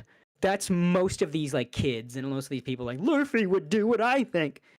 Hassan, I think, is a little more malicious. I think he's genuinely very stupid. I don't think he's a crafty guy. I don't think he even really has a true worldview. I think he is on the side he's on because he wants to make it in with like the elite in crowd. He wants an invite to Davos. Yeah, he's a nepo baby. He's a psychopath nepo baby. Like a lot of these left wingers. He was born into money. He wants in. He wants in on like the elite. You know, the kind of people Alex Jones yells at. He wants to be their friend. He is like the guy that you have. He wants to wear the eyes wide. Yeah, he wants to wear the eyes wide shut mask at Davos. Yeah, he wants in. He's like the little kid trying to impress their big brother and their big brother's group of friends. Like, can I hang out too? I can do this. You guys playing video games? I play video games. That's Hassan. Mm-hmm. Like, that's all he is. He's a little nepo baby trying to be important and. Like, I guarantee you he's insecure as shit because he's a nepo baby. Like, I guarantee you he's trying to get in the sort of elite class so that he can feel like he has importance. Because without it, I think it hovers over him. Like, it's in his blood too much that it's just constantly, like, in the back of his head, like, you're only here because of who your family is. I don't think it even goes that deep. I don't know if he feels that or not. I'm wouldn't be surprised if that was an element. I think it's that, like, subconscious. Like, I surprise don't think he consciously knows. I think it's subconscious in the back of his head that creates an insecurity, even if like because there are conscious and subconscious beliefs. Sure, yeah. And I don't necessarily consciously. buy that, and that's just a thing with psychopaths. He wants to be part of power because he recognizes that as a vehicle to engage, to exert that power over other people. That's why he's doing that. I think the insecurity is being removed from power the same way, like if you take a heroin addict's heroin needle away, you're removing his drug from him. You're preventing him from accessing his prey. I think it's just more like, yes, he wants power, absolutely. But I think it's like the power will validate him. Like I think it's the opposite. I think it will give him the identity he needs. I think it's the opposite. I do think it's a matter of power is a way for him to engage in predatory behavior, and as a predator, he wants to engage in that predatory behavior the same way you want to eat when you're hungry. Like it's a necessary physical drive for him. It's an addiction for him, and so he's engaging in these games to have access to more prey. Yeah, I see he does have a predatory side to him, so you probably got something there too. Like Hassan there's something about the guy that just comes off like, man, I would not, if I were a girl, I would make sure there's another man in the room if he's present. There's just something about him. I can't say he's ever done anything, but he's just got that vibe, man. Oh, absolutely. Yeah, no, it's superficial, there's a laundry list of things that define a psychopath. Like being superficially charming, innumeracy is a big one, which explains his leftism. Dark triad personality traits, lack of empathy, constant switching on a dime, emotional tirades, being. You see it too when he's like on someone else as a guest or whatever, or something like this, like with Trash Days. When he interacts with people, he never comes off like he's having a normal discussion with somebody. No, he's trying to win. Yeah, he never comes off like he's part of whatever conversation is going on. You always have this, it's just like this way he carries himself, and even like little mannerisms where it's like he's scoping out everything. He's scoping out for, like you say, he's trying to win. He's trying to get one over on whoever he's talking to. He's waiting for you to say something or do something he can pounce on. Even if it looks like he's talking to someone he's supposed to be friends with, he never feels like his guard is down. He never feels natural. It's always like, yeah, man, like he's like got his head down, eyes up, like, yeah, no, go ahead, man. Yeah, sure. No, like he's got that look. Like he's watching, waiting, like a lion looking to pounce. Yeah, he's sizing up his prey. Symptoms of psychopathy: boldness, superficial charm, disinhibition, lack of empathy or remorse, inclination to violence, psychological manipulation, impulsivity, and narcissism. Oh yeah, that's Hassan. That's him to a T. Yeah. There's not a thing there. There's not a thing there. Yeah. I think it is. We are very lucky that evil is so unremarkable. I've said this before. Evil is a bitch in reality. Like the Magnificent Bastard is a work of fiction. And that's why they're so fun in a way. Evil in real life is not remarkable. Its power is often ill-gotten. It's just shittiness. Yeah, it's just like the grand Senator Armstrong villain doesn't really exist in real life, at least not anymore, not to any extent. Yeah. Like even like you think of the coolest like there are no Friezas, there are no crocodiles. Like someone with that power and that kind of hate is usually like just a little bitch, bitch. They're like it's the weak men who create hard times. In reality, evil sucks. It's just you suck. Not just obviously that evil sucks, right? But like, man, objectively, as a person, as whatever you're trying to be, bro, you suck. You see it in like crooked politicians. They're always like this weak little little mincing little fraidy cat bitch. But like the thing that gets me is how little they're willing to sell out for when it comes to that. Like it's so banal, it's so weak, it's pathetic. It really is. It's pathetic. Yeah. Like evil is pathetic in real life. It's pathetic, and Hassan is a good sign of that. Like using, can I be like in the in crowd too? Maybe if I I'll say whatever. I mean, I'll do whatever. Just maybe if I can just can I go to Davos? Can I go to Davos? Can I invite me? I mean, I'm important. I have a lot of people. I influence a lot of people. You should invite me. And if it wasn't for Hassan's, they probably should.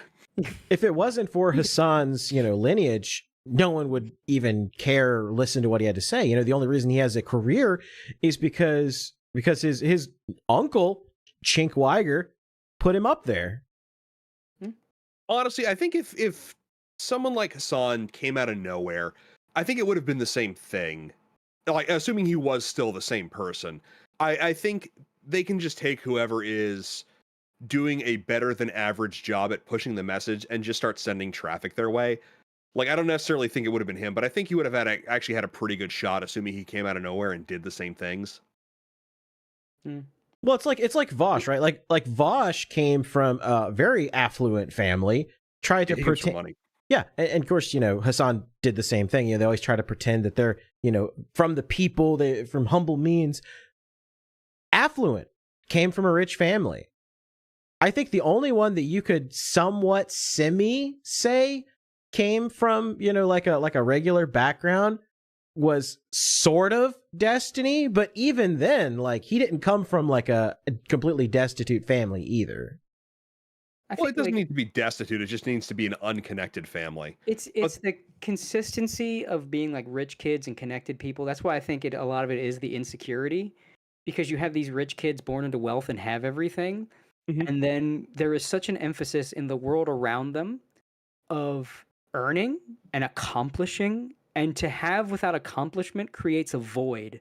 And a lot of these people then fill by trying to become crusaders. Oh, absolutely. Yeah, yeah. In other cases, yes, absolutely. In the case of in the case of these like lefty Twitch streamers, I don't think it's the case, just because they strike me more as just textbook psychopaths, more so than like strivers like that looking to fill that particular void.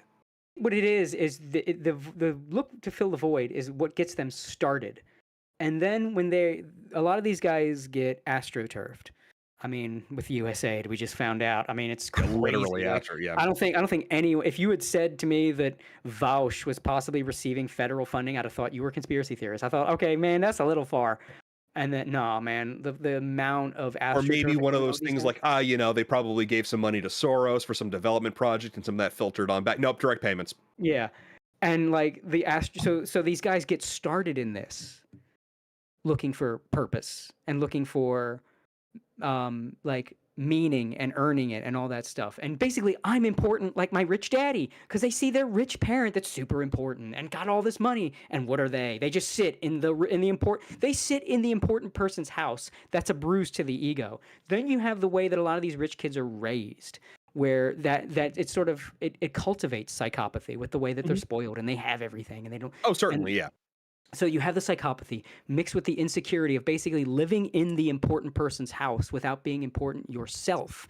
So the need to be important. So then you start doing something like Twitch streaming and barfing your opinions to everybody. And that's what starts on like that airbagged guy. It's the same thing. And then they get astroturfed and they get in with the in crowd, the elites. But they're not really the elites. Like, they feel like they're in. But they're just kind of like... Yeah, they just kind of get thrown crumbs by the elites they're a useful idiot. But they feel important now. And that just nurtures the psychopathy that they had from the outset, that insecurity drove them to, and now they're at a point where you're right, it's not the insecurity now. That's what started this. And then now they've been fed by the AstroTurf, which has now created this monster. Well, it all goes back to there's a lot of... Well, it all goes back to like the alternative influencer network stuff from back in 2018, and the fall of blood sports, and then the interpersonal bickerings and stuff. There was that alternative influencer network and all that stuff they were trying to, to worm in there to get everyone banned from YouTube. And then it led to all of a sudden this massive shift in the algorithms that were promoting people like Hassan, people like Destiny, people like Vosh. Oh, absolutely. Well, Susan Wojcicki, we all know what she's about. Yeah. She's a liberal Jewess. So, of course, she's going to promote a lot of progressive causes. And the people glomming onto progressive causes, because it is so low entry, it's so low barrier to entry. And if you can articulate these points even just a little bit, I mean, you're already on your way to success. You've already burned up your booster stage. You will go very far. It's just a matter of being put over the top. That's going to require a lot of help, because fundamentally people don't want to listen to this crap unless they already agree with it and they need affirmations. or they're very, very, very gullible and very, very, very young, which is a lot of that audience. I mean, adults do not want to listen to this crap. We proved that during the Air America era, which I don't know if either of you two are old enough to remember this. I'm certainly not. Air America, yeah. Air America was like the left-wing Rush Limbaugh. It didn't last but like 3 years, and it always lost money because no one wants to listen to this garbage. Like even like milquetoast liberalism from back in the day, no one liked that crap. Yeah. And I think it is just like politics aside, it's the personalities, and that's why Jon Stewart was so effective and kind of ruined millennials in a way. Oh yeah, absolutely. Well, Jon Stewart was actually funny. He had a whole writer's team. Yeah. And so like you have to give people a reason to watch you. Yeah. Give people a reason to tune in. Like I would watch a left winger if they were funny. I've done it many times, you know. I would watch a right winger who's funny. I watch a guy who's funny. I want to see a guy who's funny. I wouldn't, just because I understand, like, to me, I draw a hard line. And again, totally admit this is me, but leftism is not just a difference of economic opinion anymore. It's fundamentally anti-civilizational, and it stands against everything I believe. So I can't in good conscience support leftism anymore. I think it's I think there's a difference between left wing and leftism. Well, you pick and choose where you draw your line. Like a blue dog Democrat, yeah, maybe, but like an actual like leftist progressive, for me, nah. I think it's just hard to tell these days because leftism went like it just got its fangs into so much. Well, what defines leftism is fundamentally the bio-Leninist crap. It's fundamentally the anti-civilizational crap. Like you could be a free market leftist these days, which is bizarre. I think it depends on like do you think the government should control your healthcare? Do you think like we should just do you think we should have programs to help the poor, or do you think we should just give the poor money and create a class out of a welfare class? Well, that's not even what defines leftism anymore. Again, it's the weird sex stuff that defines leftism. You could be a small government leftist because you support all the gender stuff, which is where left libertarianism comes in, and they are leftist because of the anti-civilizational sex and gender stuff. I think, to be real, I mean, we keep trying to get away from the politics stuff, but to be real, I don't think there's left and right anymore. I think that's always been kind of a flawed dichotomy, and it's falling apart before our eyes. It's really become statism versus like populism at this point. Statism, populism, authoritarianism, leftism is just kind of, I guess the term of left is sort of left over, but more like socialism, communism, all this kind of stuff. It's just a whole bunch of belief systems now that for a while we were just sort of categorizing as right and left. I think we've in the information age, we've kind of learned that doesn't really work. Well, left, America may have a two-party system, but like beliefs and political, that can't really fit in the two categories very neatly. Well, not the old category. The definition of left and right has changed over time. Like it used to mean Republican versus monarchist in the French terms. Previously, it was opposition to communism versus support for communism or state control, libertarianism versus statism.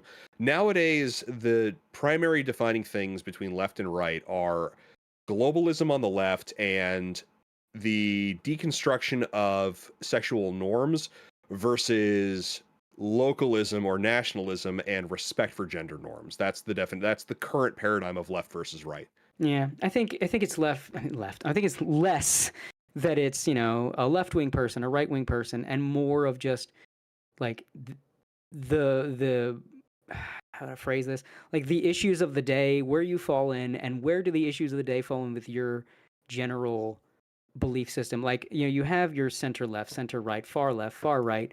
I kind of get how you can be one way or another, but I think like the things that are the focus now are just so different, and it's like, oh, what's left wing versus leftism, and if you believe in, and like Josh Drive Hayes, he's said he's a left wing guy, and I can see it. I can see in some of the things he says. Oh, but absolutely. I wouldn't call him anywhere near a leftist.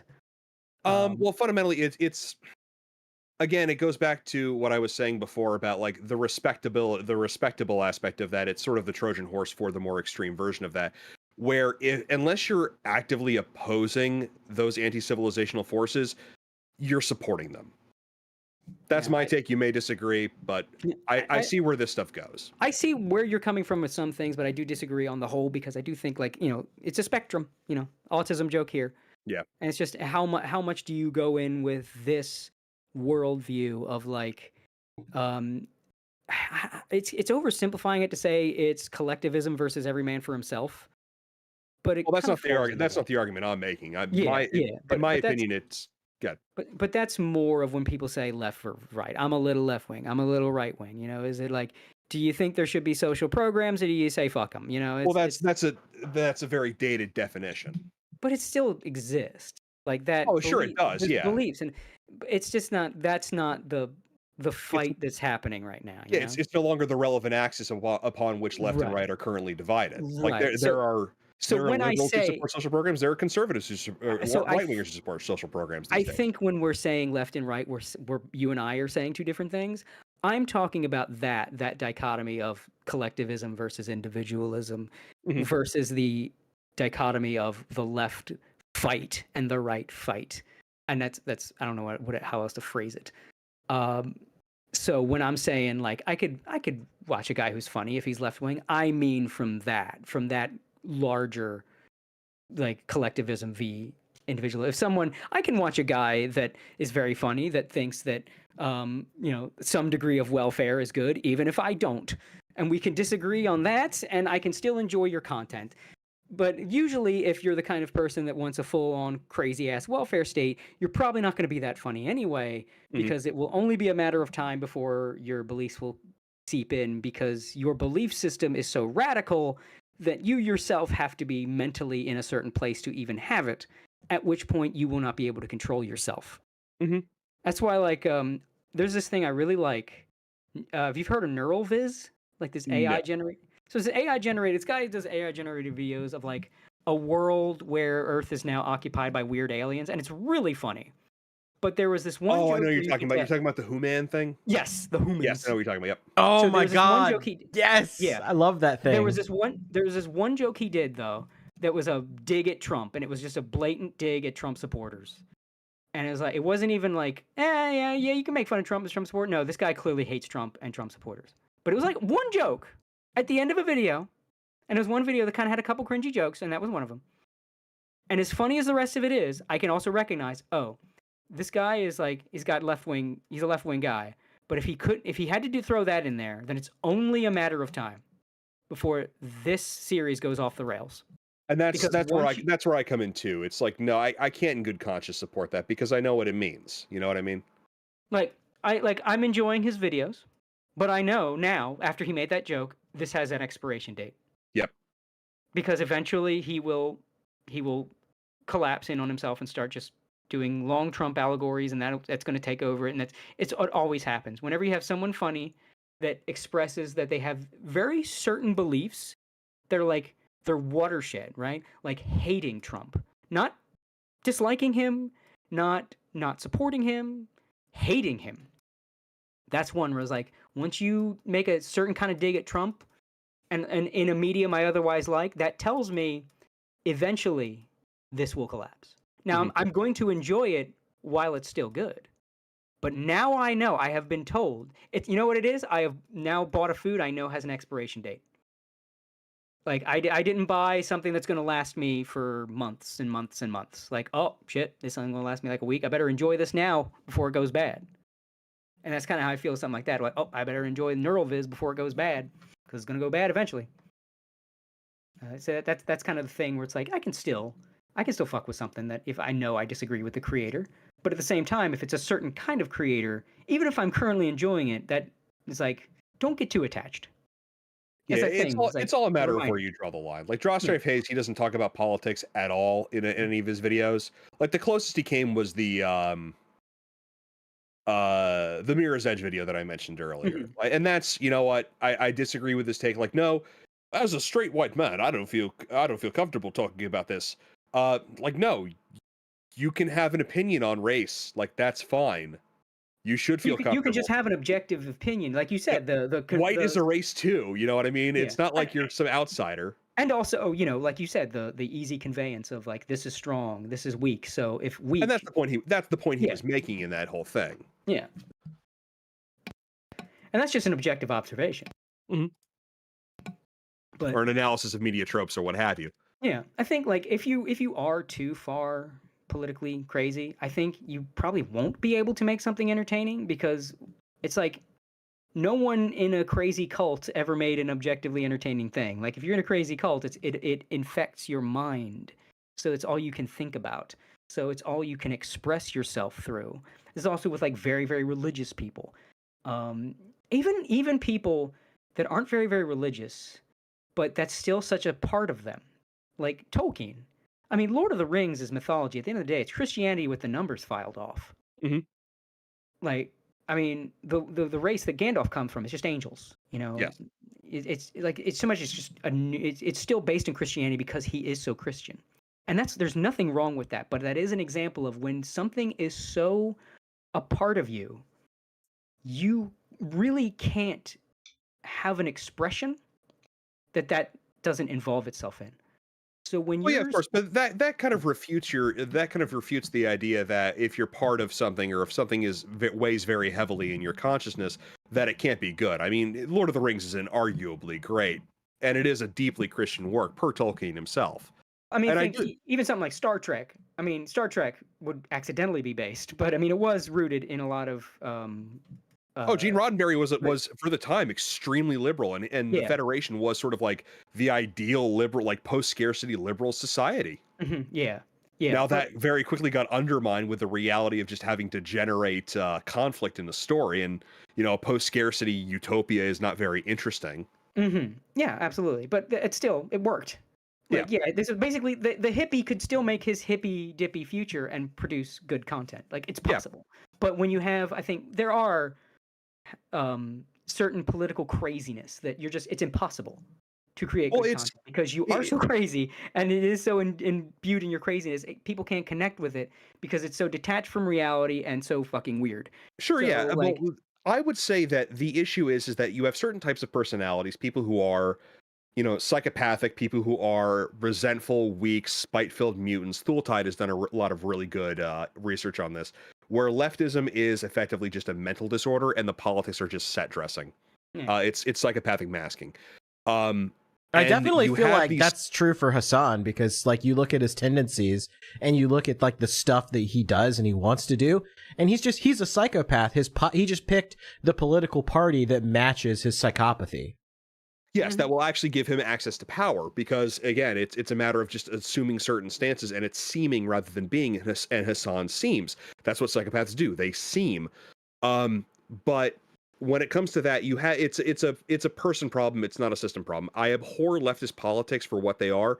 Again, assuming there was some sort of good faith argument to be made for any of these things, which I'm assuming there is. But you have something like the Baldur's Gate people. They're Nordic progressives. It's a game where you could have sex with a bear. That is it's a well executed game. It's disgusting on a civilizational level, but it's a well executed game. To be fair, with Baldur's Gate 3, it is player freedom. Like, why would you have every character offering you sex regularly and bestiality and homosexuality and incest? You know what I mean? Like this would not play into any. There are definitely issues I have with it. I mean, I've said before, it's weird how like you don't like sort of option into these relationships. They like just kind of come at you, and it just feels unnatural and weird that like your whole party is trying to fuck you. But at the end of the day, it is like supposed to be a D&D session. And it just gives you like the magical realm option. If you know freedom is sort of the fig leaf they put on in getting the weird sex stuff into the game. That's the vehicle that they use to sort of get this in front of you. But anyway, to my larger point, so it's a people problem where you have these people who adopt progressive politics because they are deeply broken and resentful, and they understand that progressive politics are extremely destructive and leveling, and so it lets them get one over on people using politics as a manipulation device. So those kind of people, nothing good is ever going to come out of ever. Yeah, I think it's just again when we're talking about like. It's sort of where we're disagreeing because we're having two different conversations. When I'm saying you can enjoy something from someone like on the left or something, someone that disagrees with you, I'm talking from a larger, not specific issues. And I think you and I draw the line different places. Like I like Baldur's Gate 3. I don't have to fuck the bear. I don't fuck the bear. So and it's a good game otherwise. But the idea like that, yeah, you can have a different worldview than me, And I mean, even you and me, I think you and I have different, like not super different, but different worldviews. I'm not like, let's fuck this guy. And hell, I'll still want to do your thing. So like, it's that thing of like, you can have disagreements and still like their material, but there is like a level. There's a line. There is a level of crazy where, I do think then that argument falls apart. Of you don't have to do the art for separating the art from the artist, because sometimes the artist can't separate the art from themselves. Yeah. Well, yeah, and like you said, it's a matter of where you draw the line. Yeah. And I think it's also fine to draw the line in different places. Sure. Yeah. Yeah. Oh, I have friends who have a lot of tolerance for, like, they're extremely right wing, but they listen to leftist stuff because they want to be like, all right, how much cringe can I handle? And it's like, okay, if that's what you're into, dude, God bless you. You know what I mean? It's a cringe tolerance test. Yeah.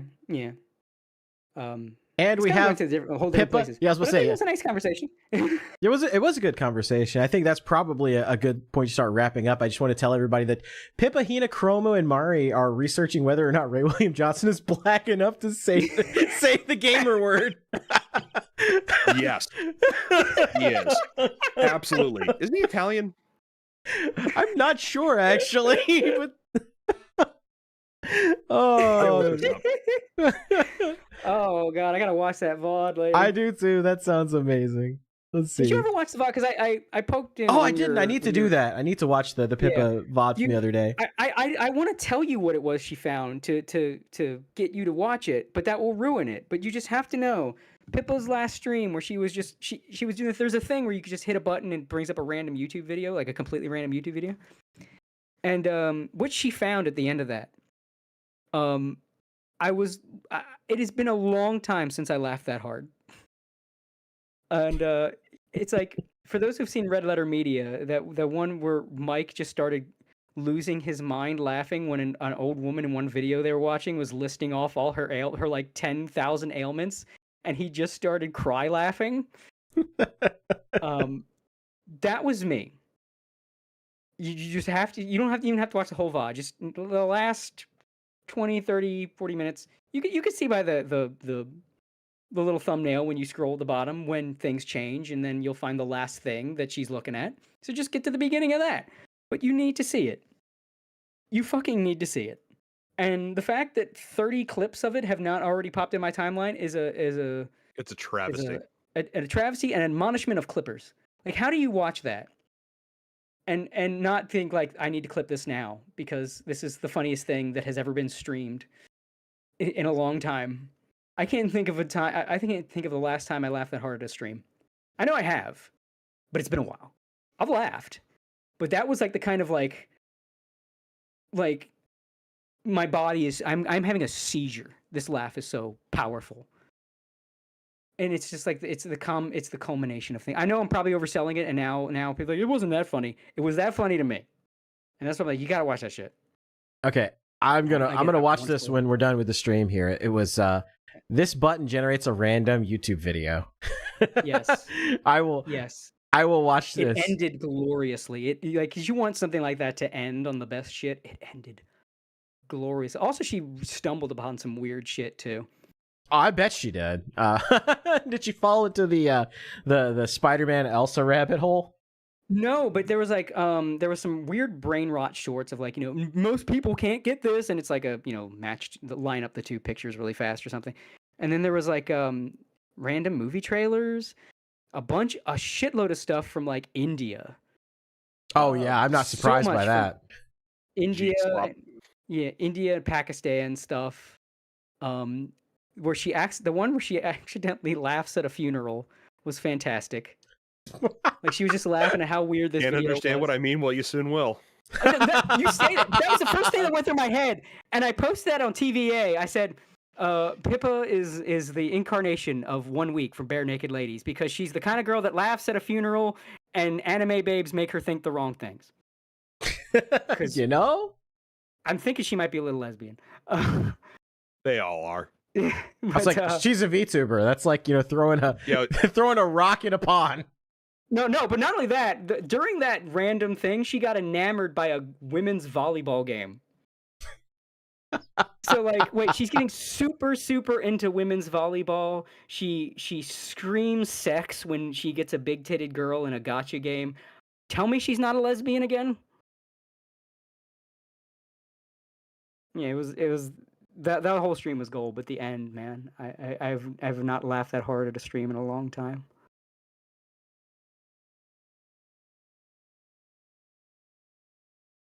And that's it. I'm done. That's to say, I think that's a that's a good place to wrap it up. And I do want to Yeah. I want to leave off with this tweet too. He said Gator can get back to streaming Final Fantasy VII Remake. Yeah, that's what I've been doing, playing a lot of FF7 Remake, trying to get my YouTube channel remonetized. You know, anime I want to boomers. stick around. I want to stick around your streams longer, but man, that game just activates my angry autism. Oh, I know. I mean, to be fair, they've mostly gotten back on track with the story after. I think all of the negative attention of the time jannies from the first game made them realize, like, yeah, let's.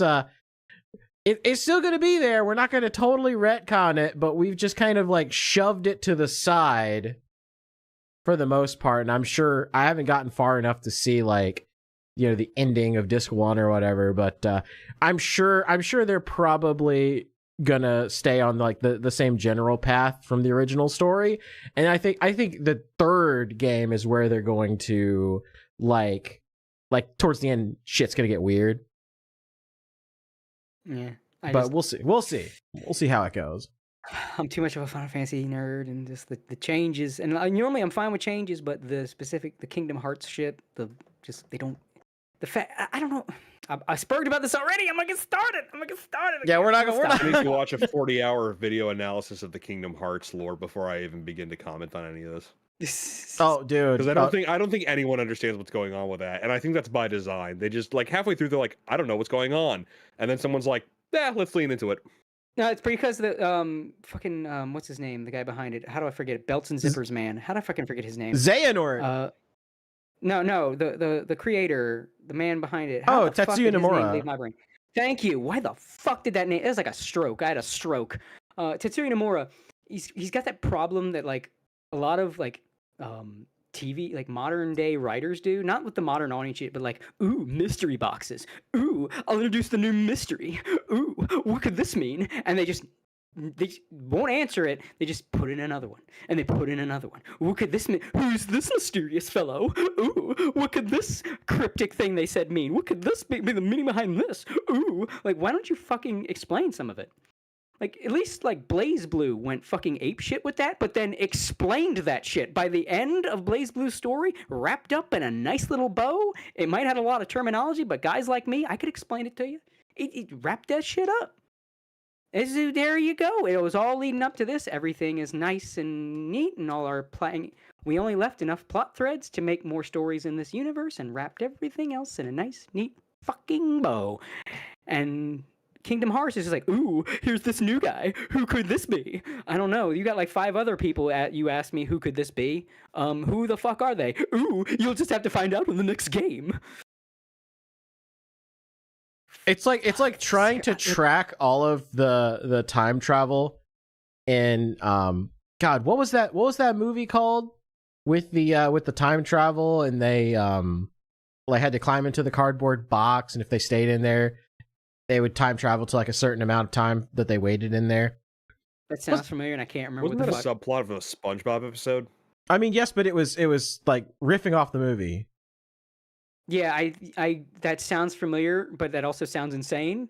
Like, I would say, what the fuck are you talking about? Except there's something in the back of my head, like, yeah, I cannot. That did exist. Where the fuck? It's too late. Was that? My brain's not working. But anyway, Yeah. so there's a movie like that where it's like time travel, and it gets so ridiculous. I think XKCD made it like a joke comic about it or whatever. But it's like, you know, the plot just starts to like wrap around itself, and you like can't track like from one point to the other. That's essentially what Kingdom Hearts lore has kind of become. Mm-hmm. Okay, here it is. Yeah, movie narrative charts. Primer. That was it. It was Primer. When was that made? 2004. Never even heard of it.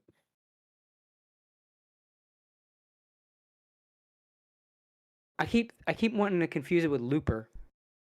No, but Yeah. I don't Builds a think it's C, but stable anyway. time apparatus, the box, sized to accommodate a human subject. Abe uses this box to travel 6 hours into his own path. Yeah. Yeah, so basically, Yeah. like, you have to wait in the box for, like, a certain amount of time, and you would go into the past. Yeah. I think I've heard of this vaguely, like many years ago, before today. Yeah, but Yeah, that is basically the Kingdom Hearts now. reference It's the just- it's- reference was to the specifically to like the XQCD comic XKCD comic where he shows the and I'll bring it up here, even though like XKCD kind of became a cringe retard, as they Cringe all retard. do. Cringe retard. You Autism. you need a fucking thing like Legal Mindset has to just pull up these little clips. You had to pull up the clips, yeah. Autism, take your meds. Batani, yeah. But yeah, it's that God bless her. basically. That's I need to Primer's the Kingdom Hearts lore. Yeah. Yeah. All right, boys, it's getting late. I'm gonna have to bounce real soon. Okay. Yeah, we're wrapping up too. I do want to go ahead wrapping and shill your stuff real quick before we wrap up. He is Myles Poland. He is the creator of Age of Ruin. You can find that at ageofruin.info. You can, if you have a post account on the Fediverse, he is Myles at poa.st.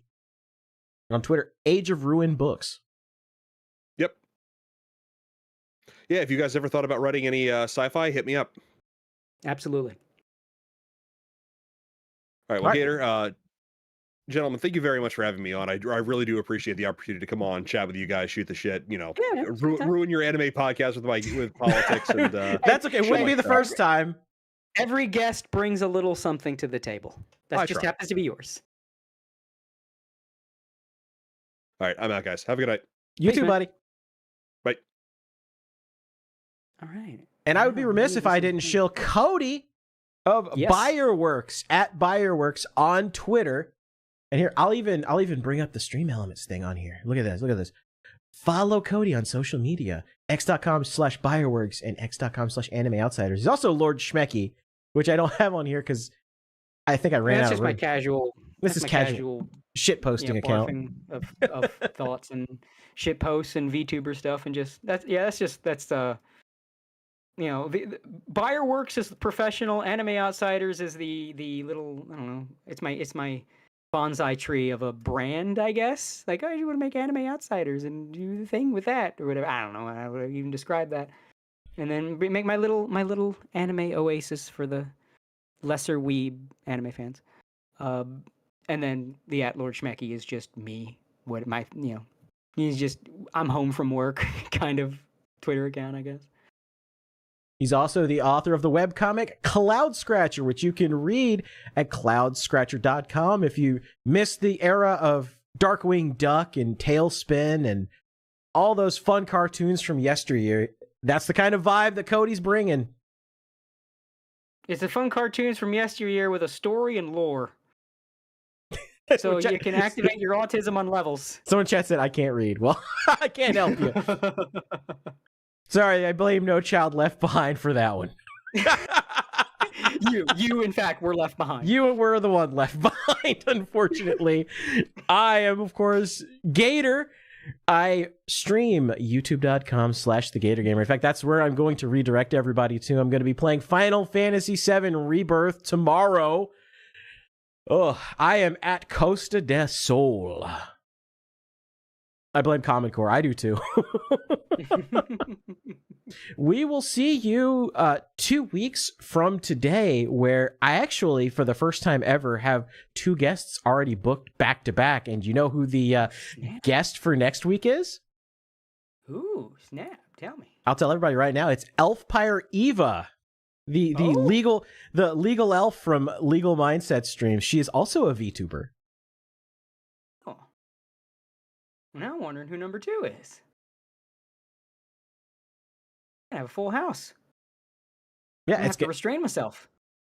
Yeah, the lawyer elf. It's gonna be a lot of fun. It's gonna be a lot of fun. Yeah, I'm looking forward to that. We still got to find some way to get I still want my fucking One Piece Asperger's stream where I could just LARP as an autistic kid for a day. Just One Piece. Let me tell you what happens in One Piece. Do you remember that part in One Piece? One of these days. Someday. I wish we could. Like I said, I wish we could get Rooney on, but I understand why we can't. Rooney, Mumkey, especially not right after this stream. Yeah, we might let that cool off for a minute.